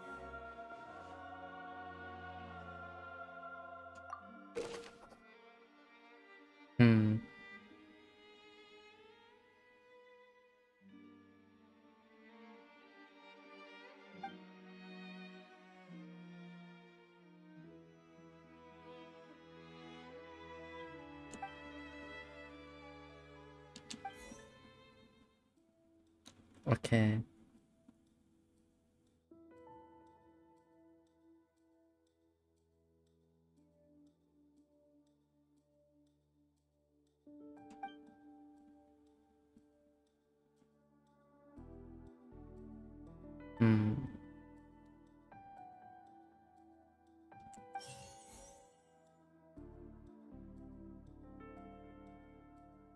Want to get his detailed accounts on the tray.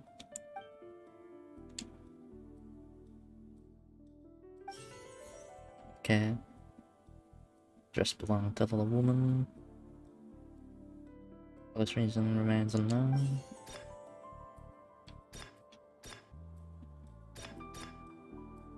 Who's that?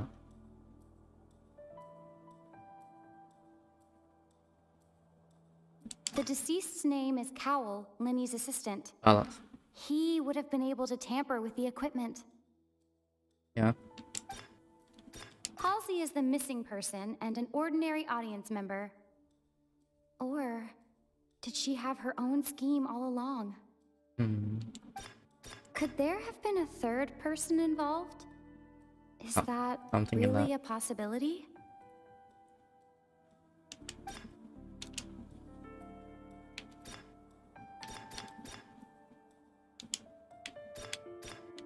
The deceased's name is Cowell.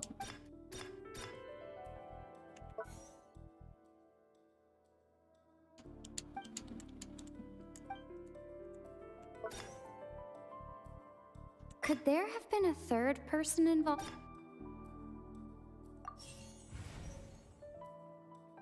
Alright. The deceased's name is Cowell. Okay, so yeah, you could have tampered with it.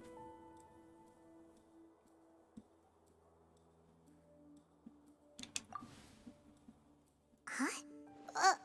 That can't be right. Are you serious? Yeah, I means to tamper with it, so makes sense. The killer was, in fact, Cowell, the deceased! So, why would he want to kill his son though? Oh, is that so? How interesting! Let's hear your reasoning then. What I must do next is recreate the truth. What Cowell did, and how he went from would-be perpetrator to victim. Okay. The deceased's name is Cowell, Lyney's assistant. He would have been able to tamper with the equipment. Okay. No one entered or left the opera house through its entrances. So, where would the criminal have wanted to take Halsey? Halsey's clothing was in the tunnel. So, there must have been some fear that she would attract attention. Okay. The sound we heard may have come from a clash between the missing Halsey and the criminal. Lyney was not in the tunnel at that moment, which gave our criminal ample time. It would have been tough for both people to fit into that vent. They would likely have bumped into Lyney as well. Alright. The deceased's name is Cowell. No one entered or left the opera house. Yeah. Halsey's clothing was in the tunnel. The sound we heard may have come from a clash between the missing Halsey and the criminal.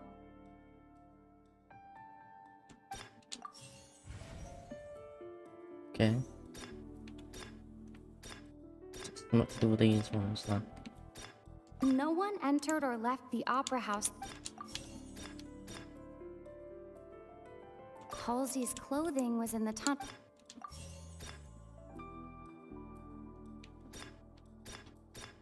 The sound we heard may have come from a clash between the missing Halsey and... It would have been tough for both people to fit into that vent.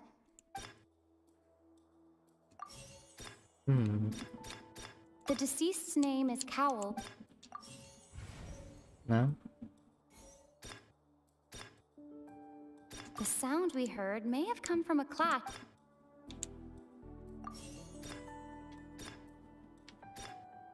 It would have been tough for both people to fit into that vent. No one entered or left the opera. Halsey's clothing was in the...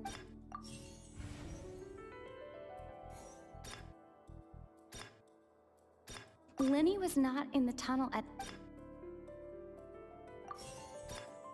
The sound we heard may have come from a clash between... The deceased's name is Cowell. No one entered or left the opera... It would have been tough for both people to... No one entered or left the opera house through its entrance. What? Okay. It So would it's have that. been tough for both people.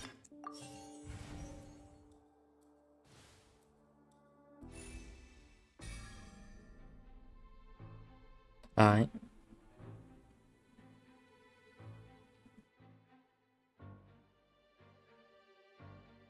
So yeah, they must have known it's the guard have been part of the crew. Leaving aside how he died. Carl had all the means to commit it. Yeah, got that. Lyney was not in the tunnel. Okay.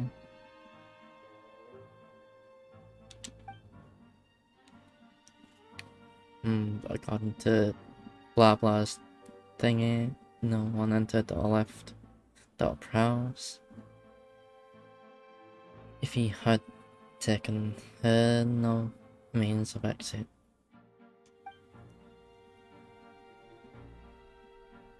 Right, exiting from the box would have been in full view of the audience, pretty much guaranteed that they would have been discovered. What's wrong, Traveler? Are you still having trouble figuring things out? Yeah, where the fuck did she go? I see how it is. So this was all just a bluff. And here I thought you had something to show for it. But it seems you're still far from the truth. Look, since we're at a dead end, why not consider a different track? Just like the trick as it transpired, the end result must have been utterly different from the magician's initial design. Okay. If only we knew how Halsey disappeared. Well, that would be nice, but the tunnel only has 3 exits, and none of them seem very likely. And it's not like this is a magic trick where you can just make a real live person disappear. You know, like you did from that water tank, Lynette. Yeah, let's get the water tower. Wait, could it have been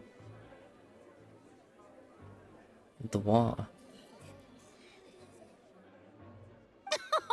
Excuse my interruption, dear opponents. But do you not see that the crowd is growing impatient? There is no greater sin in this opera house than an awkward delay in the performance.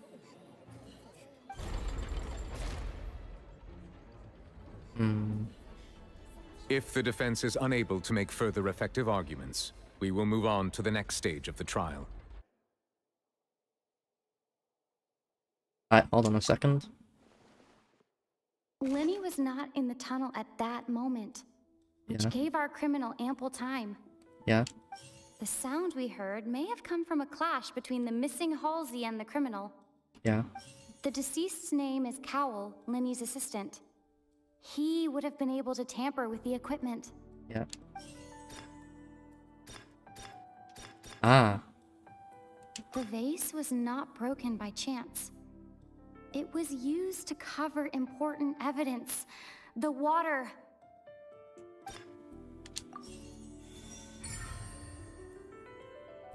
Yep. Paimon gets it! It all comes together if Halsey disappeared instead of being kidnapped. Lynette escaped from the water tank, vanishing gradually and leaving only clothes behind. If there's a similar method where a person could be transformed into water... Oh, just a moment, please. I do hope you know how preposterous you sound at the moment. No. It is possible.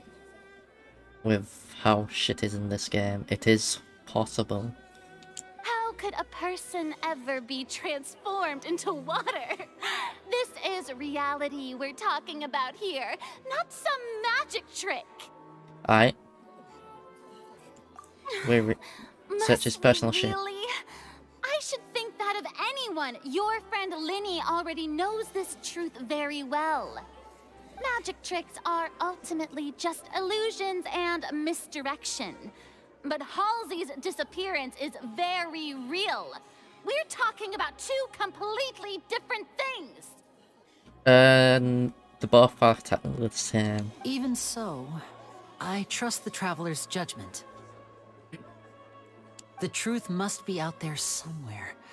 Perhaps some new line of reasoning may open if we try to gather all the focal points that don't make sense.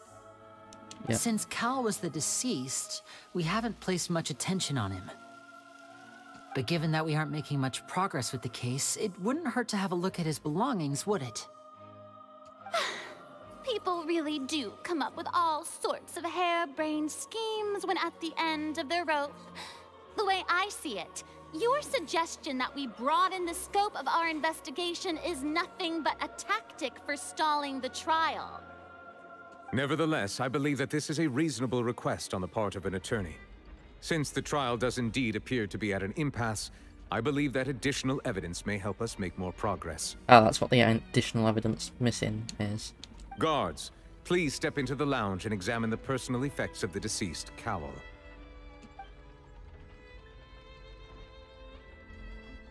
We are still examining the items, but we have already made critical progress that we feel must be shared with everyone post-haste.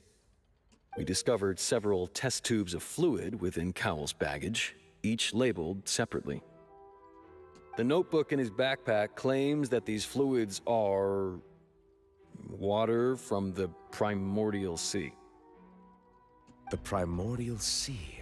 The note's contents also indicate that Cowell belonged to an organization that sells illegal drugs and that he had an accomplice. The notebook has many entries concerning safe usage of these fluids, in which the keyword dissolve appears many times.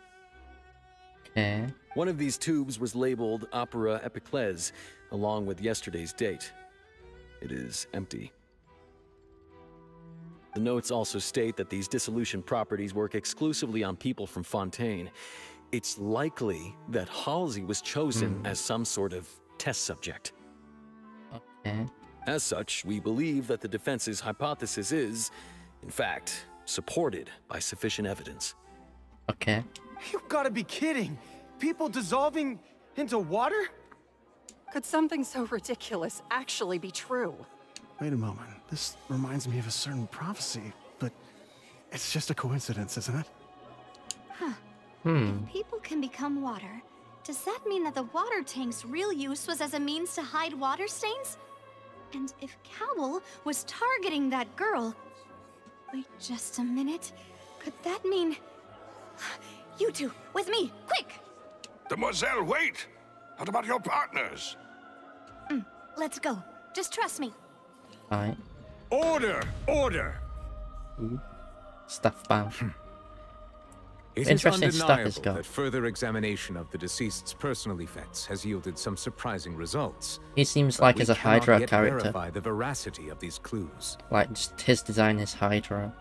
Still, let us assume that these clues are indeed authentic, albeit with the understanding that Ms. Halsey has yet to be found. Guards, please continue examining the items along these lines. Mr. Lyney, it appears your hypothesis is supported by the evidence, so please continue speaking. Of course. Thank you, Your Honor. If we uphold this hypothesis, I believe that many of this case's seemingly unrelated clues can be connected together. Right! Like the metal hook! That one didn't make sense at all. Let's think about this. Cowell's methods must have something to do with that water from the primordial sea. Alright.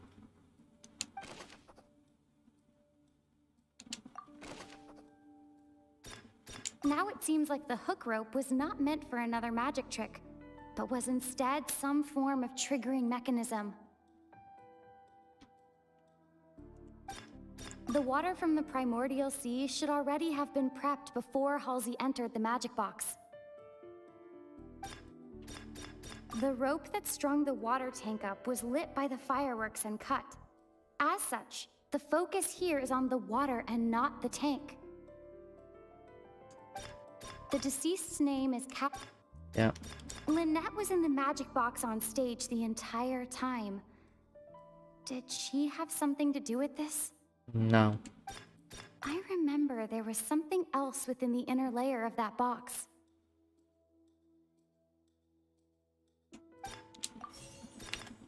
The water from the primordials.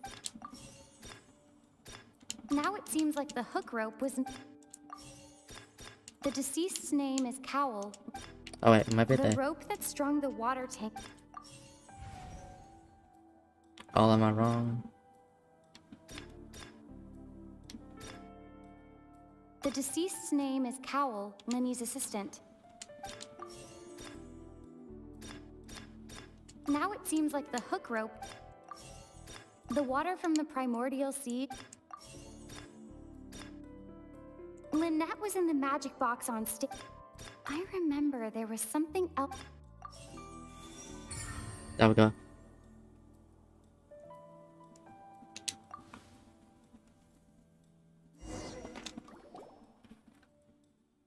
It's Ace Detective Paimon's time to shine again! In the original plan, Cowell would tamper with the water tank rope and the number selector securing his target. When the magic box containing Halsey was lowered, the metal hook would retract gradually and pierce the balloon at the top of the box. Okay, yeah. When the balloon attached to the box popped, the water from the primordial seed inside it would pour down and dissolve Halsey. Okay, yeah. Afterward, Cowell would enter the tunnel and break the flower vase to conceal the water inside the tunnel, with the remaining evidence being covered up by the water tank on stage. But he encountered something unexpected in the tunnel, and wound up being fatally hit by the same water tank he meant to use to cover his tracks. Huh. That does make sense. That actually links together a lot of the more confusing pieces of evidence. Okay.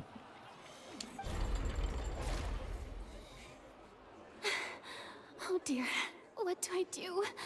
Even I think they sound convincing now. Have I falsely accused an innocent person? What a humiliation. Now, it seems like the only point of contention remaining is the exact circumstances that led to Cal's death. His notes mentioned he had an accomplice who could be related to the situation. On that note, the guards have just contacted me indicating that they uncovered new evidence. I shall now invite him on stage to share it with us. Thank you, Your Honor. We were just inspecting the luggage of the other people involved in this case. And we found an identical sample of the water from the primordial sea among Lyney's personal effects. What? That can't be. Oh, I see. Well, how wonderfully comedic to have your own counterattack only to come back and wound you. Does this not clear all doubt? My dear citizens, my loyal audience, allow me to present my reasoning and bring this performance to a swift close. What do you guys say? Lyney did not need to take part in the dissolution of the young woman at all. Indeed, he did leave the scene via the vent. Having made modifications to the props beforehand, his accomplice Cowell then caused Halsey to vanish using the water from the primordial sea. But upon his return, in cruel avarice, Lyney desired sole credit and prepared to do away with his partner in crime. That doesn't make sense. Ultimately, he knocked Cowell out, and the tool meant to cover the crime up also became a murder weapon. Now, as much as I regret having come to such a viciously straightforward conclusion, it does seem that the famed Fatui is quite the cold-blooded and ruthless organization. Am I right, Mr. Lyney? We've used up all the evidence we collected. There's no way for us to make a rebuttal here. Is this the end of the road? So can't do shit. Oh no. Paimon can't think of anything either. It doesn't look like there's any way around this. Seems using the water as new evidence was too good a move. Why did this have to happen now? I think we've all seen enough now, and we have ample witnesses to my flawless reasoning. I would not say it's flawless. I believe this is indeed the finale. I don't know about that. Now then, my good, noble Chief Justice, should we not, in your view, move... Hey, what's going on? Excuse me, everyone, but I must interject. Miss, I must ask you not to shout, and to respect the ongoing legal proceedings. Oh, come on. Don't be hasty. I have a good reason for interrupting, you know. Now, would anyone here like to take a little break from all this debate and see a little magic? I'll show you an amazing trick. One that can bring a young woman who has disappeared back in the flesh, right before your very eyes. Please, do the honors, Mr. Lyney, if you would be... What in the world is she saying? No offense, miss, but miracles like that are beyond my scope as a magician. Come on now, don't be silly. Magic is all about misdirection, isn't it? It often conceals the truth while presenting a fascinating illusion. But once everyone believes the illusion, can't magic reveal the truth to them once again? And wouldn't such a trick be the most marvelous finale to today's performance? Come on, Lyney and Lynette. Give it another go. Don't worry. Spina di Rasula has made the necessary arrangements on your behalf. But as the magic makers and stars of the show, I think I should leave the final performance to you. I understand. Okay. And voila.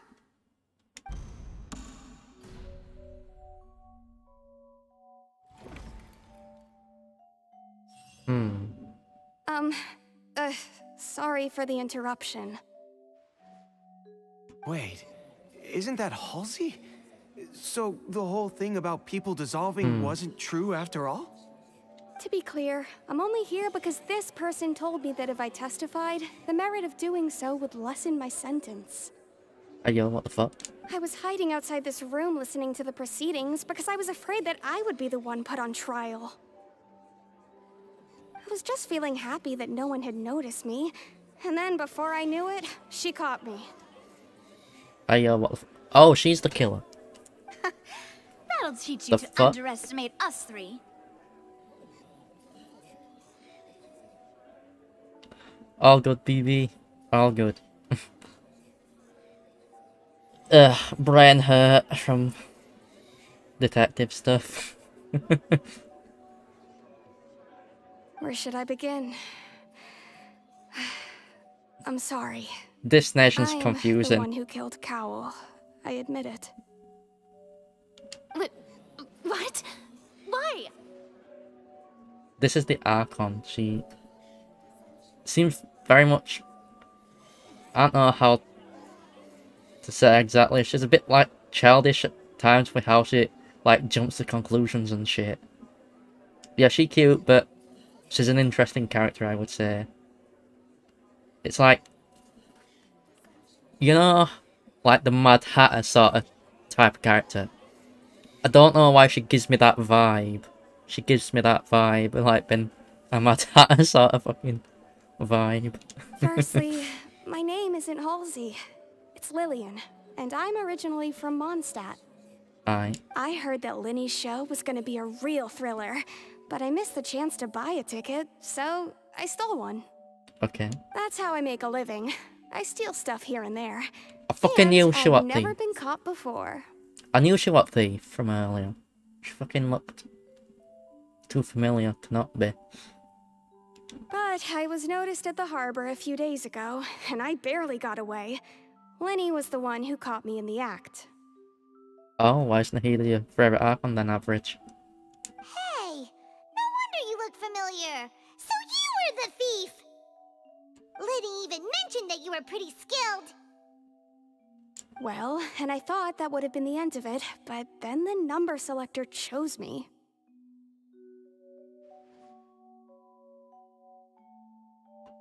Oh, she has an adult form. Don't worry.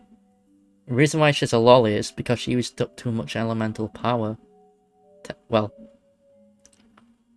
yeah, it's like represents her power sort of for her. So as she gets more power, she'll be more like a waifu form.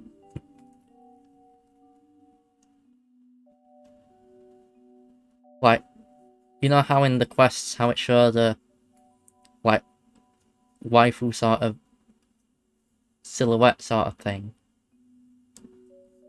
or a fully grown woman, but then in quest it actually showed the Greater Lord has been like the same as Nahida. Well, she used up her power, didn't she? So she went into lolly form until like over time she gets back to normal. So it's like that sort of thing. And because Nahida's very young, she's still like getting her power over time. And she's also used some up during quests too, there's that, so that stunt that growth in a way. So for the Dendra Archon, it's a bit different to the other Archons, I suppose. He even mentioned the Fortress of Meripede. That's a prison, isn't it? So you can imagine how shocked I was. I thought he was on to me for sure. So I played along with the show while looking for an opening to flee, but then I got water poured on me for no reason, and then someone jumped into the tunnel to nab me. Aye. I wasn't going to take that lying down, so I knocked him out and stuffed him into the box. Aye. There was nowhere to run from there, though, so I had to change my clothes and hide in a box containing performance costumes. Okay. I slipped out after the first guard arrived at the scene and continued hiding inside the opera house. Okay. Can a person even hide in there?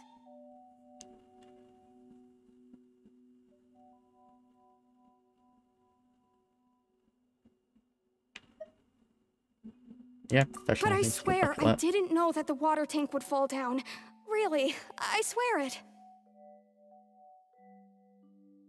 Had I known that, I wouldn't have put him in the magic box. I may be a thief, but I'm no killer. Well, that makes everything pretty clear now, doesn't it? Right, now it's to refute the Hydrozone Archon's shit. This time, we need to tell the entire story from Lillian's perspective. Okay.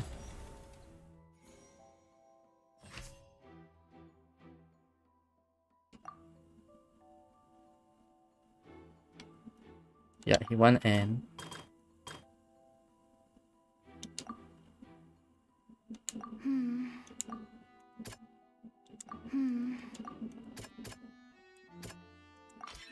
The strange sound wasn't from a fight. It was Lillian's attempt to break out when she was frightened. Alright.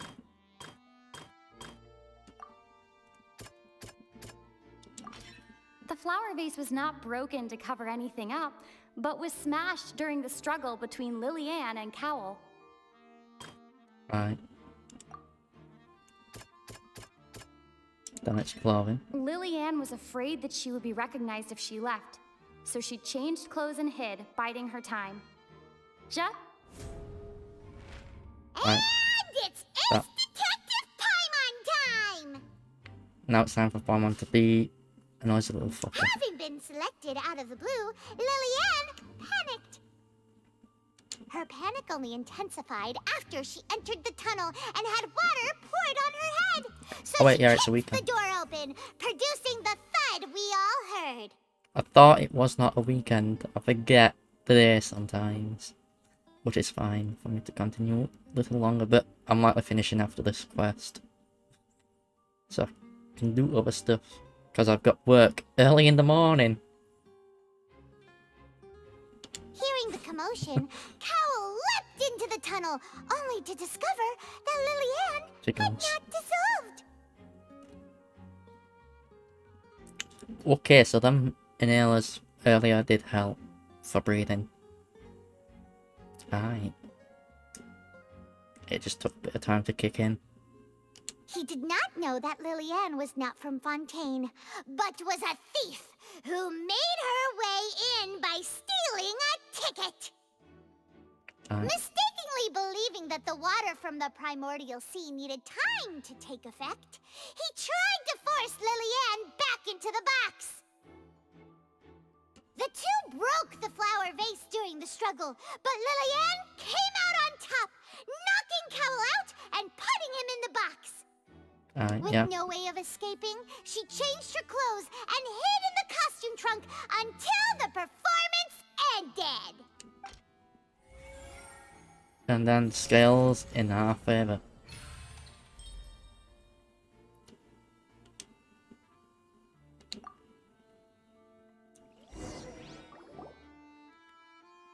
She knew that she would have to go through guard inspection if she tried to leave afterward. So, she has been trapped in the Opera House these last 2 days. She had already become desperately hungry by the time we were chatting over macarons. So, she swiped 2 of them right under our noses. Talk about a sneaky thief. At this point, all the events that happened in the tunnel have now come to light. Ah, so that's the whole story. Right then, yeah. Bravo! Bravo!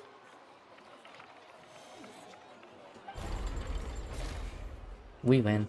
Now then, Lady Farina, do you wish to speak against the defense's statements? There's fuck all she can say.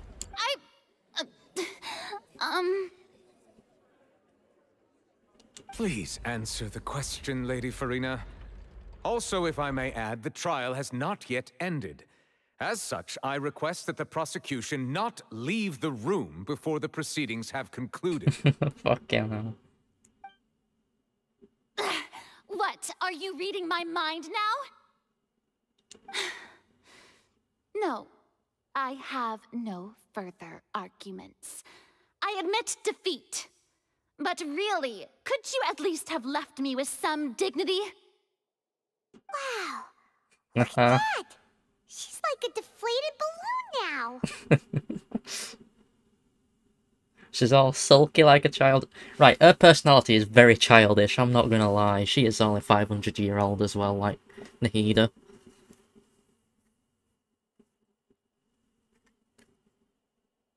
If there are no objections, but she's then like as the more Chief grown up. Justice of Fontaine, I shall once again repeat the full sequence of events. The actual perpetrator of the serial disappearances, Cowell, selected his next victim from the audience reservation list. With some modifications to the selector, he could ensure that the pre-selected young woman would be chosen. To cover up any evidence while committing the deed, Cowell thought of allowing the water tank to fall, which would conceal the water left behind after the young woman was dissolved. Aye. He also tampered with the rope suspending the water tank, using the fireworks at the end of the performance to cause the tank to drop and hide the watermarks. He poured the water from the primordial sea into a balloon during the preparation of the magic box and stuck it to the box's lid. Finally, he passed the prepared hook on a rope through the gap in the magic box's door when bringing the young woman to said box. When the magic trick officially began, the box containing the woman was lowered into the tunnel, tightening the hook rope and bursting the balloon containing the water. Aye. If all had gone to plan, the young woman would be dissolved at this time. However, Lillian was not from Fontaine, and thus fled the box with a loud noise. Realizing that there was trouble, Cowell entered the tunnel and met Lillian. Thinking that the waters had not yet taken effect, he decided to proceed. However, his opponent was more capable than he thought, and he was overcome, knocked unconscious, and placed into the magic box, and thus became his own final victim. Yarp. Lillian, according to her own statements, then changed clothes and hid until the performance ended, before hiding in other parts of the opera house. As for Lyney, he was in the underground structures within the opera house, and was thus ignorant of these happenings. From this reconstruction of events, we can conclude that Lyney, the accused, is in fact innocent. Yarp. So is the Neko. Right, we honestly didn't give two fucks about Lyney. It's his sister we cared about. As I've stated many times already. While there is much in Lyney and Lillian's conduct that should still be investigated separately, this case, at least, can be handed over to the Oratrice to make the final decision.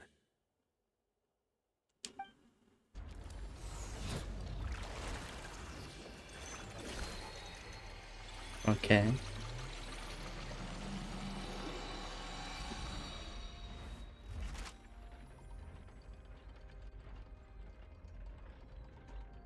As such, Lyney and Lynette are officially declared not guilty.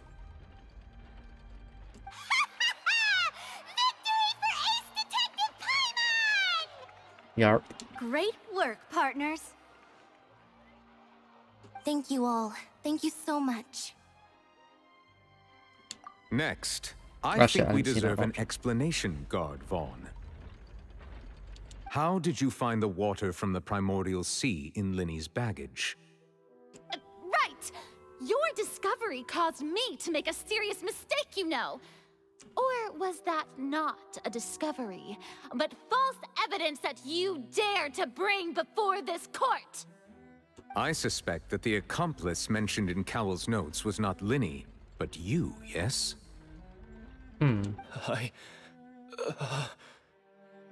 I'm sure you know what you must do to lessen your sentence. Speak quickly! Unless you want to earn yourself a one-way ticket to Coupon Town. Oh yeah, what the fuck's Coupon Town? I was just following orders. We were supposed to place blame for the serial disappearances onto Lyney, and thus cause suspicion to fall on the Fatui. The higher-ups said this was the best opportunity to do so. And now that your plan has fallen through, and the secrets of the water have been revealed, you have become a liability to said higher-ups, yes? Therefore, you would be wise to tell everything you know, and seek the protection of the guards. Aye. Yes, I'll tell you everything I know. Our boss discovered that the water can cause people to dissolve. It can also be made into a potion, which when extremely diluted, can cause people to experience unforgettable exhilaration. Aye. We've been in this business for a while now, and have made decent more off it. The disappearances were also the boss's idea. I mean, this is the boss we're talking about. The...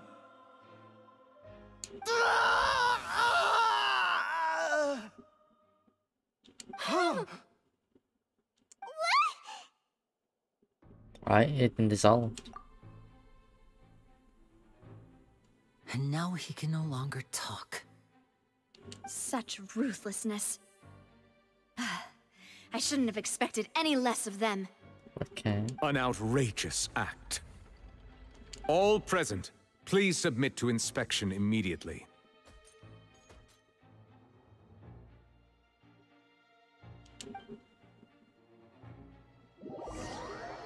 Alright, that's that done.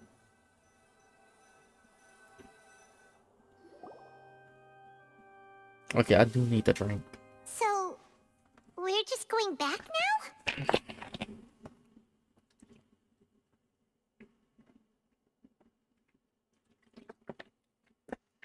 Yeah, I promise. I'll for now. That's true, but...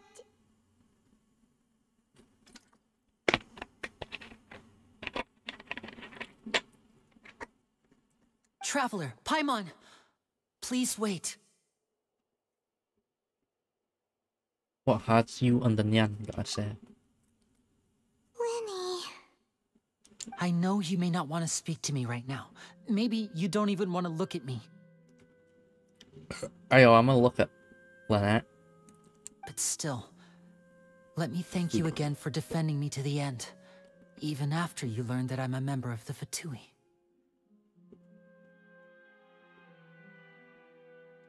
I guess. But regardless, I'd like the opportunity to set things straight. Give me your sister. Oh wait, that was the game already done. Alright, see ya. I didn't approach you with any ulterior motives or ill intent. I've spoken to you as myself, just plain Lyney this entire time. As for why I'm a Fatus, it's because the goals of the House of the Hearth align with those of an orphan like me. That's all. So, is he actually a member of Wait, it probably is Fontaine. But, like... joined Fatui? Because they do recruit people. And not all Snezhnayan. That was how Father, who you might know as the Knave, approached recruiting us back then too.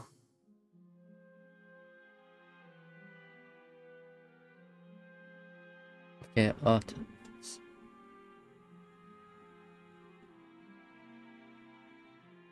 The knave? The one who controls the House of the Hearth? She's your father? Huh, wait. That's right. And since we're here, I was wondering, would you mind hearing a story? It's about my past. Okay, we'll hear it. Back when our parents first died, Lynette and I were left wandering the streets. Okay. To survive, I took to surreptitiously observing an older street performer who did magic. It took me several days to figure out how he pulled off his amazing tricks. Okay. I took my sister through several streets until we found a crowded corner, and we began to perform magic tricks there. Okay. To my surprise, we proved to be pretty popular, and we could at least stop worrying about where our next meal would come from for a time. Oh, okay. But so just did I magic didn't trick. want my sister to remain a street rat together with me forever. She would have been street cat, not rat. Get it right. Before long, an aristocrat came to me and claimed that he wished to take us in after watching my performances. Okay. So you went from orphans to nobility just like that? That was how we felt at first, too. As if fate was on our side and we could say goodbye to those painful days. Aye. But I gradually discovered that while we were called foster children, he was really after my talent for magic tricks. Okay. He would constantly take me to all sorts of banquets to garner attention, which he would then use to expand his social circles. Okay. That doesn't seem too bad either. Better than roaming the streets at any rate. It took a while for me to realize just how dark his heart really was. Okay. After one particular performance at a banquet, I discovered that Lynette was not on the same return vehicle as me. Yeah, why? I waited a long time after we returned home, but she did not come back. I went to that noble's bedroom and asked him about her whereabouts. The answer he gave me was, she caught the eye of the most eminent person at the banquet, so I sent her over as a gift. I mean, you'll be able to perform your magic regardless of who your assistant is, yes? Hey, you're none having necklace like that, they gotta consent. Even I think that. And I'm obsessed with cat girls. They gotta consent. That's just no. If they don't consent. Oh no. So he was gonna... But wouldn't Fontaine's laws deal with such people? As far as outsiders are concerned, this is a relationship akin to adoption or foster care, and they have their ways of escaping the eye of the law. Villains, what happened after that? I managed to ferret out the location of the mansion of that so-called eminent person, and hurried through the night. But by the time I leaped over the walls, avoided the guards, and made my way in, all I saw was the moonlit ground covered in blood, and the knave standing there in the darkness. So, she'd already taken care of that guy. That's right. She had rescued my sister before she could come to any harm, and had even discovered several girls hidden in a basement. Oh, what the fuck? The knave did something right then. What the fuck? That's... No. Father, I mean, the knave, might have seen something in me, and so she made me an offer. The House of the Hearth welcomes you, for your interests align with ours. Here, none will ever betray you. Indeed, betrayal shall never be permitted here.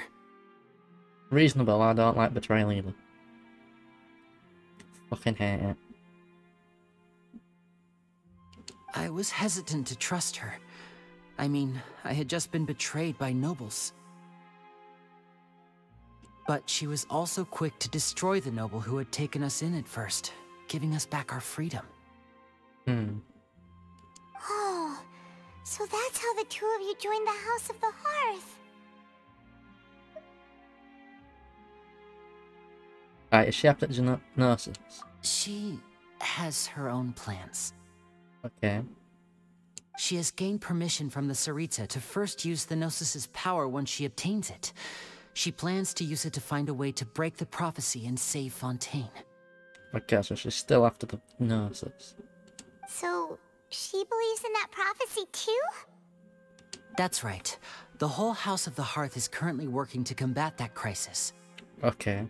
Today's case has also proven that people from Fontaine can indeed dissolve into some sort of water, thus further supporting the prophecy.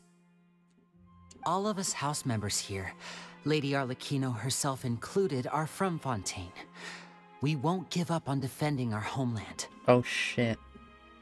To us orphans, the only connection we have left to this world, apart from our family, is our homeland. So, from small deeds like distributing magic pockets to huge schemes like stealing a Gnosis, everything is aimed at dealing with that prophecy. It's alright. I understand. The only thing I can do is relate all this to you. I just hope you can understand that even as a member of the House, I have never stopped making my own decisions, and that I believe what I'm doing is right. Okay. If you should need anything at all in the future, feel free to find me. I will do my best to help you, as plain Lyney. Alright, understood. Can I... just... yeah, no, it's Lynette.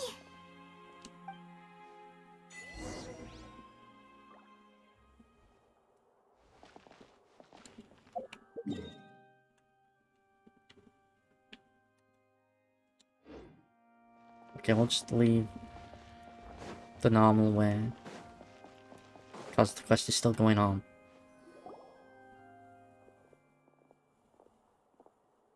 Hey there! What was with the disappearing act you pulled right as the trial ended? Were you looking for us, Navia? Well, this whole thing isn't exactly over, is it? I do feel that we're getting closer to solving the serial disappearances case, though. Don't you think so, too? Right. Huh? What's wrong, my dear partner?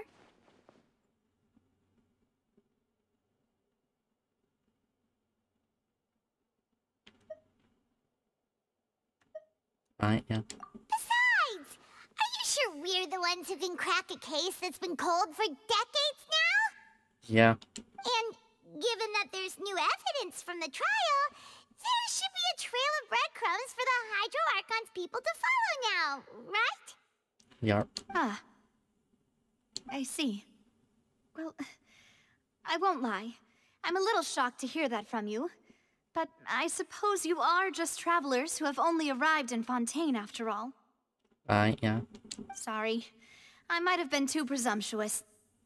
Perhaps. Don't say that, Navia. Ah, and we were having so much fun investigating with you, too. Okay. It was like having new waters flowing into a stagnant mire, causing new hope to spring forth, and the reflection in the murk to become clearer. Sorry about that.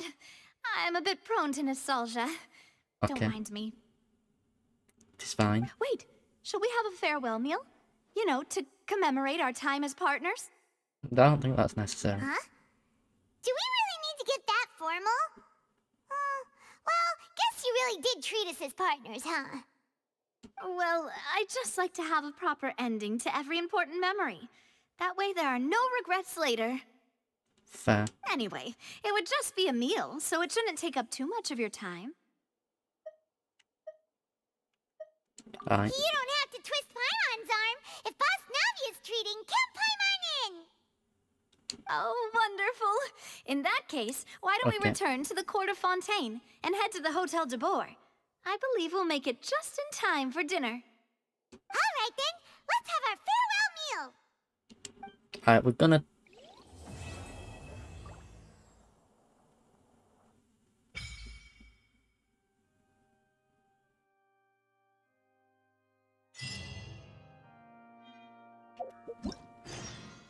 Okay, well, I'm not going to do that.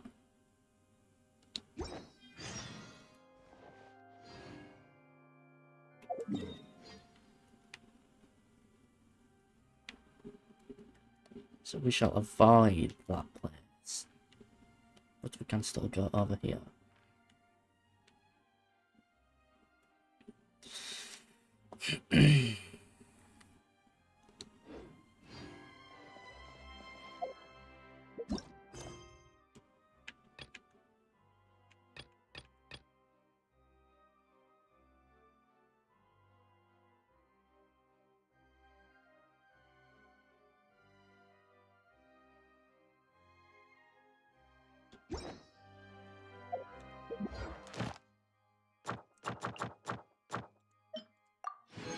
And we got a free wish from that. And get more from that.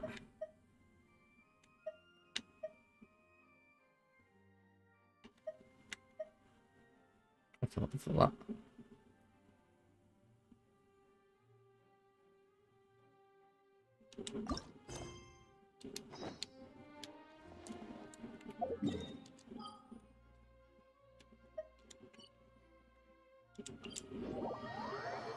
I can exit fine now. Okay. Even this second half of the stream. Quite a long part.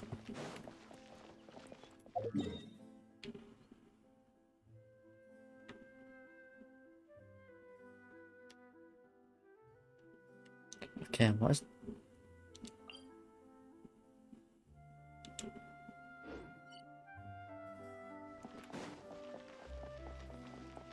So, I'm curious on what this fountain thing is. So I'm gonna check that before ending stream.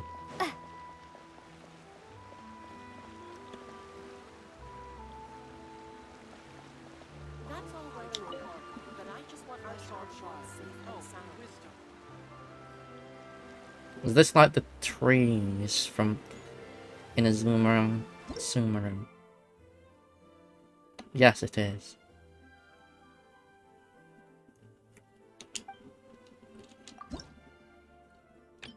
Ooh, we get frowns.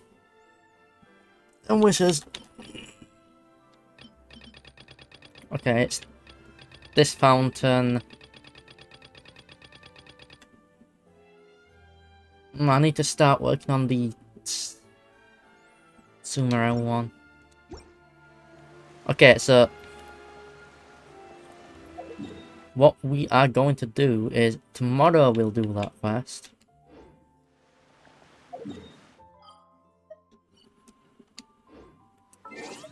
But I can... Because it's Act 2, it's... I want that to be marked so I know not to go there.